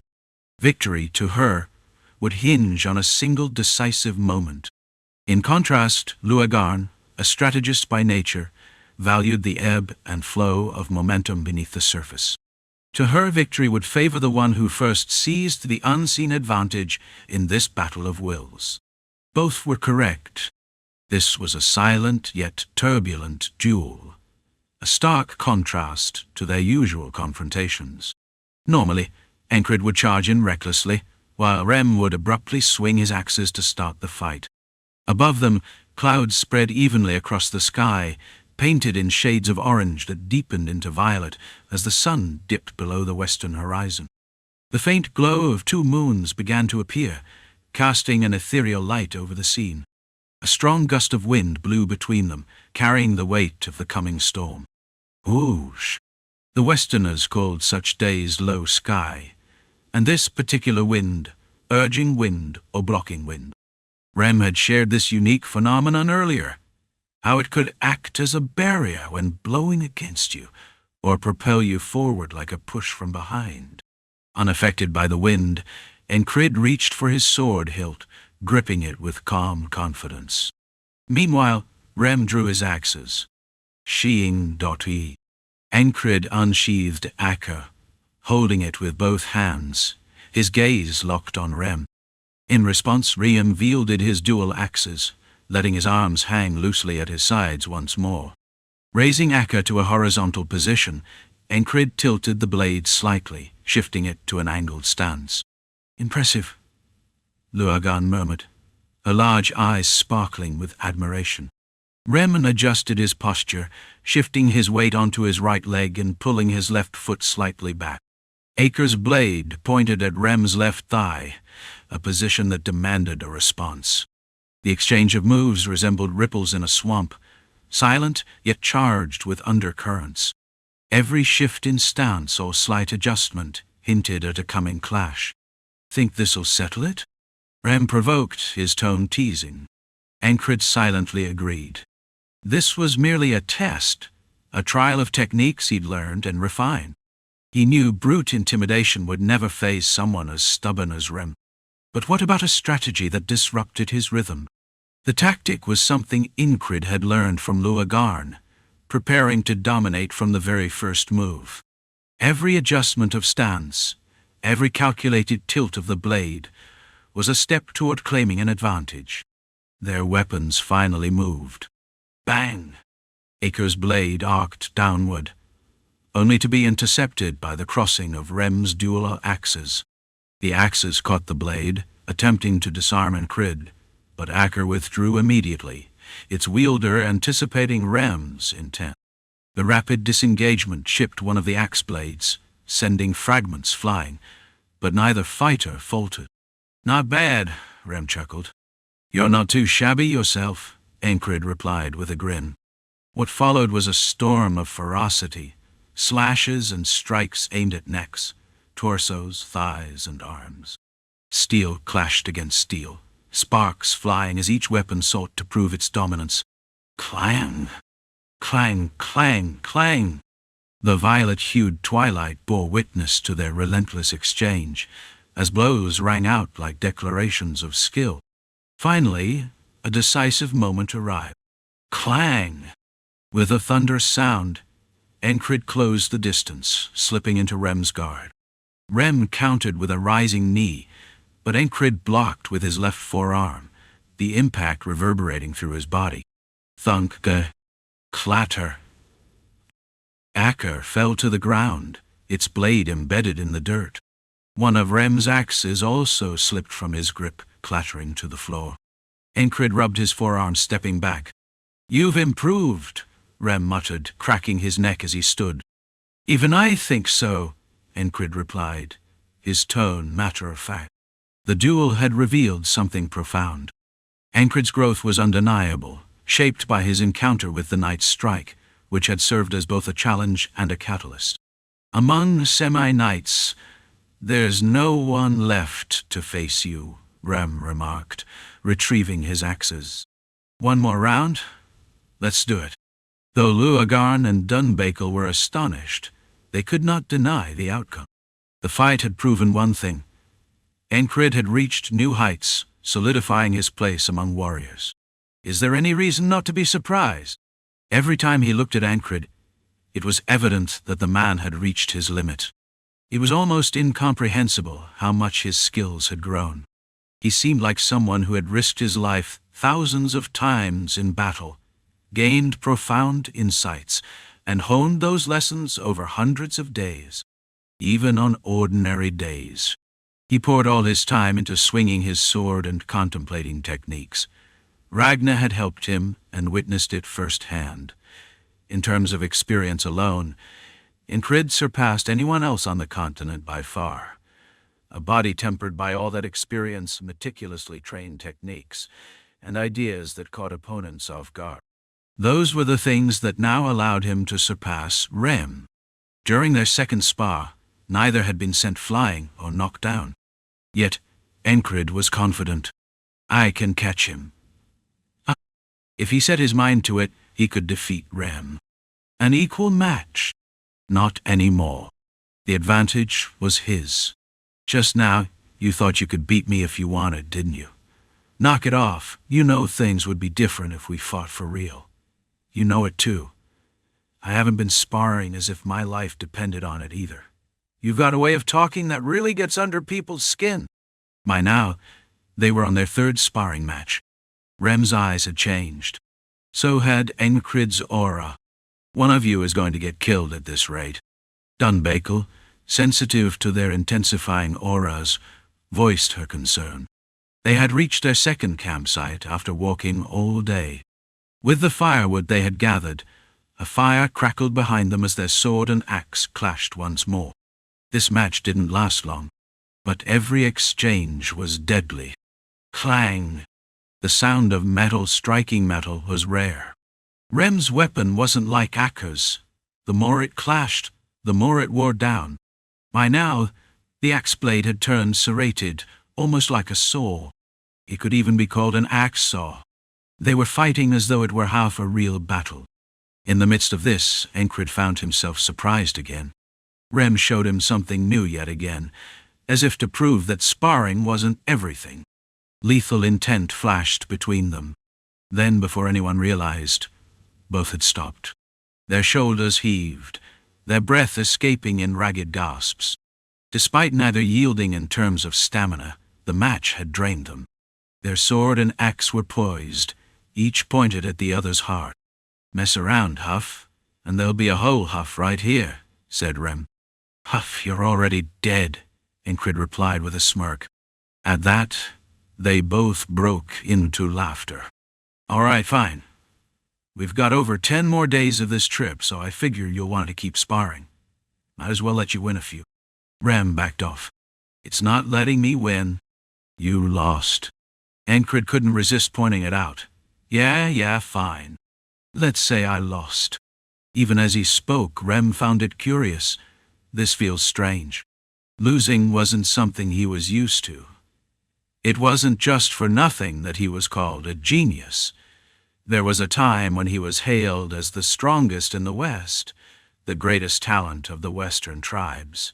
Few among his teachers had lasted a month against him. Learning curses was a bit tricky, though. But even that he had learned, mastered, and understood. Several sorcerers had debated making him their successor. And then he left that land. Even after leaving, losing was a rarity for him. Recently, there had been a mad lost wanderer, and a stray cat that suddenly went berserk. But before that, losing wasn't even a concept he was familiar. There were many reasons, but perhaps it was because this insane captain didn't seem like he would stop any time soon. It wasn't as if he considered Rem merely a checkpoint to pass or a goal to ultimately overcome. This was just something that happened, a part of his journey toward his own dreams. That's why even now he continued to wield his sword. This campsite is uncomfortable for a lot of reasons. As they built the fire, Dunbuckle commented. And I'm thirsty, added Luagon. As they ventured further west, the increasingly dry weather must have been tough on the frog. All right, let's see. Rem began digging into the ground. Everyone, including Encrid, turned their gaze toward him. Just wait, I'll get us something sweet to drink. This was the West, the land where he was born and raised. There would be plenty of troublesome matters further in, but it'd be a waste not to enjoy the present. Always have fun. That had always been his creed. After digging for a while, Rem plunged his axe into the ground, grabbed something behind the blade, and pulled it up. Crack, dot. The earth broke apart more easily than expected, and something round emerged. Too large for one hand, but too small for two. Fruits grow underground? Was it some kind of root fruit? Encrid asked, puzzled. It's a Western specialty, the ground squirrel fruit. Its hard outer shell was made of compacted dirt. Rem cracked it open to reveal a shriveled fruit inside. He brushed off the dirt, sliced it with his axe blade, and split it in half. Inside was a sloshing liquid. Give it a try.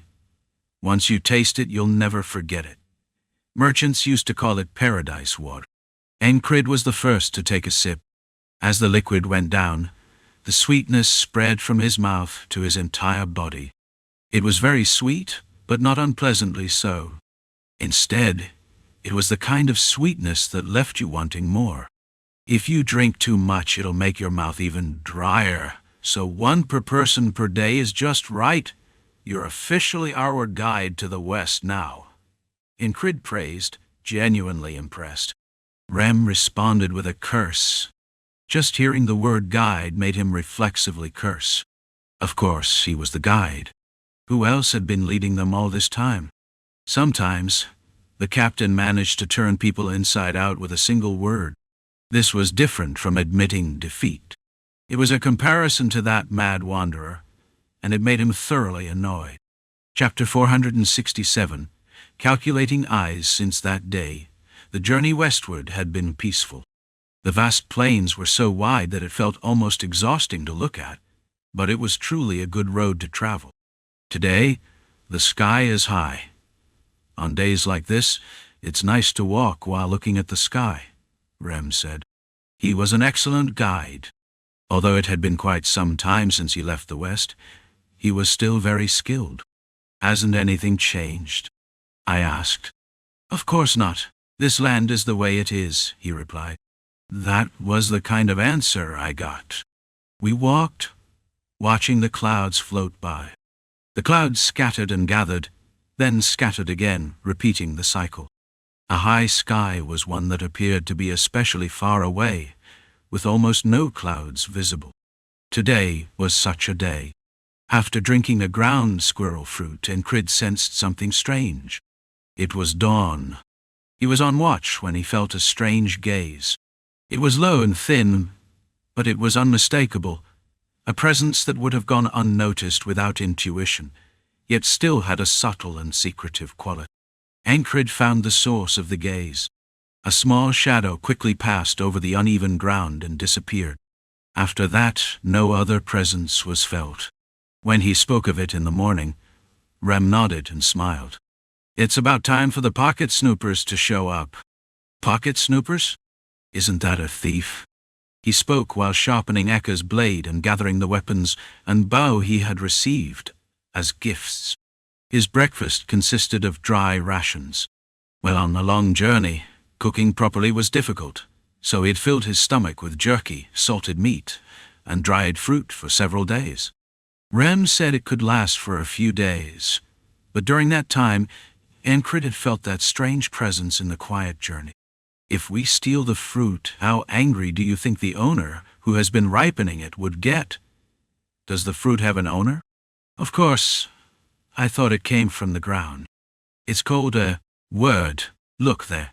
Rem raised his hand and pointed at a dry tree with thorn-like branches in the barren plain. I had seen it several times. The branches were like thorns, with long leaves hanging from them, and the leaves seemed to be made of tough material similar to wood. "That's the ground squirrel fruit." "What?"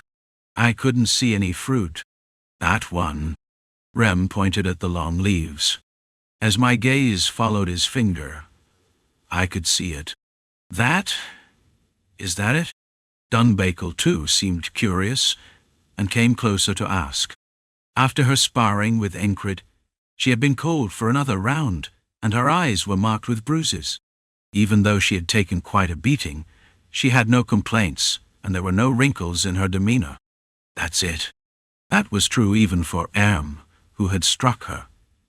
The two didn't hold any grudges, nor did they exchange any feelings. They just trained by striking each other and enduring it. Watching them, it was quite remarkable. You'd think that some kind of romantic tension might develop, but Rem was thorough. It seemed like women didn't even exist in his world. "Those fruits are carrots?" Then, the fruit absorbs the earth's energy and grows. The squirrels are the only ones who can find the right land for the fruit to grow in. The West was full of rare and interesting things. Encrid understood that the strange presence he had felt was indeed from a ground squirrel. Everything he saw and heard here was a valuable lesson. This was also the reason why he came to this land. How do other Westerners fight? Whether sitting, standing, walking, or stopping, Encrid was focused on one thing. While that could be an advantage, it could also be a weakness, as it often led to single-minded rushing. Rem, watching the crazed swordsman, answered, "There are those who fight like me, and there are those who fight in different ways. Is that all? Do you want to know in advance?" Encrid didn't think much about it and shook his head. "No, don't tell me. If it had been in the past, when his skills were lacking, he would have wanted to know every detail and understand as much as possible to prepare, even if it meant dying. But now, he felt like he could afford to be a little more reckless. This was a path he could walk without fearing death. Let's face it and enjoy it. It would be more fun to face the opponent without knowing anything. It wasn't a path to death after all. Rem grinned. He had expected this. Encrid also smiled, now understanding Rem's intentions. The two of them bumped their fists together, and it felt like the flower of friendship was about to bloom. "You'll have fun when you meet them. You might get angry, but I'm not sure about the chief. That stupid beast woman will probably have it tough, and the fraud might not even bother." Rem reminisced as he guided the way. Leaving the plain behind, he said that they would walk a little above the direction the sun was setting, with a small hill on the left. They would soon reach a small settlement. There were occasional monster attacks that made things troublesome, but everyone in this settlement was a warrior. From the continent's perspective, they would be called rangers living on the borders. However, in the West, they were simply known as the warriors' settlement. A place where everyone could fight, and fight well. Now, It was time to encounter a familiar face. Huh! Rem secretly took a breath. He was a bit nervous. One of the people he was about to meet would probably resent him a lot, and that resentment would be justified. What should I say? Should he say long time no see? If he had known this would happen, he would have gathered some shiny gems or something. If Grace had been there, he would have made sure Rem didn't go empty-handed. He was lost in such trivial thoughts when... thunk. Encrid raised his arm to block Rem's step. Looking at Encrid's arm resting on his chest, Rem raised his head. The settlement he knew was a bit farther along the road. Before reaching it, however, 3 figures appeared, hiding awkwardly behind a short hill. Who sent for lunch? What, you idiot? We're the farthest out, so who would send anything? Then what are those? The 3 of them spoke loudly, their voices booming like thunder. If you were close enough, your eardrums would be in agony from the volume. Their faces were hard to miss. Giants. The 3 giants had been talking, but they stopped when they saw the group. All 3 carried thick black-brown wooden clubs with sharp thorns on them. Let's eat. The 3 giants turned their bodies. Encrid had faced giants before, but this was the first time he encountered such a sight. What did they mean? Eat? What? Are they going to eat us? Are these giants going to treat humans as food? Frogs are tasteless, so get lost. The one in the middle of the 3 giants shouted. His rough shout echoed across the desolate field, bringing with it an overwhelming pressure. Naturally, Encrid's will of rejection activated in response. Grrr! Dunbakel's pupils elongated vertically. Swish! Thud! Even in such a strange situation, Rem spun his axe around and gripped it above his head. Swoosh! Luagarn unsheathed her whip, snapping it against the ground. The sound of the whip hitting the earth was followed by a light cloud of dust rising into the air. The 3 giants took long strides forward. Frogs are tough. Just chew them and toss them aside. The beast is mine. These were not giants who only ate humans. They seemed to be omnivorous giants. The 3 giants closed the distance. At first glance they appeared slow, but that was only because of their massive size. They were definitely not slow. One of them suddenly accelerated, speeding up and thrusting its club forward. It was an unexpected move. It seemed as if it would strike down heavily, but instead the club was thrust straight at them. The surprise attack came at an awkward moment. While Encrid was shocked, he quickly reacted. His heightened senses allowed him to instinctively draw the blade from within. Crack! Acre met the giant's club with a sharp, explosive sound. The 2 weapons collided and then separated. Acre's sharp blade sliced through part of the giant's dark brown club, sending fragments flying to the side. The giant staggered and stopped, and the other 2 giants, standing next to it, pulled back and created space. The 3 giants had surrounded the group. Encrid lifted his sword, his eyes cast downward. Was it really the giant's strength? Even after the hearth of the beast was pumping moments ago, his feet had still been pushed back. Holding his axe on one side, tilted his head and asked, "What are you guys? Why were man-eating giants showing up here?" Rem was genuinely curious. "Roar! Are you scared, little one?" The giant spoke in a mocking tone, as if trying to scare a child. Rem, who had never been treated like this before, lifted his head and thought for a moment. If they could keep alive just one of them, perhaps they could speak. Based on how they had attacked earlier, these weren't mindless beasts. They knew how to use their appearance to their advantage. In other words, they were capable of strategy. And knowing how to strategize meant they were also familiar with fear. "Don't kill one of them. Just play around with it," Rem said, lowering his axe. He pulled his chin back and tilted his head slightly, his eyes glowing with a fierce light. There should have been someone here to protect this area, but they were nowhere to be seen, and only these omnivorous giants remained. This meant something had happened here. That thought gnawed at Rem's mind. He planted his feet firmly into the ground. The heart of the beast moved, sending power to his thigh muscles. He bent his knees and pushed his ankles forward. Thud, thud, thud. The ground trembled. What is that? The giant continued to act like a fool, trying to lure Rem. Rem decided to play along with the giant's tactics. Boom! He pushed off the ground. There were moves he couldn't use while sparring with Encrid, like fully activating the heart of the beast.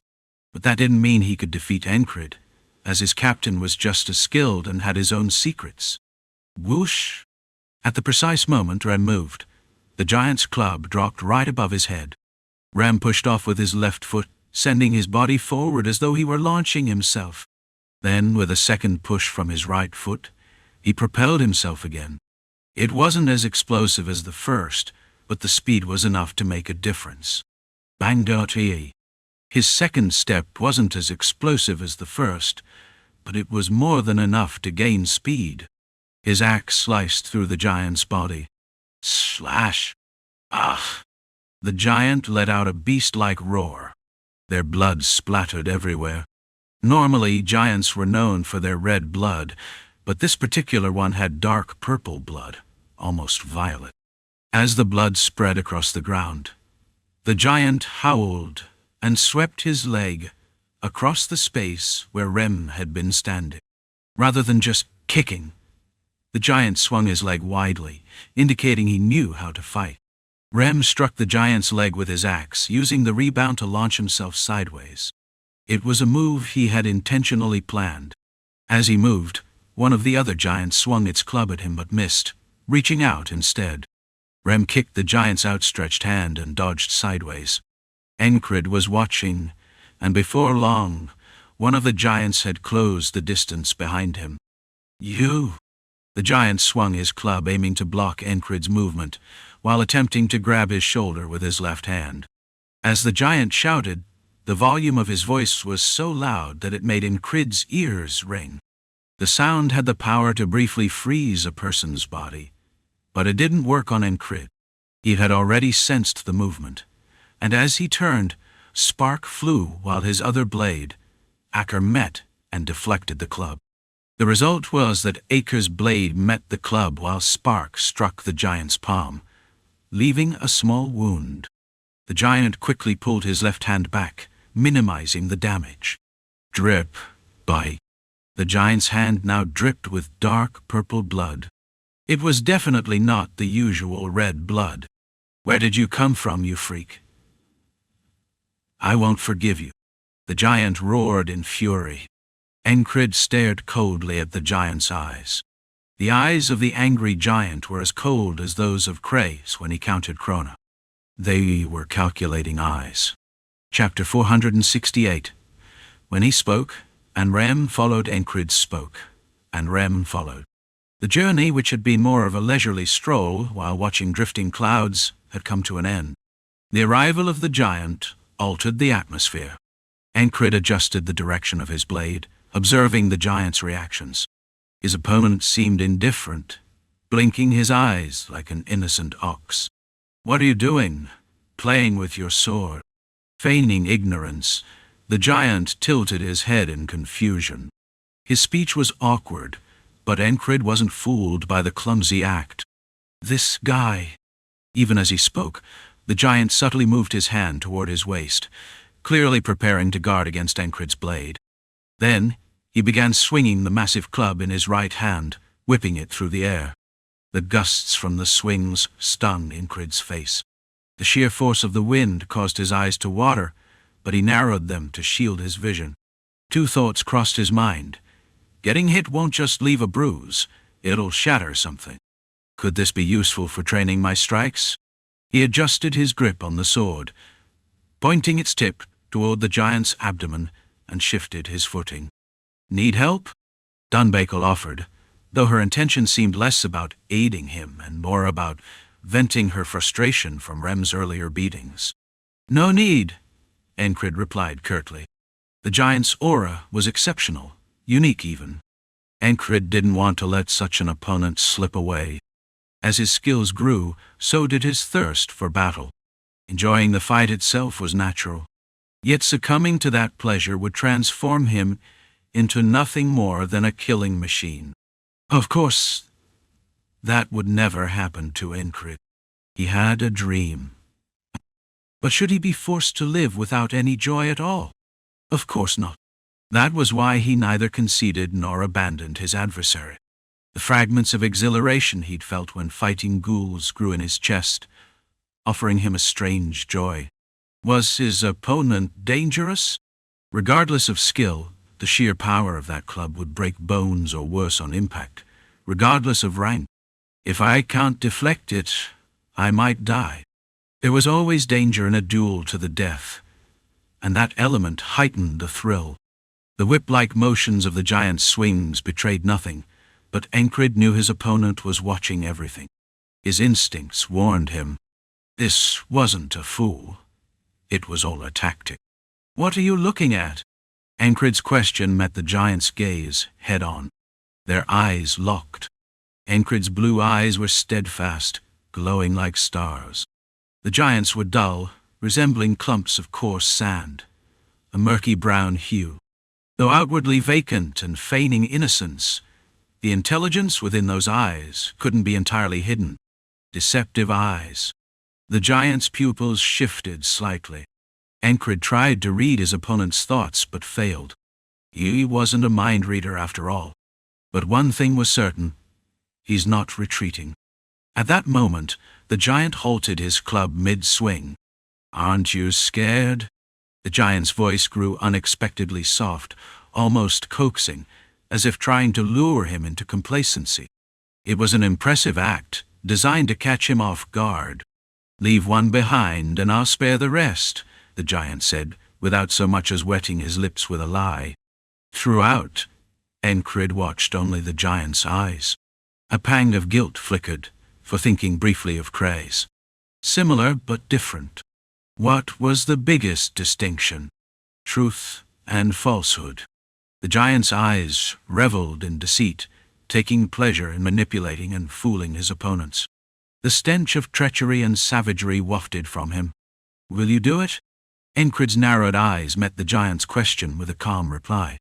Sure, the giant responded. I swear it on the name of Banatur.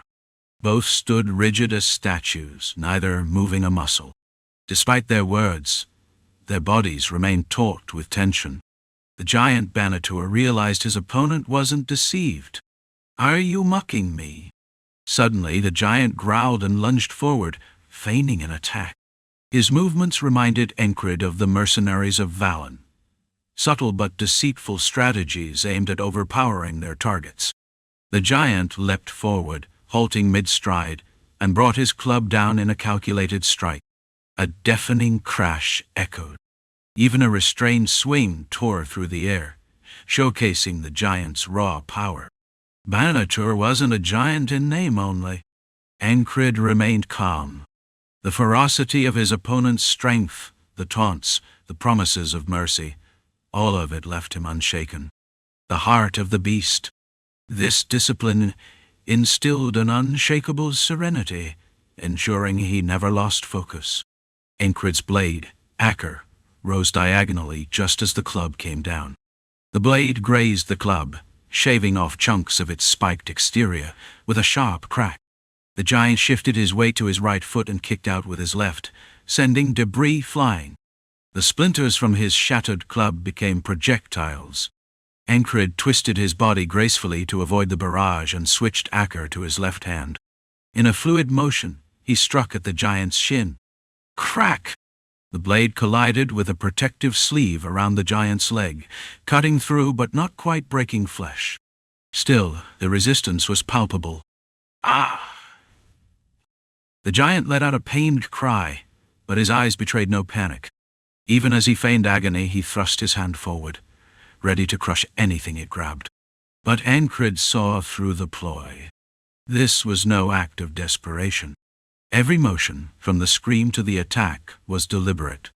Banatur's shattered club descended silently this time, the angle sharper and the strike swifter. I, fire, tree. Civilized born bone. On the road. Who killed? Encrid exhaled briefly and held his breath for a moment. A singular focus. Time seemed to slow. His senses expanded, perceiving everything around him, relaying the situation in vivid detail. Fueled by the surging vitality of his will, Encrid moved. With his right hand straightened like a blade, he struck outward, while the acre in his left hand swung upward. At the same time he stepped forward, planting his foot squarely on the giant's instep. Crack! Crunch! Snap! The knife-hand strike shattered the giant's wrist. His foot broke the instep bones, and acre pierced through and split the club in half. Splinters and chunks of wood rained down from the broken weapon above his head. Krah! Finally, the giant let out a genuine scream of pain. It was real. Retrieving acre, Encrid leaped back to create distance. The giant, undeterred, dropped his club and swung his massive fist. Whoosh!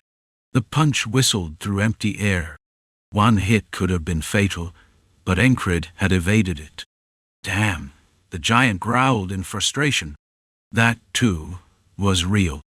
Encrid looked into the giant's tear-streaked eyes. Those tears were also real. He found himself satisfied. While Encrid was toying with one giant, Rem had already killed 2 others. The fight on his side hadn't dragged on. Initially, they exchanged blows at a mid-range, testing their weapon skills. But soon, Rem closed the gap, entering the giant's reach. Losing control of the distance, the 2 giants flailed their arms and legs in desperation, only for Rem to parry and shove them aside, driving his axe deep into their torsos. One giant died, spilling its entrails through the gaping wound Rem had carved in its abdomen. The other, with a hand axe embedded in its skull, staggered before collapsing. Purple blood splattered across the ground. Seeing the second giant keep fighting for a while despite an axe lodged in its head was a testament to their extraordinary vitality. But even for giants, spilling all their entrails and having their skulls completely split meant certain death. The 3 giants were simply unlucky. They had encountered monsters in human form. "Who are you people?" Rem approached after the brutal skirmish, directing his question to the sole surviving giant, whose wrist and instep Encrid had shattered. The giant blinked, seemingly pondering Rem's words. "Why are your kind here? You don't live in this place." Rem pressed again. The giant, known as Banata, blinked once more. "Ugh, it hurts. Why are you asking me that?" Feigning ignorance again. "I know of no regret." Encrid wasn't the only one who noticed. Rem didn't waste words. Instead, he drew a dagger and pressed it beneath the giant's eye. Nearby, Luagarn used her whip like a rope to bind the giant's arms. Approaching the giant at such close range was a dangerous gamble.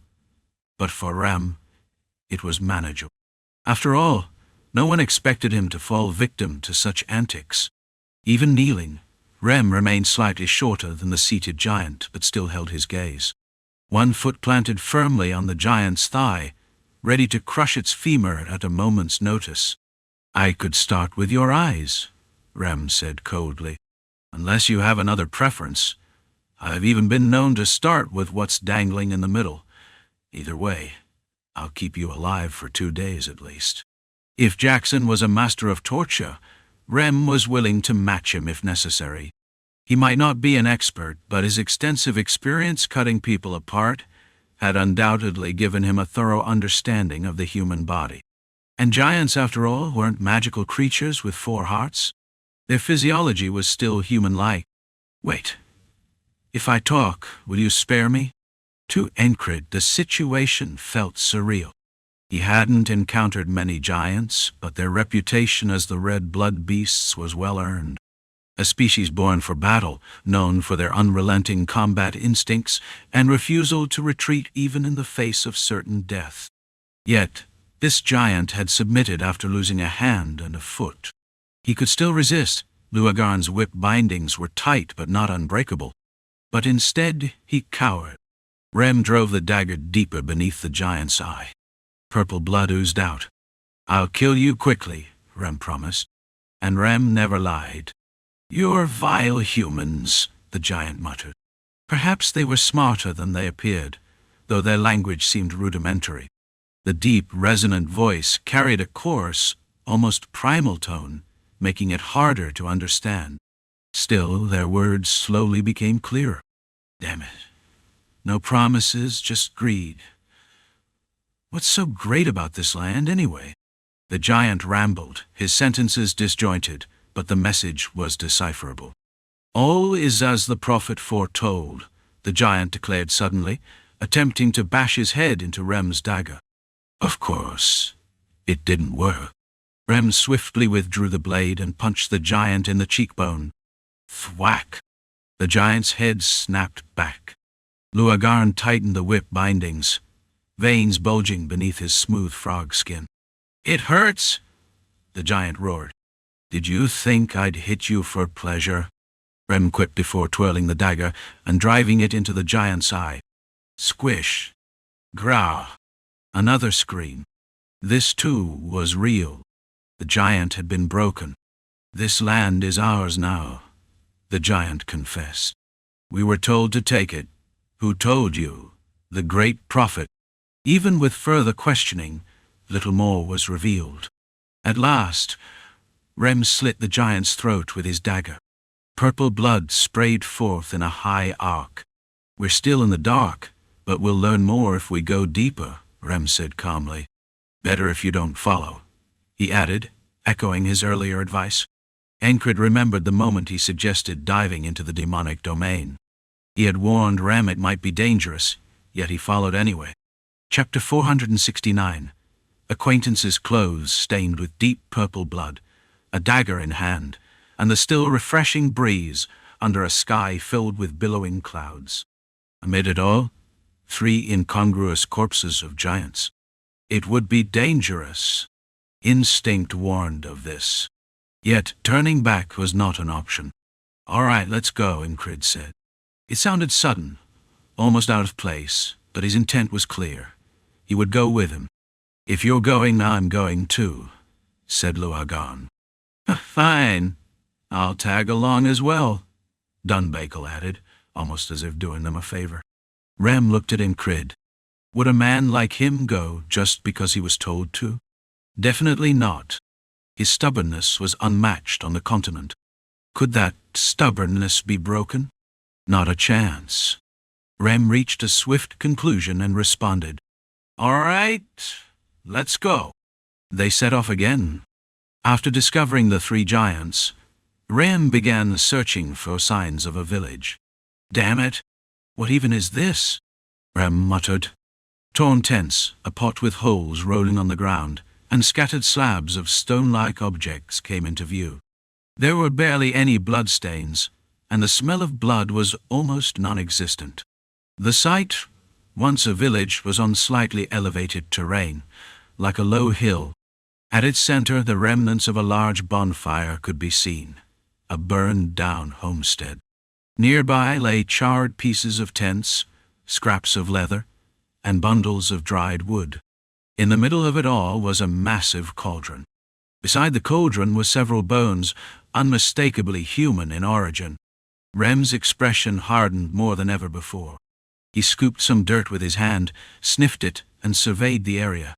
"There's not much to go on here," he concluded. There were no shattered barricades, broken bows, or spear shafts. For a battlefield, the traces were too faint. That was Rem's assessment. Too many unanswered questions, but nothing conclusive. Looking at the remains of wooden palisades imbued with some special sap, Rem spoke. "There used to be people I knew here. No, there should have been. And now they're not," Encrid said while inspecting the ground. Beyond the 3 giants, no other signs were apparent. Then, what did the prophecy the giants mentioned signify? Exactly. And those 3 giants, something about them feels off. Their blood feels wrong, and the lack of monsters nearby is strange too, Rem muttered, folding his arms and leaving his axe behind for a moment. It didn't make sense. This was the West, after all. Monsters were supposed to be abundant here, from sandworms to creatures that mimicked human voices with white fur, and even ratmen. These were commonplace, Rem had said. In contrast, due to the arid climate, creatures like lizard men or crocodiles were rare. They even spotted a few wild velociraptors along the way, short-snouted creatures with scaly bodies, small forelimbs, and long hind legs. Watching them run, they were almost as fast as horses. But taming such creatures seemed doubtful. Even so, in the West, there were some who reportedly rode them, which meant taming them was possible somehow. "Let's move on," Rem said, brushing off his hands. "A giant attacking a village, while possible, the people here wouldn't have been defeated so easily." This meant there was something Rem didn't yet understand. He took a step forward, and the group moved again. Though one village lay deserted, the paths Rem remembered hadn't changed. The roads were the same. Walking, Encrid tilted his head upward for a moment, watching the clouds seemingly rush by. He had heard that in this region, rain would either pour like a deluge or be almost non-existent. On a day like today, with this dry atmosphere, rain seemed unimaginable. The air was coarse, almost scratchy. From his experience, Encrid couldn't detect the faintest scent of rain. Luagarn, following behind him, spoke up. "So dry. Though this was ideal weather for travel, it was likely uncomfortable for her." She kept sipping from her water supply. "Drink as much as you need. We'll reach our destination by nightfall," Rem said. Luagarn nodded. Occasionally, winds laden with yellow dust would blow through, followed by refreshingly clean breezes. As they continued, Rem spoke. "People here don't like change much," he remarked, surveying his surroundings. It looked like he was searching for signs of giants again, but he was merely navigating. Landmarks like ridges, boulders, or large trees were his guide, unchanging markers amidst the transient. Even under storms, he stood unmoved, a majestic and grand sight. For someone living here, they'd be but a speck against the vastness. The ochre-colored land had patches of grass here and there, alongside stretches of gray, stony terrain. There were chunks of sandstone, shaped and weathered by time. However, these were poor as landmarks. Admiring the surroundings, Encrid asked, "What do you mean by that? There are wars, infighting among us, sure. But ultimately, we resist significant change. Whether we wander this land, fight, or die in struggle, that's all there is to it. People here live believing it's all fate," Rem explained, his tone calm. Encrid noticed this was how Rem spoke, when discussing something he truly detested. Whether or not Rem was aware of this, Encrid could tell. For example, when scolding someone like Jackson or Ragnar, Rem would raise his voice, which was fine. It showed he was moderately angry. But speaking softly while gripping his axe, that was a warning sign.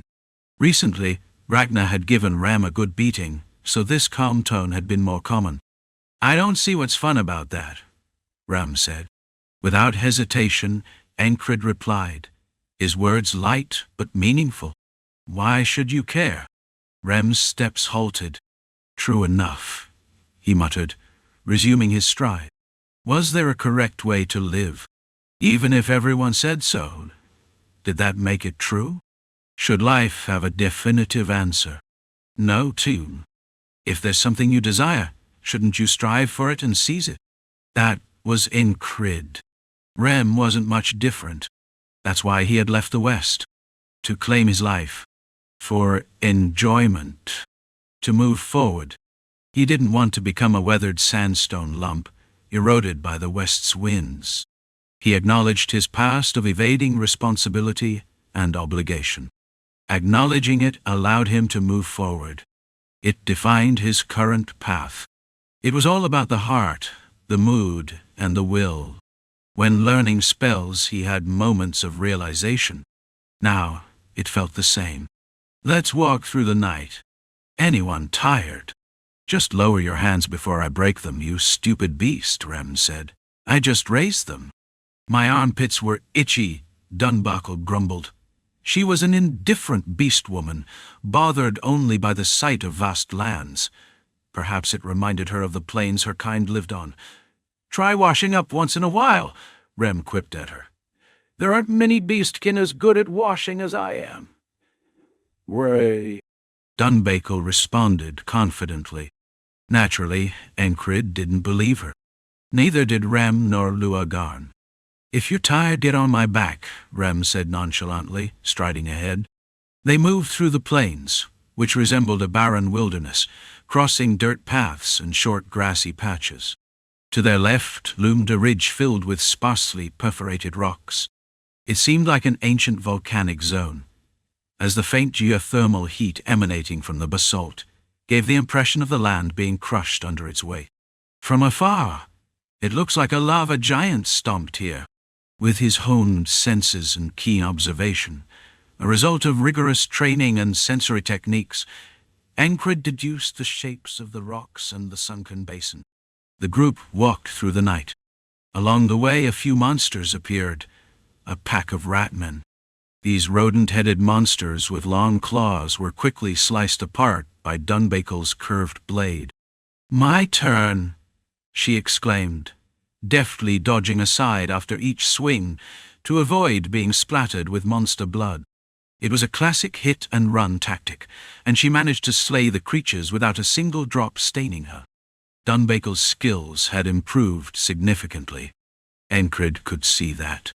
What if she faced the giant from earlier? He had been confident he could handle it, but Dunbuckle would win. Her chances are far better. Of course, in actual combat, chances of victory are always tenuous. Regular training increases survival odds, but guarantees nothing. Am I overestimating Dunbuckle's abilities? Should he push her further to motivate her? She seemed indifferent. Perhaps she had changed after receiving praise in their last battle. Not my concern. It wasn't Encrid's job to worry about her path. Dunbuckle would find her own way forward. The hyenas or vultures will deal with the corpses, Rem remarked, surveying the slain monsters before resuming his stride. As they proceeded, jagged, blade-like rocks surrounded them, sharp, formidable natural barriers. On their right, patches of short grass dotted the terrain. A few sheep grazed there, leisurely nibbling at the ground. Sheep? Astestein Kruaner, Anestein, Ausermine, Ter. Here. And there were cattle too. Amidst them a few people appeared. After walking all night, dawn was breaking. The interplay of sunlight, clouds, and the characteristic light, dry western air illuminated the landscape.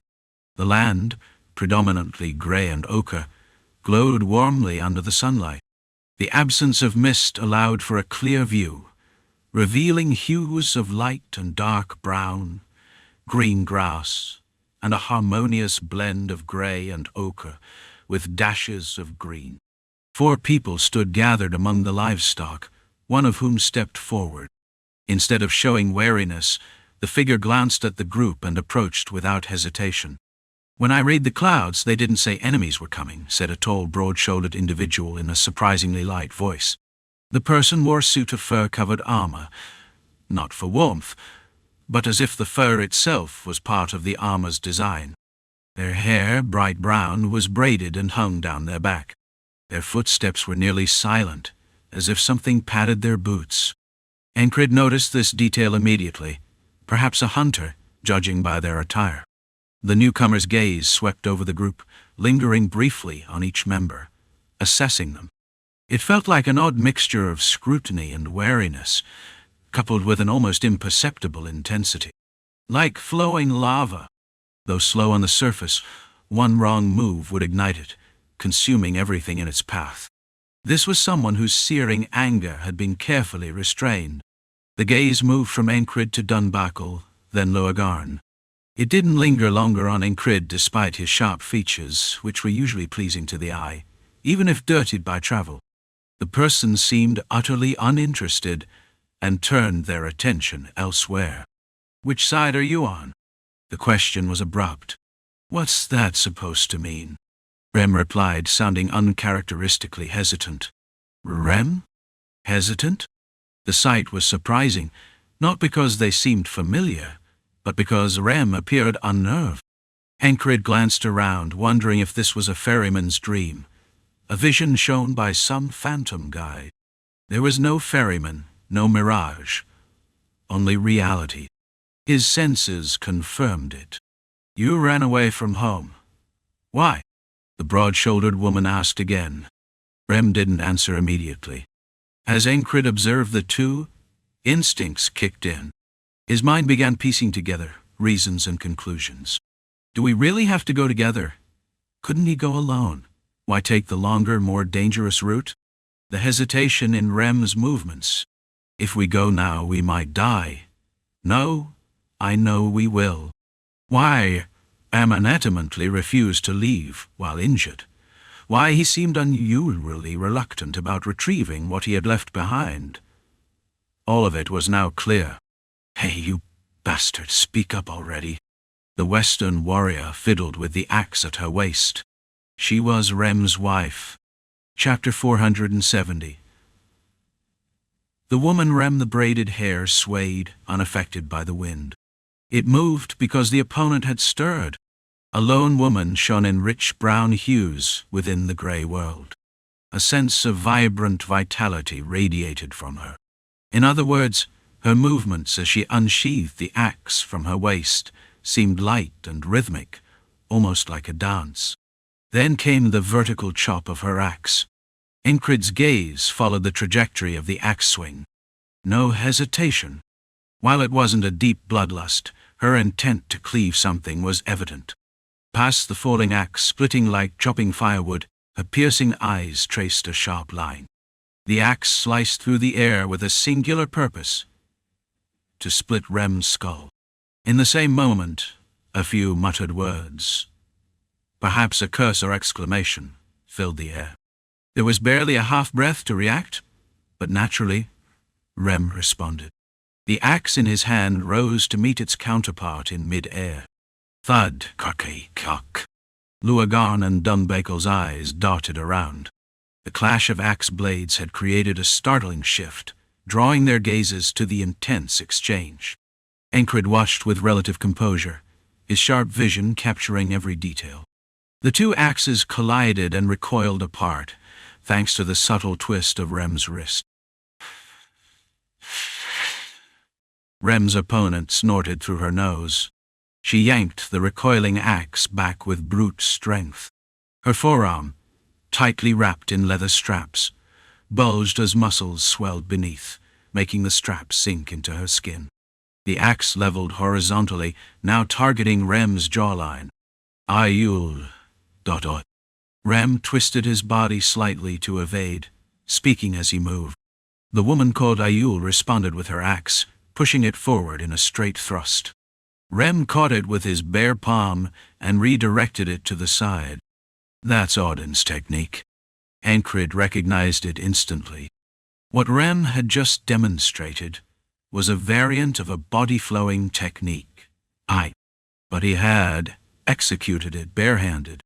Even though Encrid might have been able to defeat Rem, replicating such fluid movements so effortlessly was beyond him. It was a matter of talent, the natural ability to grasp a method and manifest it physically.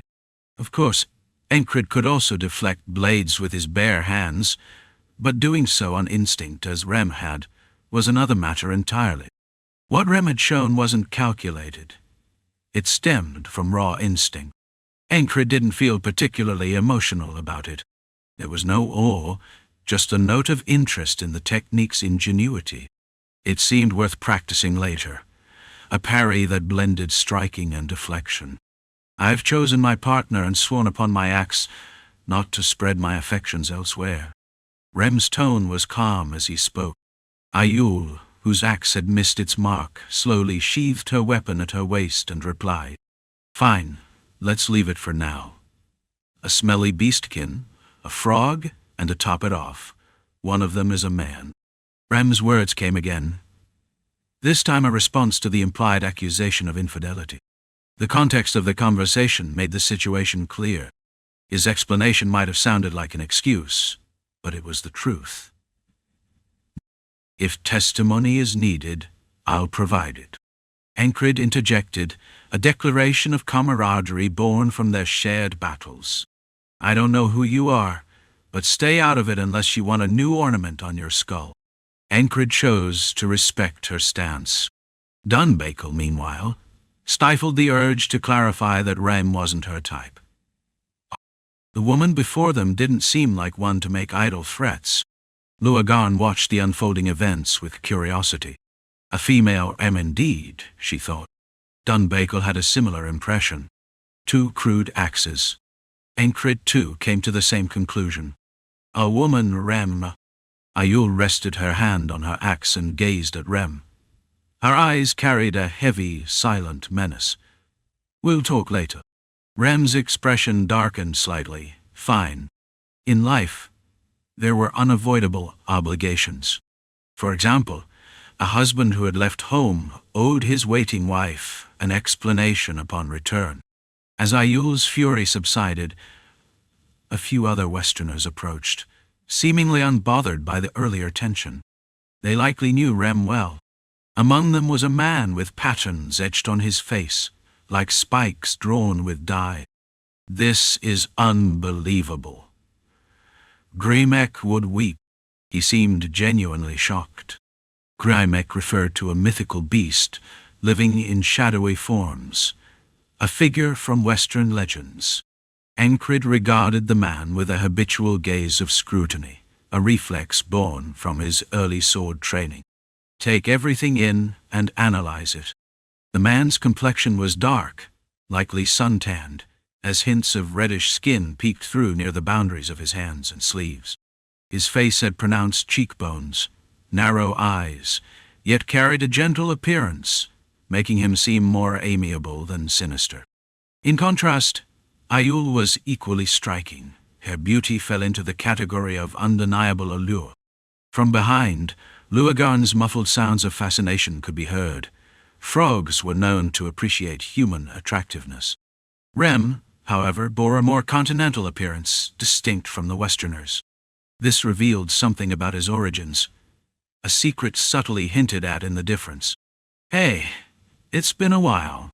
Rem sheathed his axe and raised a hand in greeting. I nearly lost count of how many Danubaks passed. 6 Deutschrotionen, unwolken Media. Torkedoneus cruelis. At 6, Quiled? Ayul corrected him from behind, and the man nodded. Yeah, it's been a long time. What have you been up to? Traveling at first, then serving in armies, fighting recently. Now I'm back to retrieve something. While some words were unclear, Encrid pieced together the gist through context. What's he saying? Dunbakel tilted her head, unable to follow. Luagarn, familiar with Western dialects, understood perfectly. Well, there's only one thing to say in times like these. Welcome back, Rem. One man spoke.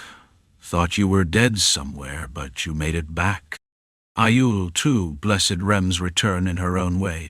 Finally, the man with the spiked markings turned his attention to Encrid. Are you one of Rem's companions? From 3 steps away, his gaze carried a subtle wariness. Should I acknowledge it or deny it? I'm still deciding. Can I delay my answer? Encrid's response made the man chuckle, finding the humor to his liking. An interesting fellow. I'm Jewel, Encrid, from Border Guard. Encrid? That's quite a long and hard-to-pronounce name. Although the Empire had spread a common language across the continent, subtle differences in accent were common. Jewel's manner of speech reflected such nuances. His comment about the difficulty of pronouncing Encrid's name stemmed from the same reason, similar to how dialects arose over time. Is that so? Encrid brushed it off casually. Rem, however, interjected. What's this about the village outside being attacked? We even ran into a giant on the way here. It wasn't as if he'd forgotten.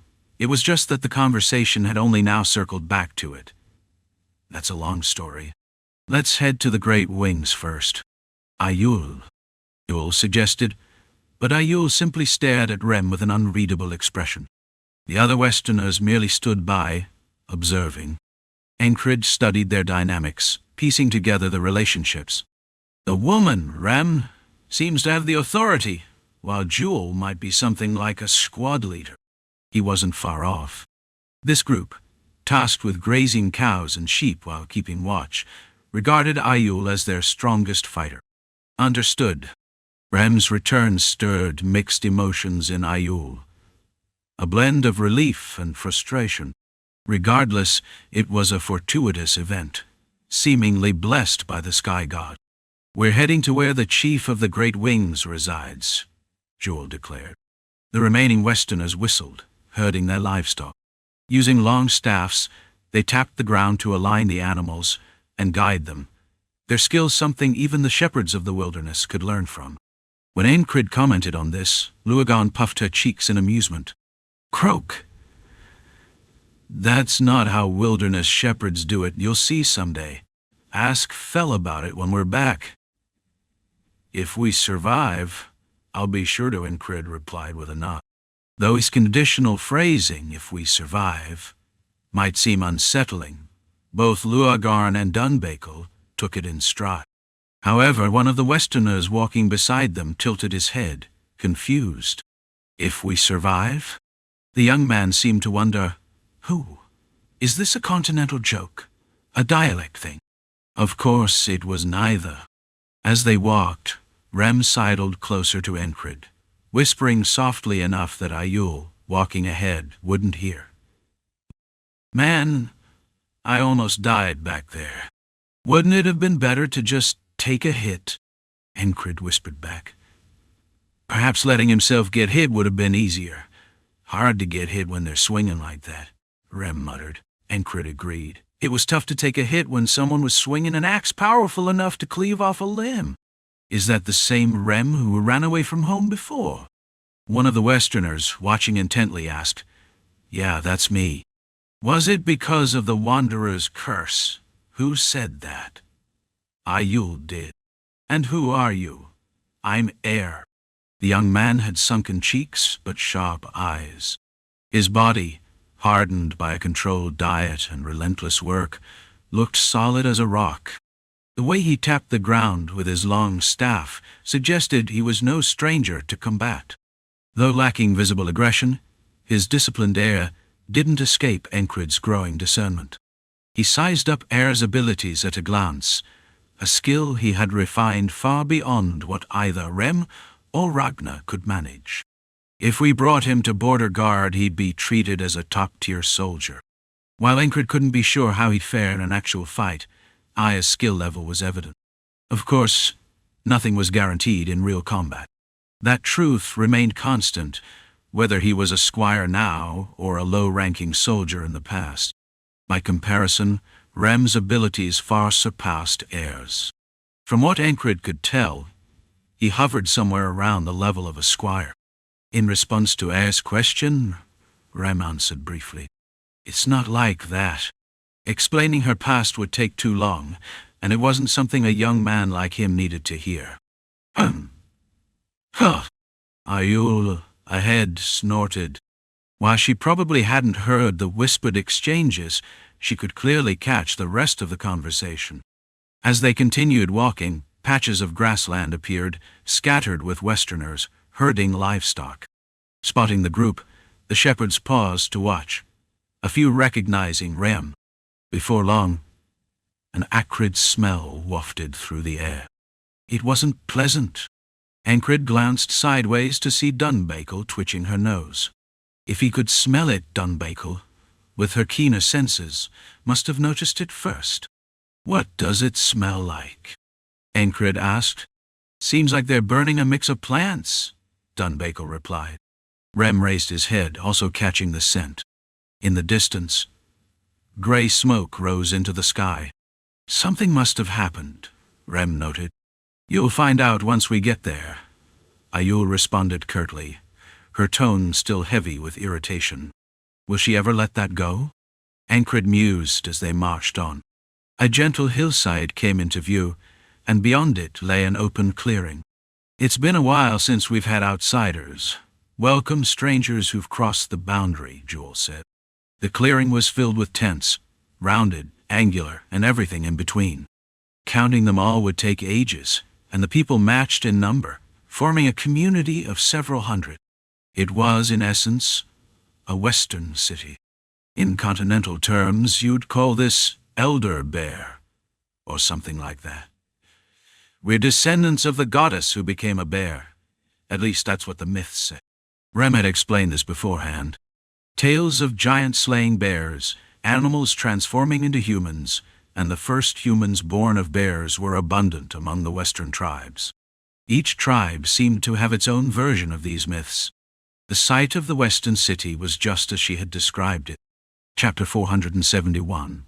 It's all Rem's fault. The first thing that caught his eye was a group of 3 girls and 1 boy playing with a rope braided from tree bark. The girls were enjoying themselves, while the boy seemed to delight in playing the troublemaker. He casually tripped one of the girls' feet and dashed away. "Stop it!" One of the girl's eyes flared with anger, her tone sharp. She looked genuinely upset, a face not unlike Ayul's when she swung her axe at Rem. The boy, sensing danger, scrambled away quickly, darting between the large tents with nimble steps that spoke of a childhood spent running wild. His thin frame only made him appear faster.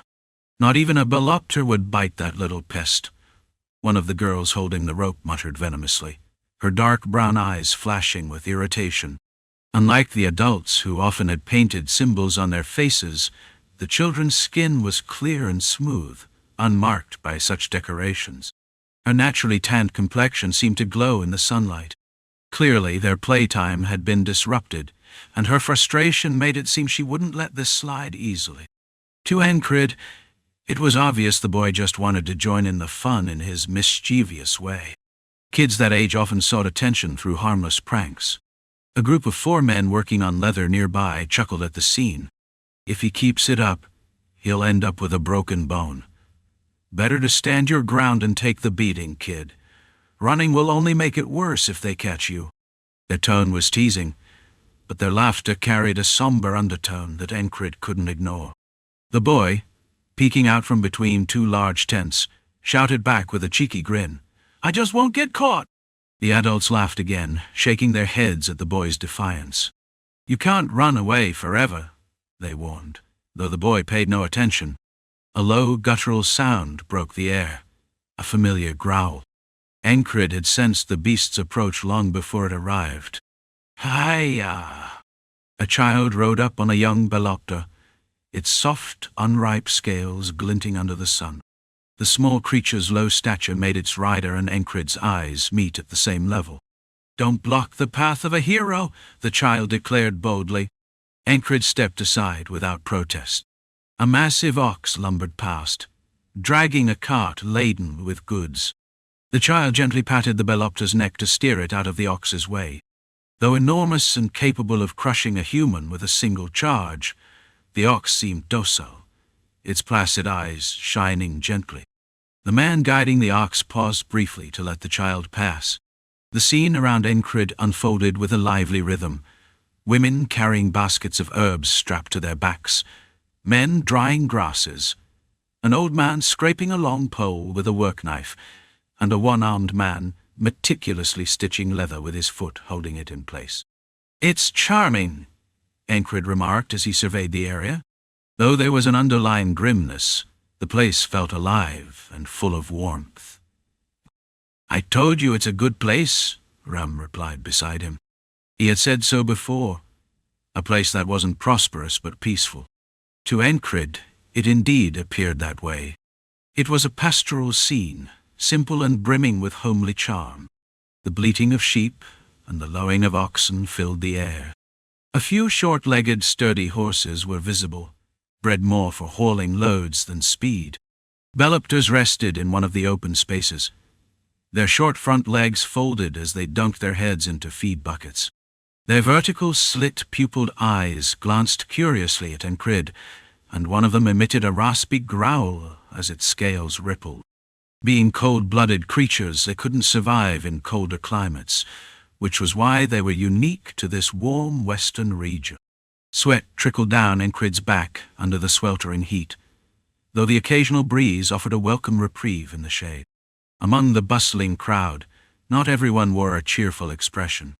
A one-armed man wiped his sweat with a grin, but a gray-haired woman walking ahead of him carried a severe, somber demeanor. Her short hair and gray eyes bore an uncanny resemblance to Rem's. With a basket of herbs in hand, she marched ahead, her focus fixed on some distant point, seemingly oblivious to her surroundings. "Move," she said quietly to a group of children blocking her path. Without sparing them a glance, she continued, her expression as if lost in thought. Behind her, the children hesitated for a moment before resuming their game, laughing and leaping over the long rope they held, following some unspoken rules. Their joy and concentration were infectious. Tents stretched out in every direction with empty spaces here and there. The people seemed uniformly shaped by hard labor and limited sustenance, their lean frames emphasizing their wiry muscles. There were signs of scarcity everywhere: patched tents, worn tools, and anxious faces. Yet most of the people seemed content, finding their own happiness amidst the struggle. "Strange, isn't it?" Rem broke the silence. Encrid remained thoughtful. Memories of Oara surfaced unbidden, her dream of a city where children could play and laugh freely. This place was just like that. It lacked wealth, but the people found satisfaction in what they had. Now he understood why Rem had described the place as boring. "They're enjoying life as it is," Encrid thought. These people seemed content with the present, embracing a life of stability rather than ambition. No one paid much attention to the travelers standing in the open clearing. A few passing glances were all they received. A group of children, however, watched Lagan with wide-eyed fascination. A frog woman. It was clearly their first time seeing a frog. Fortunately, frogs didn't think of themselves as frogs and were unlikely to take offense at such remarks. As long as their purpose wasn't interfered with, or someone didn't mention hearts, frogs were generally peaceful. The whole settlement had a distinct atmosphere, a life of acceptance rather than striving. It wasn't unpleasant to Encrid, even though Rem had warned him it might feel stifling. For Encrid, respect for another's way of life was only natural. Life was like that. Similar yet different. Different yet similar. "Who's here now?" Some passers-by called out, recognizing Rem. "Is that Rem? The real Rem? Not an imposter? Wasn't Rem supposed to be dead? Didn't Ayul say, 'He is dead'? Or did you say, 'You will kill him'?" The last words spoken were particularly striking. The man, who had gray eyes much lighter than Rem's, looked up as Ayul nodded in response to those words. "I will kill him soon." Her words sounded so sincere that they sent a chill down one's spine. "What are you talking about?" Rem asked, and for the first time, Ayul smiled. Her smile, with just one corner of her mouth lifted, was not only unsettling, but felt ominously foreboding. It triggered everyone's survival instincts. "It's all Rem's fault," Luagan remarked, her sharpness showing. Had she always been this quick-witted? "Right," Dunbakel agreed. "Rem? Apologize?" Encrid, too, joined in promptly. It seemed clear that Ayul, the woman in question, held significant influence here. It felt like they might leave without even getting a piece of meat, and if told to leave, they would have to obey without hesitation. It seemed no one would listen to Rem's opinion in this place. "What do you think you know?" Rem, still dumbfounded, turned to his group. He didn't understand, but it was still his fault, unquestionably. Encrid expressed his will through his eyes. "You've got some backbone." Ayul showed a slight hint of affection. Despite the poor first impression Rem had left, things had improved a little. "By siding with Ayul," Rem muttered, Fighting for your life will be pointless. In the moment the atmosphere lightened, Encrid spoke to Rem. Go apologize. Bow your head once every 3 steps. Just shut up and wait. Rem said with clear frustration, and Encrid wisely held his tongue. I need to check on the chieftain, so stay here. Rem took a breath and said with a much lighter expression than when facing Ayul. Meeting the chieftain seemed like no big deal to him at all. Thoughts of heading west resurfaced. He had only worried about facing his wife. All right, Encrid replied, and Jules stepped forward, indicating a spot to rest. A secluded tent. In the Western culture of sitting on broad cloths instead of chairs, a large cloth had been spread out inside the tent as well. You can rest here. Jules' words were met with a nod from Encrid. The thick, cotton-filled ground was quite soft, and Encrid set his heavy backpack down to relieve his shoulder. The bag, filled with a thick cloak, wooden dishes, and various other things, had been heavy. Now that it was off, his shoulders felt lighter, and he had the sudden urge to move. He had thought of many things while coming here, and now he felt as if something tangible could be grasped by facing a giant. As he stood and grabbed his sword, he stepped outside the tent, and Dunbakel asked from behind, Where are you going? Just stretching. Later, ask what this smell is, what kind of herb is burning. It's annoying. It was a comment from a beastkin, who had a keen sense of smell. Encrid nodded but responded, Don't you worry about the smell coming from you. I kind of like it when I smell it. Encrid almost moved his hand involuntarily, but restrained himself. His right hand lifted slightly, but it was his left hand that touched the gladius at his side. With that he paused, using his self-control. His willpower shone through, and he almost acted like Rem, but it wasn't entirely his fault. Dunbakel's provocations often made people lose all rational thought. What made him angrier was that she hadn't meant to provoke him at all. Come on. If hitting her would make her listen, she'd have listened already. Luragan said, showing some insight. She had never been intimidated by Rem's violence, so in some ways, Dunbakel could be considered the most stubborn of all. Understood. After responding, Luragan followed him out. Standing in front of the tent, Encrid swung his sword to clear his mind. Whoosh, swipe, whoosh, swipe. A slow swing followed by a fast one, repeating the motions. He had watched enough of the surroundings, and with a large tent blocking the view, there was nothing more to see. Instead, the gazes that had been quietly observing them earlier disappeared. Apart from the children, everyone had looked at them once, but it didn't seem like they were particularly interested. Encrid kept swinging his sword, focusing inward. He reflected on what he had learned from Oara earlier and revisited his accumulated experiences from fighting giants. After enough real combat, your balance will inevitably start to skew, and your stance can break. That's why you shouldn't slack off on training. It was advice he had heard from a mercenary. Encrid recognized it as something most of his instructors would agree with. That's a given. Proper training will come out subconsciously. Luagar nodded in agreement. The same had been said by Ragnar, Rem, Jackson, and Auden, though their interpretations were slightly different. Ragnar had mocked the concept of training, suggesting that even if he didn't perform well, he should swing a sword a few times, which was more of an insult to the word training. Jackson had criticized others, claiming that training in the mind made it easy to reproduce in the body, calling everyone else foolish. Rem simply believed in swinging the sword however he could, which made Encrid acutely aware of the difference in talent. Auden had emphasized training, particularly his isolation technique, which required daily practice. Despite his immense talent, he never skipped training the body. When Encrid thought back on it, a wave of nausea nearly rose.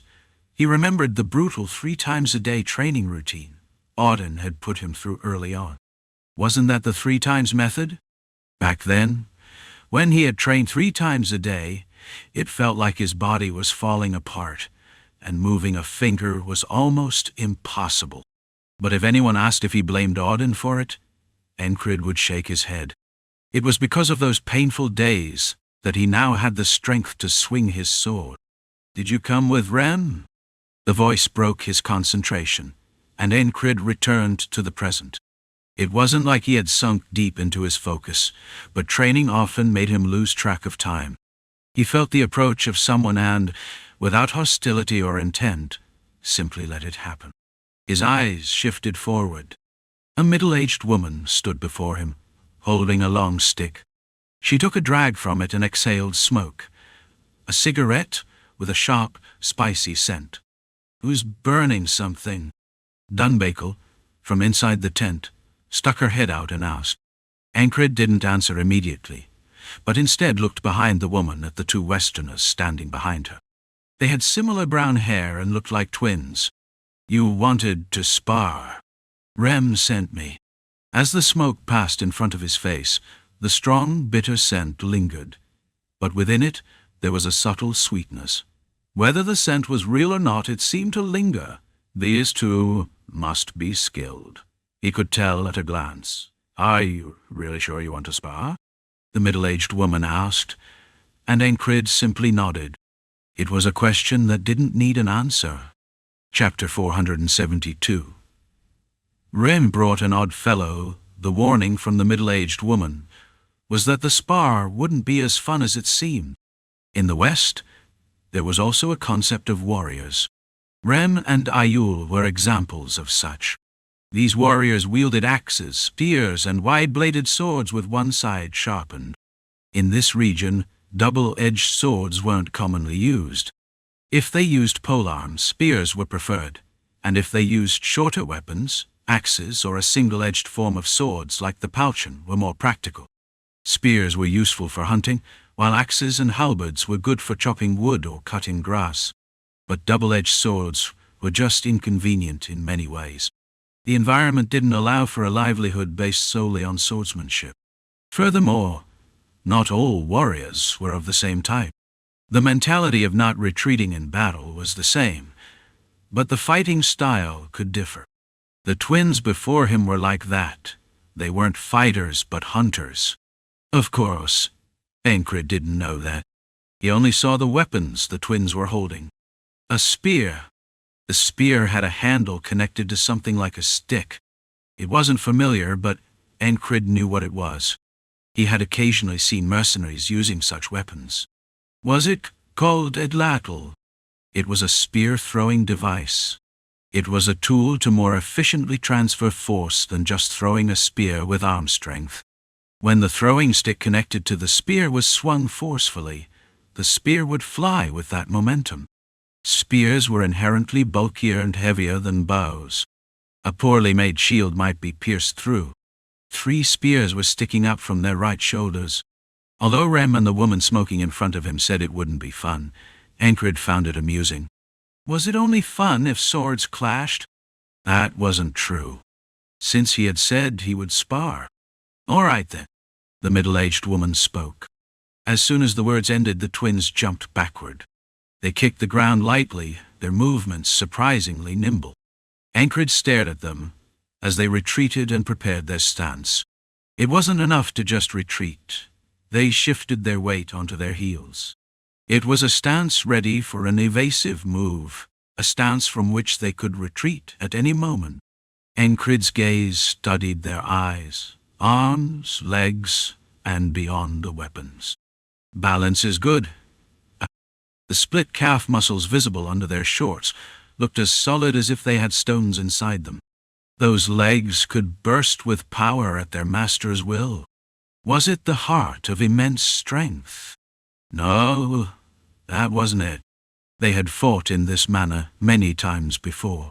A battle where they would use their throwing weapons before the opponent got close. They had likely fought in a similar way in hunts and skirmishes.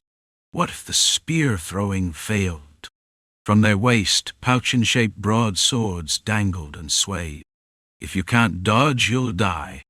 The woman who brought the twins spoke as she exhaled smoke. Encrid thought it would be possible to close the distance and prevent the twins from throwing their spears, binding their hands and feet in the process. But he decided not to do that.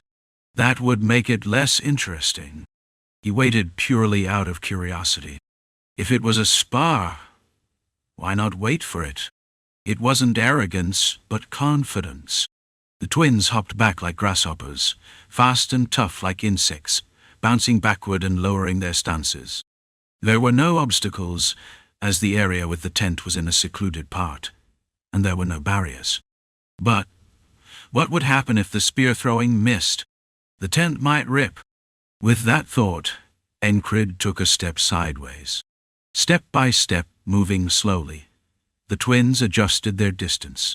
Was that the maximum range? Or the optimal distance for applying force? There must be a distance where the killing power was amplified. The twins had a wealth of experience, and Encrid could sense it. That's too far. One of the twins furrowed his brow at those words. If you get closer, you'll get hurt. We can get closer. Luagarn spoke from behind. The words of the frog, with his talent for reading people, were always reliable, but the twins didn't move. Do as you wish, the middle-aged woman said, and only then did the twins take 2 steps forward. Still too far. Well, if they blocked once, they'd probably reconsider. Encrid began calculating a few assumptions in his mind, formulating strategies and scenarios. Naturally, his foresight activated. He analyzed their feet, the direction of their toes, their hands, the strength in their fingers, and their knees slightly bent. After taking in all these details, he predicted their actions. As the twins moved, Dunbakel, who had poked her head out from behind the tent, watched nonchalantly. Thud. Twisting their entire bodies, the twins swung their throwing devices. 2 spearheads flew out, extending and heading toward Encrid. They were about to graze his torso and pierce the ground behind him at an angle. It was a split second. Encrid peered into their thoughts. They had no intention to kill. Since it was a spar, they'd give him a chance. But they could still cause injury. And then Encrid swung his sword. Swoosh! The twins couldn't even see the blade's movement. The spears didn't break. Encrid had deflected the shaft of the spear with the flat of his sword, sending it flying away. Wow! The middle-aged woman let out an admiring sound. Before the sound even left her mouth, the twins had already jumped back. They had retreated over 6 steps, shifting their weight far back, making it possible for such movement. Encrid didn't chase them. What was the point? They weren't opponents worth chasing, but their tactics and style were interesting. They throw the spears from far away and don't allow themselves to get close. Such tactics would only work if their feet were fast. That meant the twins were incredibly fast on their feet. If Encrid thought about it, Rem was similarly quick. When he decided to move, only Ragnar, Jackson, or Auden could even think about keeping up. Is that all? If that was all, then yes, just as Rem had said, it was a bit monotonous. Yeah, you're not ordinary. Summon the guardian spirits. Puff. Puff. The middle-aged woman spoke while exhaling smoke, and the twins closed their eyes and began muttering something. Encrid waited again. What would they show now? Would something rise from the ground and settle on their arms, or would it come down from the sky and form wings? Listening closely to their muttering, Encrid could catch some words. There were many dialects mixed in, making it hard to understand every word, but it was clear they were performing some incantation. When the muttering stopped, something changed. They still appeared the same outwardly, but... Oh! Luagarn exclaimed with admiration. Dunbakel tilted her head in curiosity. Encrid also sensed it. Something had changed. What was different? Was it their gaze? Their aura? No.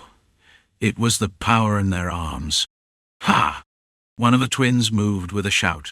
The sudden focus activated, and to Encrid, all their movements seemed to slow down.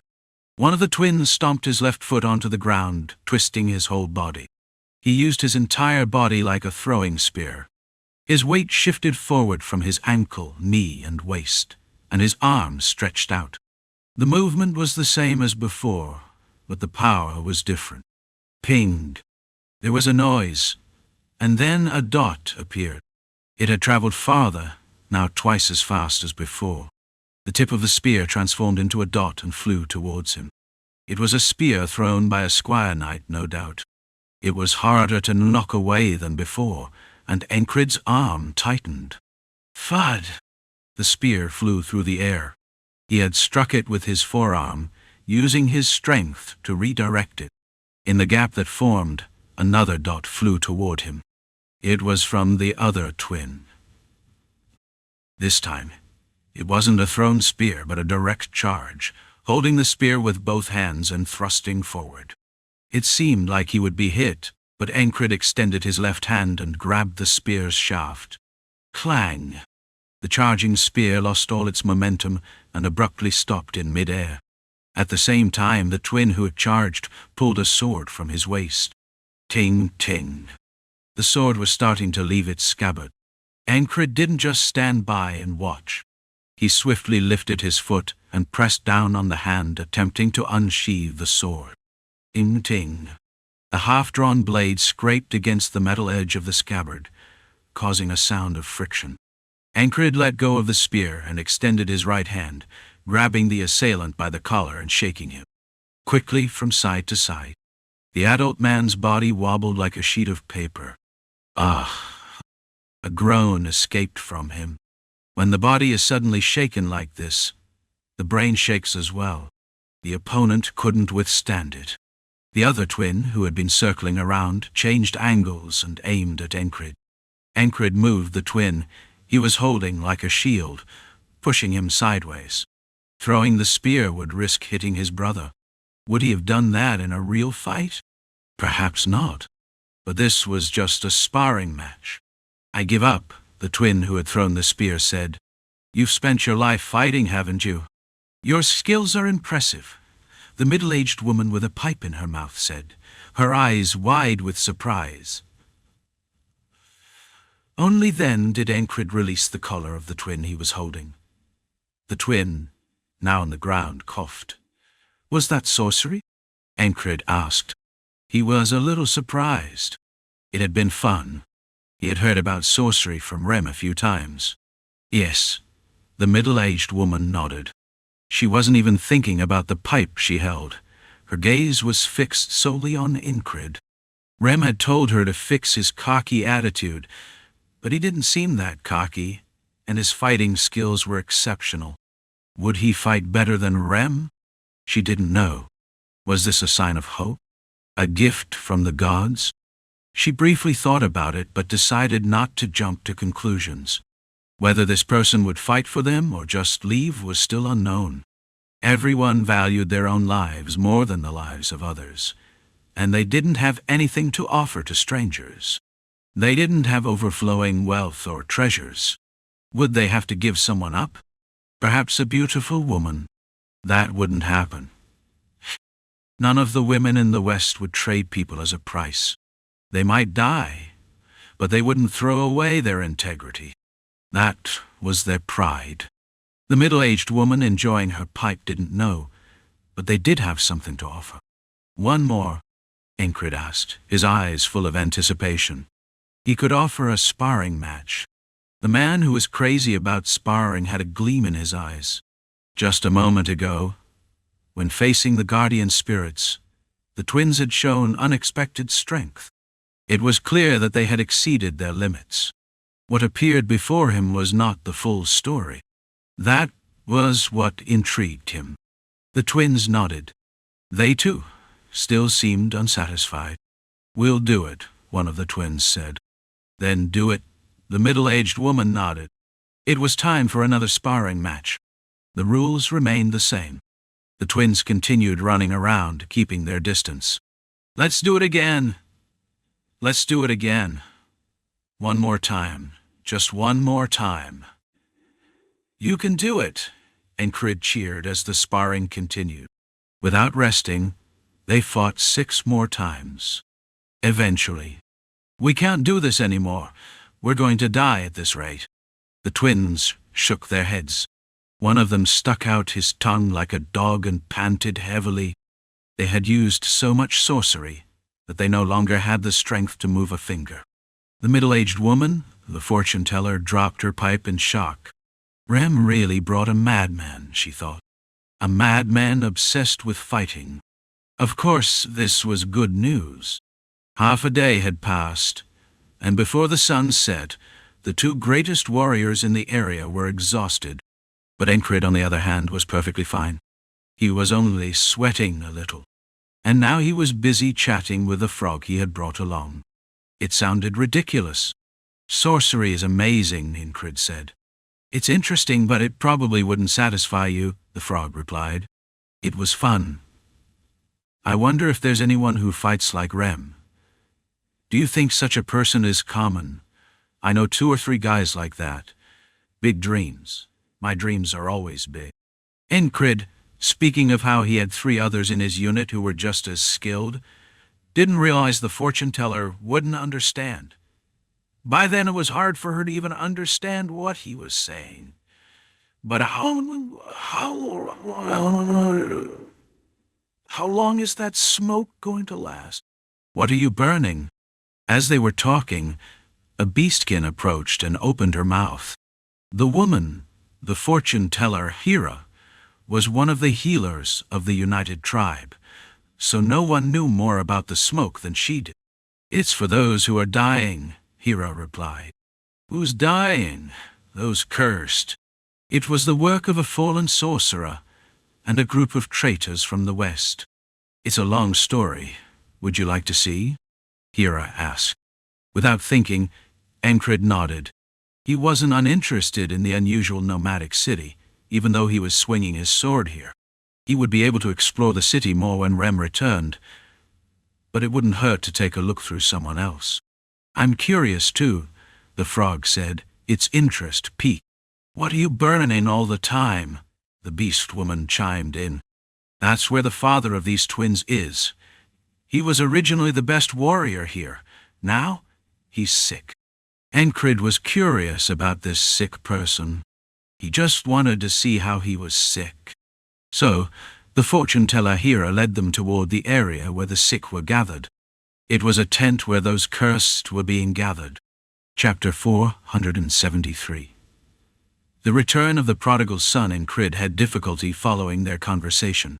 "Should I call it the return of the fool?" The chief greeted Rem warmly. He knew of Rem's skills. In a situation like this, to have someone called a hero return. But it wasn't a time to relax. Even with Rem here, there was no room for hope. That was the truth. No matter how skilled Rem is, fighting those 2 monsters at the same time will be difficult. The chief recalled the 2 giants threatening his tribe. His bright expression quickly darkened, then brightened again. Still, good things were good things. Even if he felt like pissing himself under the pressure? If he didn't enjoy the present? Then what was the point of living? Welcome back. The space beneath the round ceiling made of stiff fabric was wide enough to have a small fire lit. Though the fire wasn't large, the fact that it was regularly replenished with wood was a luxury reserved for the chief alone. Over the fire, flat meat was roasting on a long pole. It was a rat, its blood drained, insides removed, and roasted by pressing it. The organs were poisonous, so this was the safest way to cook it. It had been a long time since he'd seen such Western-style rat roasting. Sitting in a furry chair, the chief greeted Rem, his face changing from bright to dark and back again. He glanced nervously at Ayul and cleared his throat loudly. He hadn't become chief because of his remarkable fighting abilities. He had become chief because of his good reputation, not because he was a great warrior. And because of that, this current crisis felt all the more overwhelming. Still, it was encouraging that he was managing to hold up. In any case, the Western tribes were in a complicated situation. "I came for your magic," Rem suddenly said, getting to the point. The chief blinked a few times, thinking. He had known Rem was someone who always thought of himself first, even back then. It was probably because of this selfishness that he had left his tribe behind. "It's difficult right now," the chief replied, shaking his head. "Why is it difficult?" "The Holy Land was taken by another tribe." "Taken? To?" "The Holy Land was the land that all the tribes gathered to protect. It was a place of rituals and spirits, a place where their traditions and souls resided. The Western tribes usually buried their dead in this Holy Land, so it also served as a cemetery. In short, it was the land they were willing to risk their lives to protect. To have it taken away? Now that he thought about it, it seemed strange. It had started when the giants had taken over a village, and the situation had escalated from there. Originally, the Western tribes were nomads, wandering in search of pasture. So why were they gathered like this?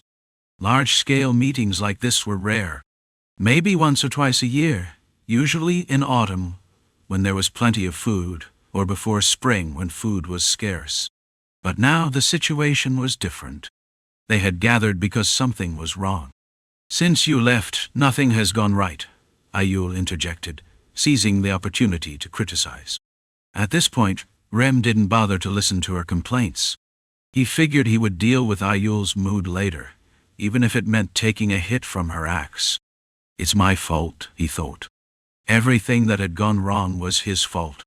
Encrid and Lagarn weren't wrong. Though Dunbakel probably didn't know anything, she had spoken the truth. That's how it happened. The chief's face darkened again. One problem after another had come up that he couldn't deal with. It wasn't just that he couldn't sleep because of the pressure. His eyes were becoming darker from the stress. If he wasn't killed by a curse or a blade, it felt like the pressure might eventually be the end of him. Where should he begin? The chief thought for a moment and then spoke. "Do you know about the cannibals?" Of course, Rem knew about the cannibals of the Western lands. Those who lived by eating others, no matter how many times they were killed, always reappear. They were a fighting tribe, skilled in battle. Before leaving, Rem had split the head of the strongest of the cannibals, thinking their tribe would crumble without their leader. But had they survived? The chief didn't explain in detail, just cutting to the chase. One day, suddenly, a giant cannibal appeared. The Western tribes were practical, valuing survival over etiquette. Because of this, they had developed clear terms for ambiguous situations, like Arkiora and Dalskion, which described situations that weren't quite what they appeared to be. Now, even though the term giant cannibal sounded strange, it was true. Do the two have some connection? Did you suspect it was the ones you sent from the continent? Rem ignored Ayul's words and looked at the chief as he continued speaking. The cannibals disappeared, and the giants appeared in their place. What did this mean? Was there no connection, or was something happening over there too? It was unclear for now. "These bastards attacked and wiped out 2 tribes. The chief picked up a thin piece of firewood and struck it against his palm. "Do you have any idea where they came from?" "No."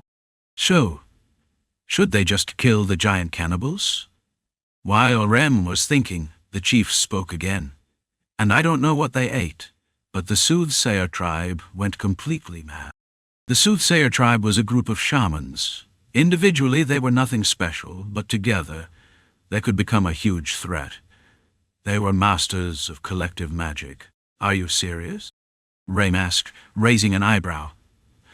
"I thought maybe you caused this by blowing some wind through here," the chief said, ignoring Ayul's nonsense. "Yeah." The chief nodded, momentarily ignoring Ayul. The collective magic had indeed been triggered. Was it a prayer?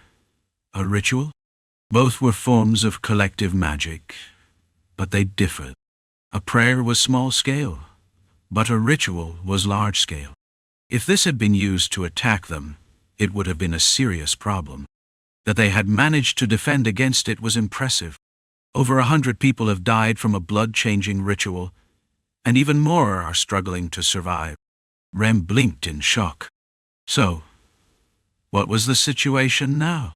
Had the giants, and the soothsayer tribe joined forces. Why? Could they even work together? He had seen the giants on his way here. He noticed that some of the expected members were missing. A large pot had replaced where the Nair tribe had been guarding, and the fences had been broken. Did the Mura tribe suffer too? They did. Some survived and sought refuge with our tribe. That was good. And there are outsiders too. People say they saw fairies or strange magicians. I thought you might have sent them, Ayul said. Rem tuned Ayul out, but the chief's words about the outsiders caught his attention. What had happened while he was gone? Was there a gold mine in the western lands? Why was everyone coming here? While the Holy Land was important, it wasn't just because of the tribes. Why was everyone causing such chaos? If you didn't send them, why should it concern you? Ayul, still pouting, shot a few more barbs at Rem. Enough, Ayul. The chief scolded, but Ayul ignored him. In the middle of their conversation, Jewel interjected with more details. The Nair tribe and smaller tribes like Maru and Garam had also been attacked. The two giants are just too strong. The two monstrous giants were wreaking havoc. The chief shaman tried to block the curse with a ritual, but she collapsed. She might die from the curse now. The eldest shaman, the one most skilled in magic on the continent, had collapsed while preparing for a ritual. Rem briefly pondered whether what he had done was just a misfortune or something worse. But then he decided, the two giants will be fine. He was confident in his ability to take down such creatures. They weren't a problem for him. You might struggle. If you trust the frog you brought, then I think it's better you take her with you, Jewel said. The chieftain tossed a log into the campfire. The log held against the flames for a moment, then caught fire. The flames surged, causing the fire to flare up brightly. Shadows stretched across the ceiling. I'm fine. Two giants won't be a problem, Rem said again. The problem isn't just the giants, it's their numbers, Jewel responded. How many times have you fought them? Rem asked. Twice, Jewel replied. Both times they had lost, and because of that, they had lost their way to the Holy Land as well. Even with the guardian spirits, Rem asked. He pressed Jewel for more details on the terrifying giants. Though it was hard to judge just from hearing about them, it seemed they didn't fight like knights. Before the curse struck, several skilled warriors had tried to stop them. What about the continental people in the frontier? Jewel responded, They won't help. It seems they have no intention of intervening. The western region was divided between frontier lands and native lands. While there had been some outposts, they had recently seen little human activity. What's going on? Rem's mind was troubled. Invaders, giants, whatever they were only moving if there was something to gain. Why else would they keep fighting without compensation? It was clear that these giants were after something. The image that flickered in his mind seemed almost clear, but still not fully understood. But for now, his task was clear. Defeat the giants. Ah, the greatest warrior of the West has arrived, Ayul's voice echoed. Before anything else, I should calm Ayul down. If he didn't, an axe might fly at the back of his head. One thing was certain. To stabilize this land, they would need to fight a lot. It really does seem like a misfortune. If it hadn't been for that, Ayul and the rest would have died, and Rem would never have arrived in time. Listening to the chieftain, it seemed like they were on the verge of destruction. They'll probably accept the situation, Rem thought. At least the chieftain, Ayul, Jewel, and Hira would probably step in. On the way here, he had asked Hira to look after Encrid. The captain's here too. They wouldn't lose a fight, not with a few monsters attacking. Two giants? I can handle that. I told you, if you trust the frog, it might work. Honestly, I don't want you to step in. The situation's darker than you think, Jewel warned. as someone who knew Rem's abilities well. "Why do you say that I shouldn't step in?" Rem asked, curious. "If we lose you, there will be no hope left." It was a grim statement. Jewel had always been the optimistic one, and for him to speak like this meant they were cornered. "I'll be fine." "Do you think I've just been sitting around doing nothing?" Rem replied. "Others have already fallen to the giants, including your teacher," Jewel said. Rem's eyebrows twitched at those words. The Maru tribe's leader was also his teacher, the one who had taught him how to wield an axe. He had been the last real opponent Rem had faced before leaving. They couldn't even last long, Jewel added. Rem's gaze turned to the chieftain, silently asking if it was true. The chieftain nodded. "Right now, we don't even have enough warriors. We can't scatter. If we do, we'll all fall. If we stay and wait, we'll starve," the chieftain explained. He wasn't an idiot. The problem was there was no place left to retreat. "I understand, for now," Rem said, but paused and looked up at the shadows cast by the flames. Then he spoke again. "Let's check on the curse situation. You can't even use magic," Ayul remarked with a sharp tone, but moved immediately. Although Ayul had a bitter edge to her words, she was someone who would do whatever it took for the tribe. She understood that Rem's arrival was a stroke of luck. If he hadn't arrived, they might have fought to the death. Is this a crisis or an opportunity? Rem thought. Perhaps this situation allowed Ayul to hold his temper. At least it gave them time to explain things. He began to walk, wanting to see those affected by the curse. First, he needed to assess the situation. As he left the tent, the chieftain called out from behind. "Go on, take a look. You truly returned, my new son." The term new son referred to the husband of the chieftain's daughter. He was the father of Ayul and the leader of the tribe. "Sorry I'm late," Rem replied, and Ayul added from beside him. "Really late."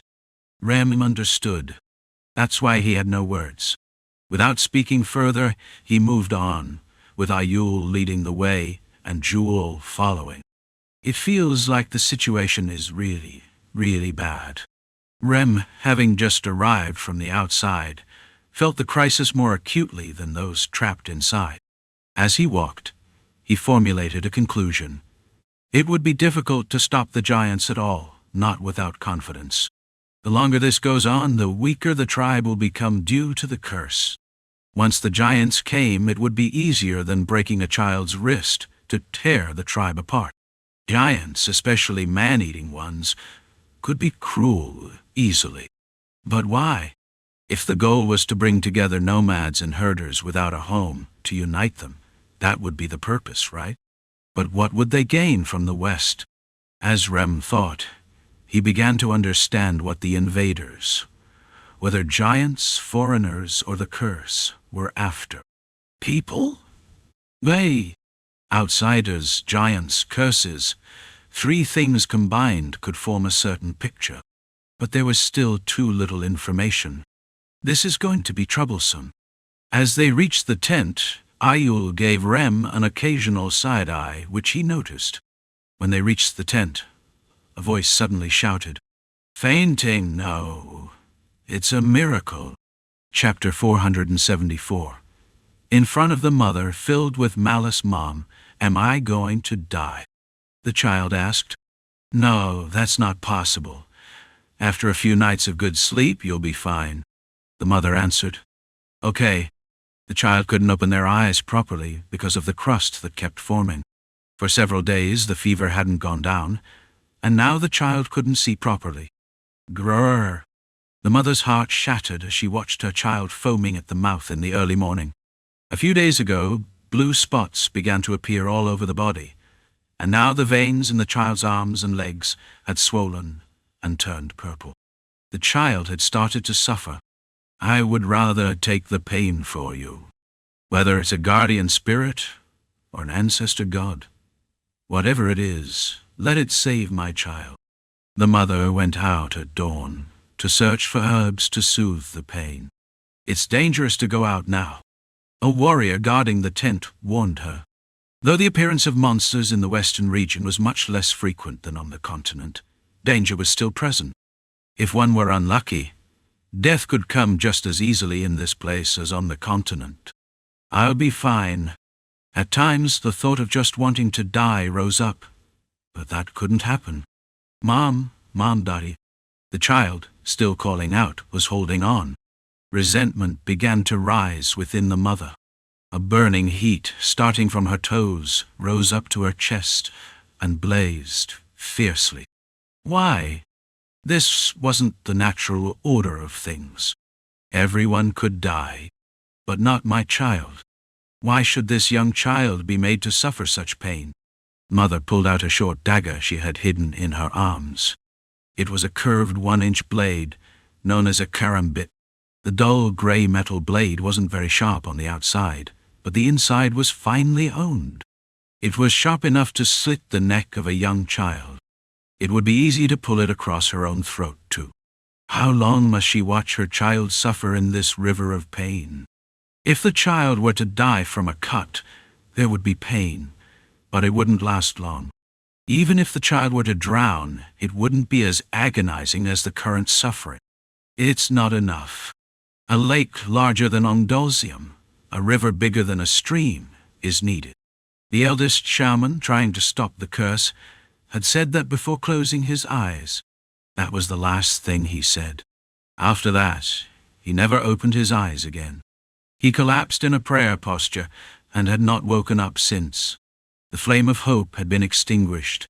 The world turned dark because everything the mother had was dying.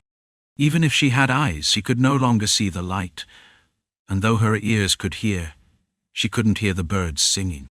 The child was dying in pain, and the mother had only brought back herbs to ease the pain. This was a task she had almost risked her life to complete. This way. While searching, she had encountered a monster. It had called to her in the child's voice. It sounded like the voice of her endangered child.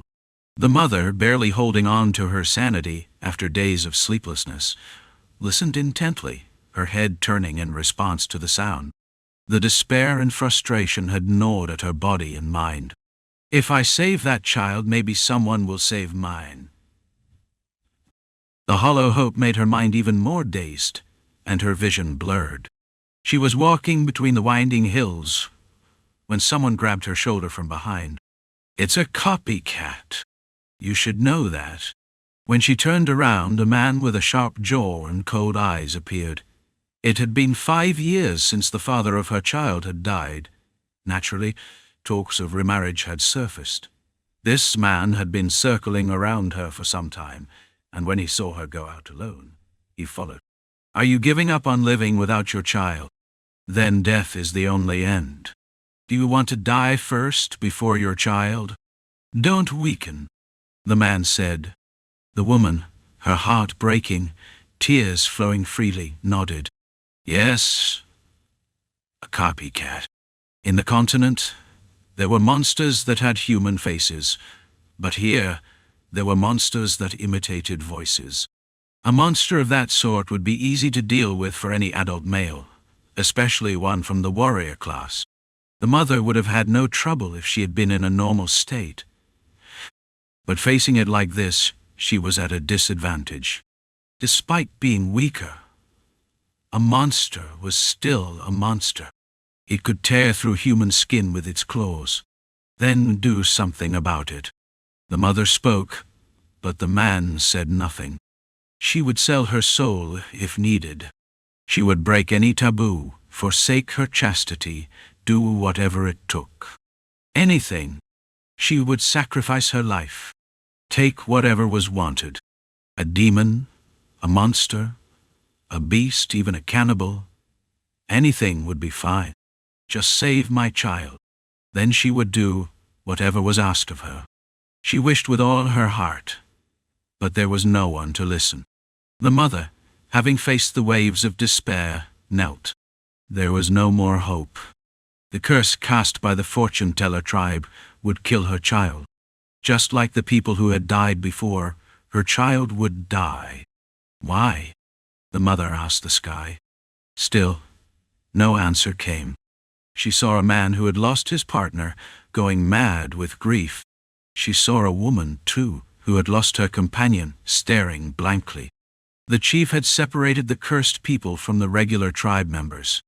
Though the curse wasn't an epidemic, some believed it spread, and the chief wanted to keep the despair from affecting the others. The curse had only affected a small portion of the western tribe. It wasn't consuming hundreds, just dozens.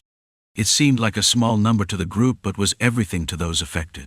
The curse was gnawing from within. The mother was one of those being consumed. If my child dies, no one will leave it at that. Malice stirred in her heart. If they broke the taboo, so would she.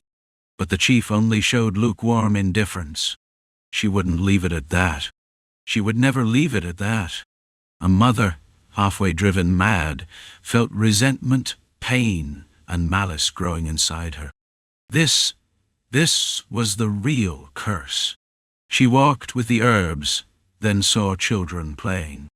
A few days ago she would have just looked at them with sorrowful eyes, thinking of her own child. But now she was filled with resentment. Why must it be my child? Why are these children laughing? Why is it only me who is sad? Come out, she called to the children. With great restraint, she entered the cursed tent and sat next to her child. These children were innocent. She tried to steady herself. The purple veins bulging out, the blue spots, the crust covering half the child's face. Is this the face of my child? Is this the body of my child? Grrr. She bit her teeth, swallowing her tears. Her child would never be able to see again. Therefore, Chief, I ask you now, what is the right path? Will you keep living like this? Why are you letting the fortune-teller tribe do this? Strike down this curse now. If it's not your responsibility, whose is it? Resentment filled the mother's heart. Malice filled with resentment. It enveloped the entire tent. Even a stranger would feel uncomfortable.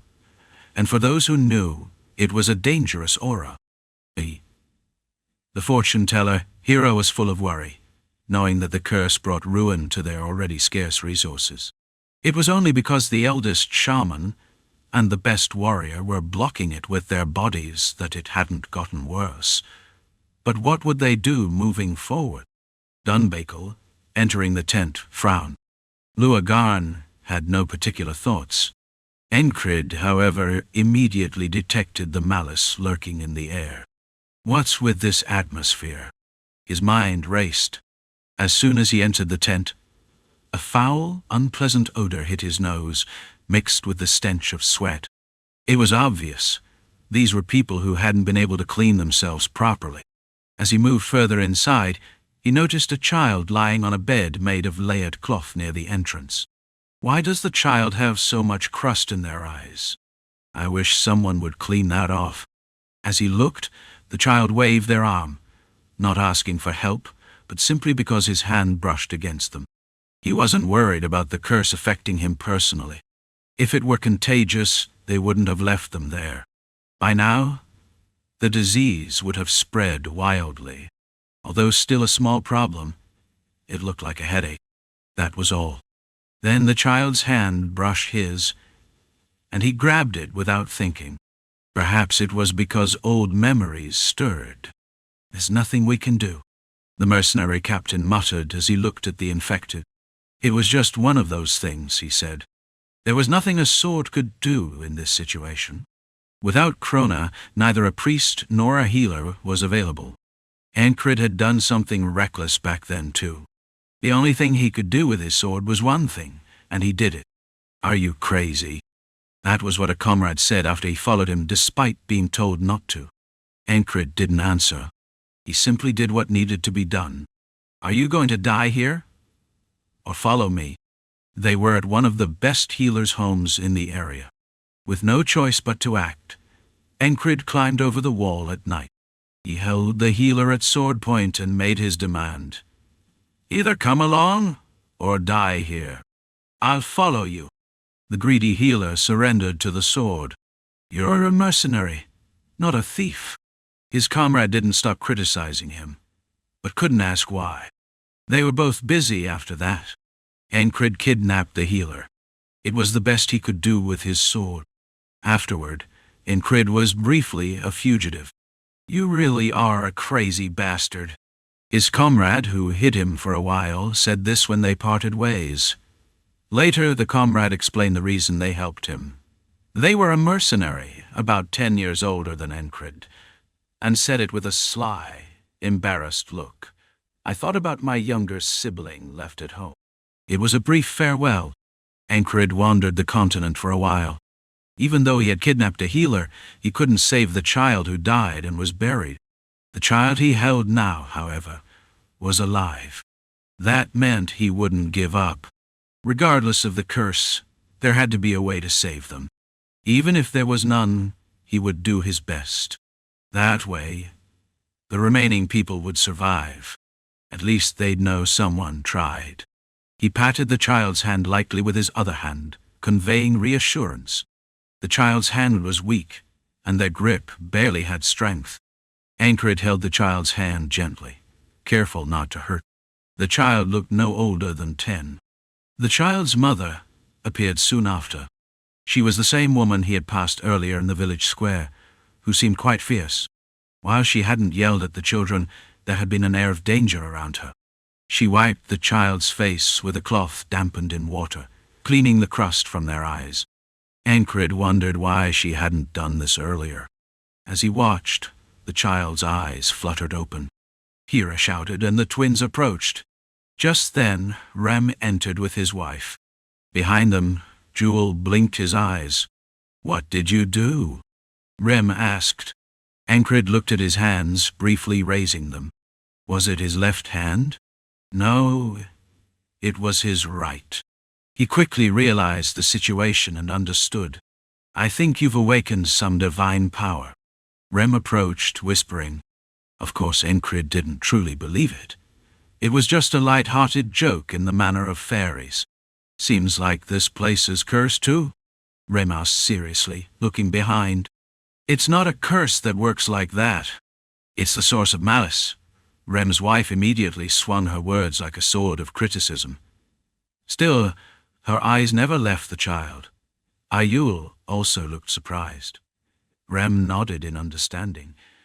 "Then what now?" Rem asked again. "I don't know." Encrid shrugged, honestly admitting he had no clue. But someone else didn't care about what was important. Hera stared at Encrid from head to toe, clearly lost in thought. How was this possible? Wasn't something bigger than a spring needed? The child's mother, with eyes shining like starlight, stood next to them.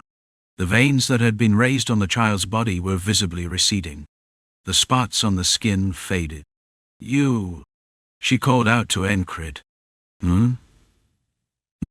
Encrid responded, still unsure of what he had done. But seeing the situation, it seemed like his hand had caused this. Whether it was by accident or something more, it appeared that way. The mother seemed to realize this as well. She knelt down, palms open toward the sky, and pressed her forehead to the ground. The floor of the tent was covered with a thick cloth, but it wasn't clean. There were visible traces of blood, sweat, and pus. Yet the woman didn't hesitate to kneel and bow her head. "I will do anything you ask. Just please, stay by my child's side." She trembled, unable to finish her words. "What the hell did you do? Do you know what this means? She's offering everything, her body, anything?" Rem whispered urgently. She would have come to his tent with nothing but the clothes on her back if he'd asked. Of course, Encrid didn't understand. Then Hera raised her head and examined Encrid closely, from head to toe. The reason this had happened, she didn't know, but one thing was clear. Hera, a shaman and fortune-teller, specialized in healing. Since most healing arts were based on magic, she was skilled in undoing curses or any harmful effects caused by misused magic. Her senses told her that the curse cast by the tribe was fading, and it was all because of one man's appearance. While she couldn't pinpoint the exact reason, she guessed the principle behind it. This man seemed to be erasing the curses around him. "I have a request too," Hera said quickly. This curse was dangerous. While she couldn't tell everyone in the tribe, Hera had sensed the tribe's doom approaching. Her intuition had twisted. "Everyone, stop for a moment," Rem intervened. Encrid stood still, genuinely clueless about what had just transpired. Chapter 475. Human totem. Have you ever heard of a totem? It was a tool used in shamanism, as I had mentioned before. "You told me about it," Encrid replied, seated in the middle of the tent. The chair he was sitting in lacked a backrest, but it wasn't too uncomfortable. In front of him, Rem had taken on the role of a serious shaman teacher. "Now the captain will become a human totem. You will eat, sleep, and play here." Rem spoke with a solemn tone. Encrid, quick to catch on, immediately understood the situation. It seemed like this was what he was supposed to do. Of course, it took several experiments to get here. Just a moment ago, when Rem intervened, he had said this right away. "Get out, now." Encrid followed Rem's command, stepping outside the tent. After taking about 3 steps, Rem called from the entrance, his foot resting against the flap. He waved his hand, showing the back of his hand. "Go far over there." Encrid obeyed, moving further away. Dunbakel emerged from the tent and sat down, holding her nose with one hand, watching the scene. Luagarn followed Encrid from behind. "He thinks you can block curses," she said, drinking water repeatedly. "That can't be," Encrid muttered. It was just a coincidence. Even though he joked about realizing divine power, there was no way that was true. He hadn't even touched shamanism. There was no need to reflect on his past life. He had been too busy wielding a sword. Even now his mind was occupied with the things he had pondered earlier. The twins attacked in a very unique tempo. One used a single tempo, throwing a spear with precise breath, while the other used a half-tempo. Watching that, many thoughts crossed his mind. What if I mix the tempos? The idea came to him, recalling how Oara had demonstrated her technique. Her swordsmanship was rooted in basic principles, one of which was tempo. She applied the counter to a single tempo, split it with a half-tempo, and added 2 moves into a single tempo, creating a double tempo. Tempo could also be seen as a single breath. Ragnar, too, added 3 or 4 moves in one breath. Would it be called a triple or 4th tempo? The name didn't matter. Oara did the same, splitting tempos and using a single tempo.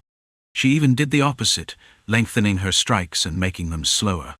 That was what she did with the fragments of Bilro's attacks, showing continuous swordplay. Her sword never stopped. It flowed, one strike following another. It left a strong impression. Other figures came to his mind, too. Ragnar swung his sword for one heavy strike, engaging in trickery or strategic feints to deceive the opponent. But the goal was always the same, landing the decisive blow, whether on a sword or shield. The King of the East used cutting movements that were unpredictable and irregular, thrusting the spear in strange angles and breaking gaps in the defense. There was no clear pattern to his strikes. Encrid continued to reflect. His mind raced, and his body repeated the motions, adjusting with every strike. As he walked, practicing his swordsmanship in his head, Luagarn watched him, wide-eyed. "He's obsessed with training." That was a common thought from those who saw Encrid practice. Luagarn agreed with it. Training, relentless training. He didn't tire of it, even breaking up his sleep time to practice. That was Encrid. Even now, his thoughts were consumed by swordplay. He thought about breaking the tempo like one would break a breath. Could such a sword technique exist? There was one, in fact. Valen-style mercenary swordplay. "I used to think that was nonsense," he mused. Valen-style mercenary swordplay was about mixing your breath and tempo however you wished. It was a technique that played with rhythm and breath. But how could it work? It required perfect mastery of all basic skills. Was it an easy path? No. It was difficult. Hard road. And yet, Encrid found joy in it. It was the path he enjoyed. Looking back, there was no swordplay more focused on mastering the basics than Valen-style mercenary swordplay. Even more so than Oara, who had been an incredible practitioner, Valen's teachings had a more stringent emphasis on the basics. While Encrid didn't physically hear those lessons, it was almost as if he had. Back when he had learned the Valen style, there had been a manual, and every page was filled with advice about mastering the fundamentals.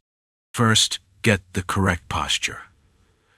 Without basics, you can't deceive your opponent. If you can't wield your sword with the right posture, you can't even cut straw. Make your body work so you can hold the proper posture. It all starts with your stance. Focus on the stance when holding your sword. That's where it begins. What comes before technique? Think about it. Yes, it's your posture. The book would have been thinner if it removed all the advice on posture and foot placement, but those things were that important. Most who read it ignored these words, dismissing them as unnecessary details. Encrid, however, could not afford to do that. He had to follow those instructions. During a time when he was desperate, he had sharpened his skills through these basic teachings.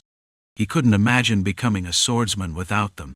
If Valen had returned to see Encrid now, he would have proudly called him his disciple. But back then, Valen might have scoffed at Encrid's meager talent and asked how he could possibly live off a sword. The truth was, Valen-style swordsmanship was about mixing in truth to deceive your opponent. By honing the basics, one could employ various tricks within the swordplay. Encrid was immersed in these thoughts as he walked farther from the tent. "Come back," Rem called from a distance. Encrid turned back and walked toward the tent. Along the way, there were eyes watching him.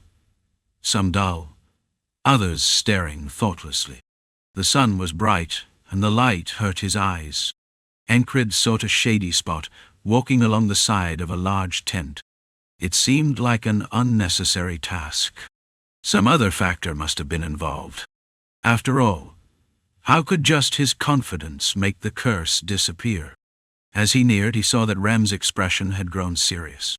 "Go there. Move away." Rem's tone had lost its playful edge.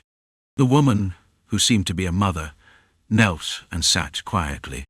The shaman, Hera, kept placing an incense stick to her mouth, the smoke clouding her face.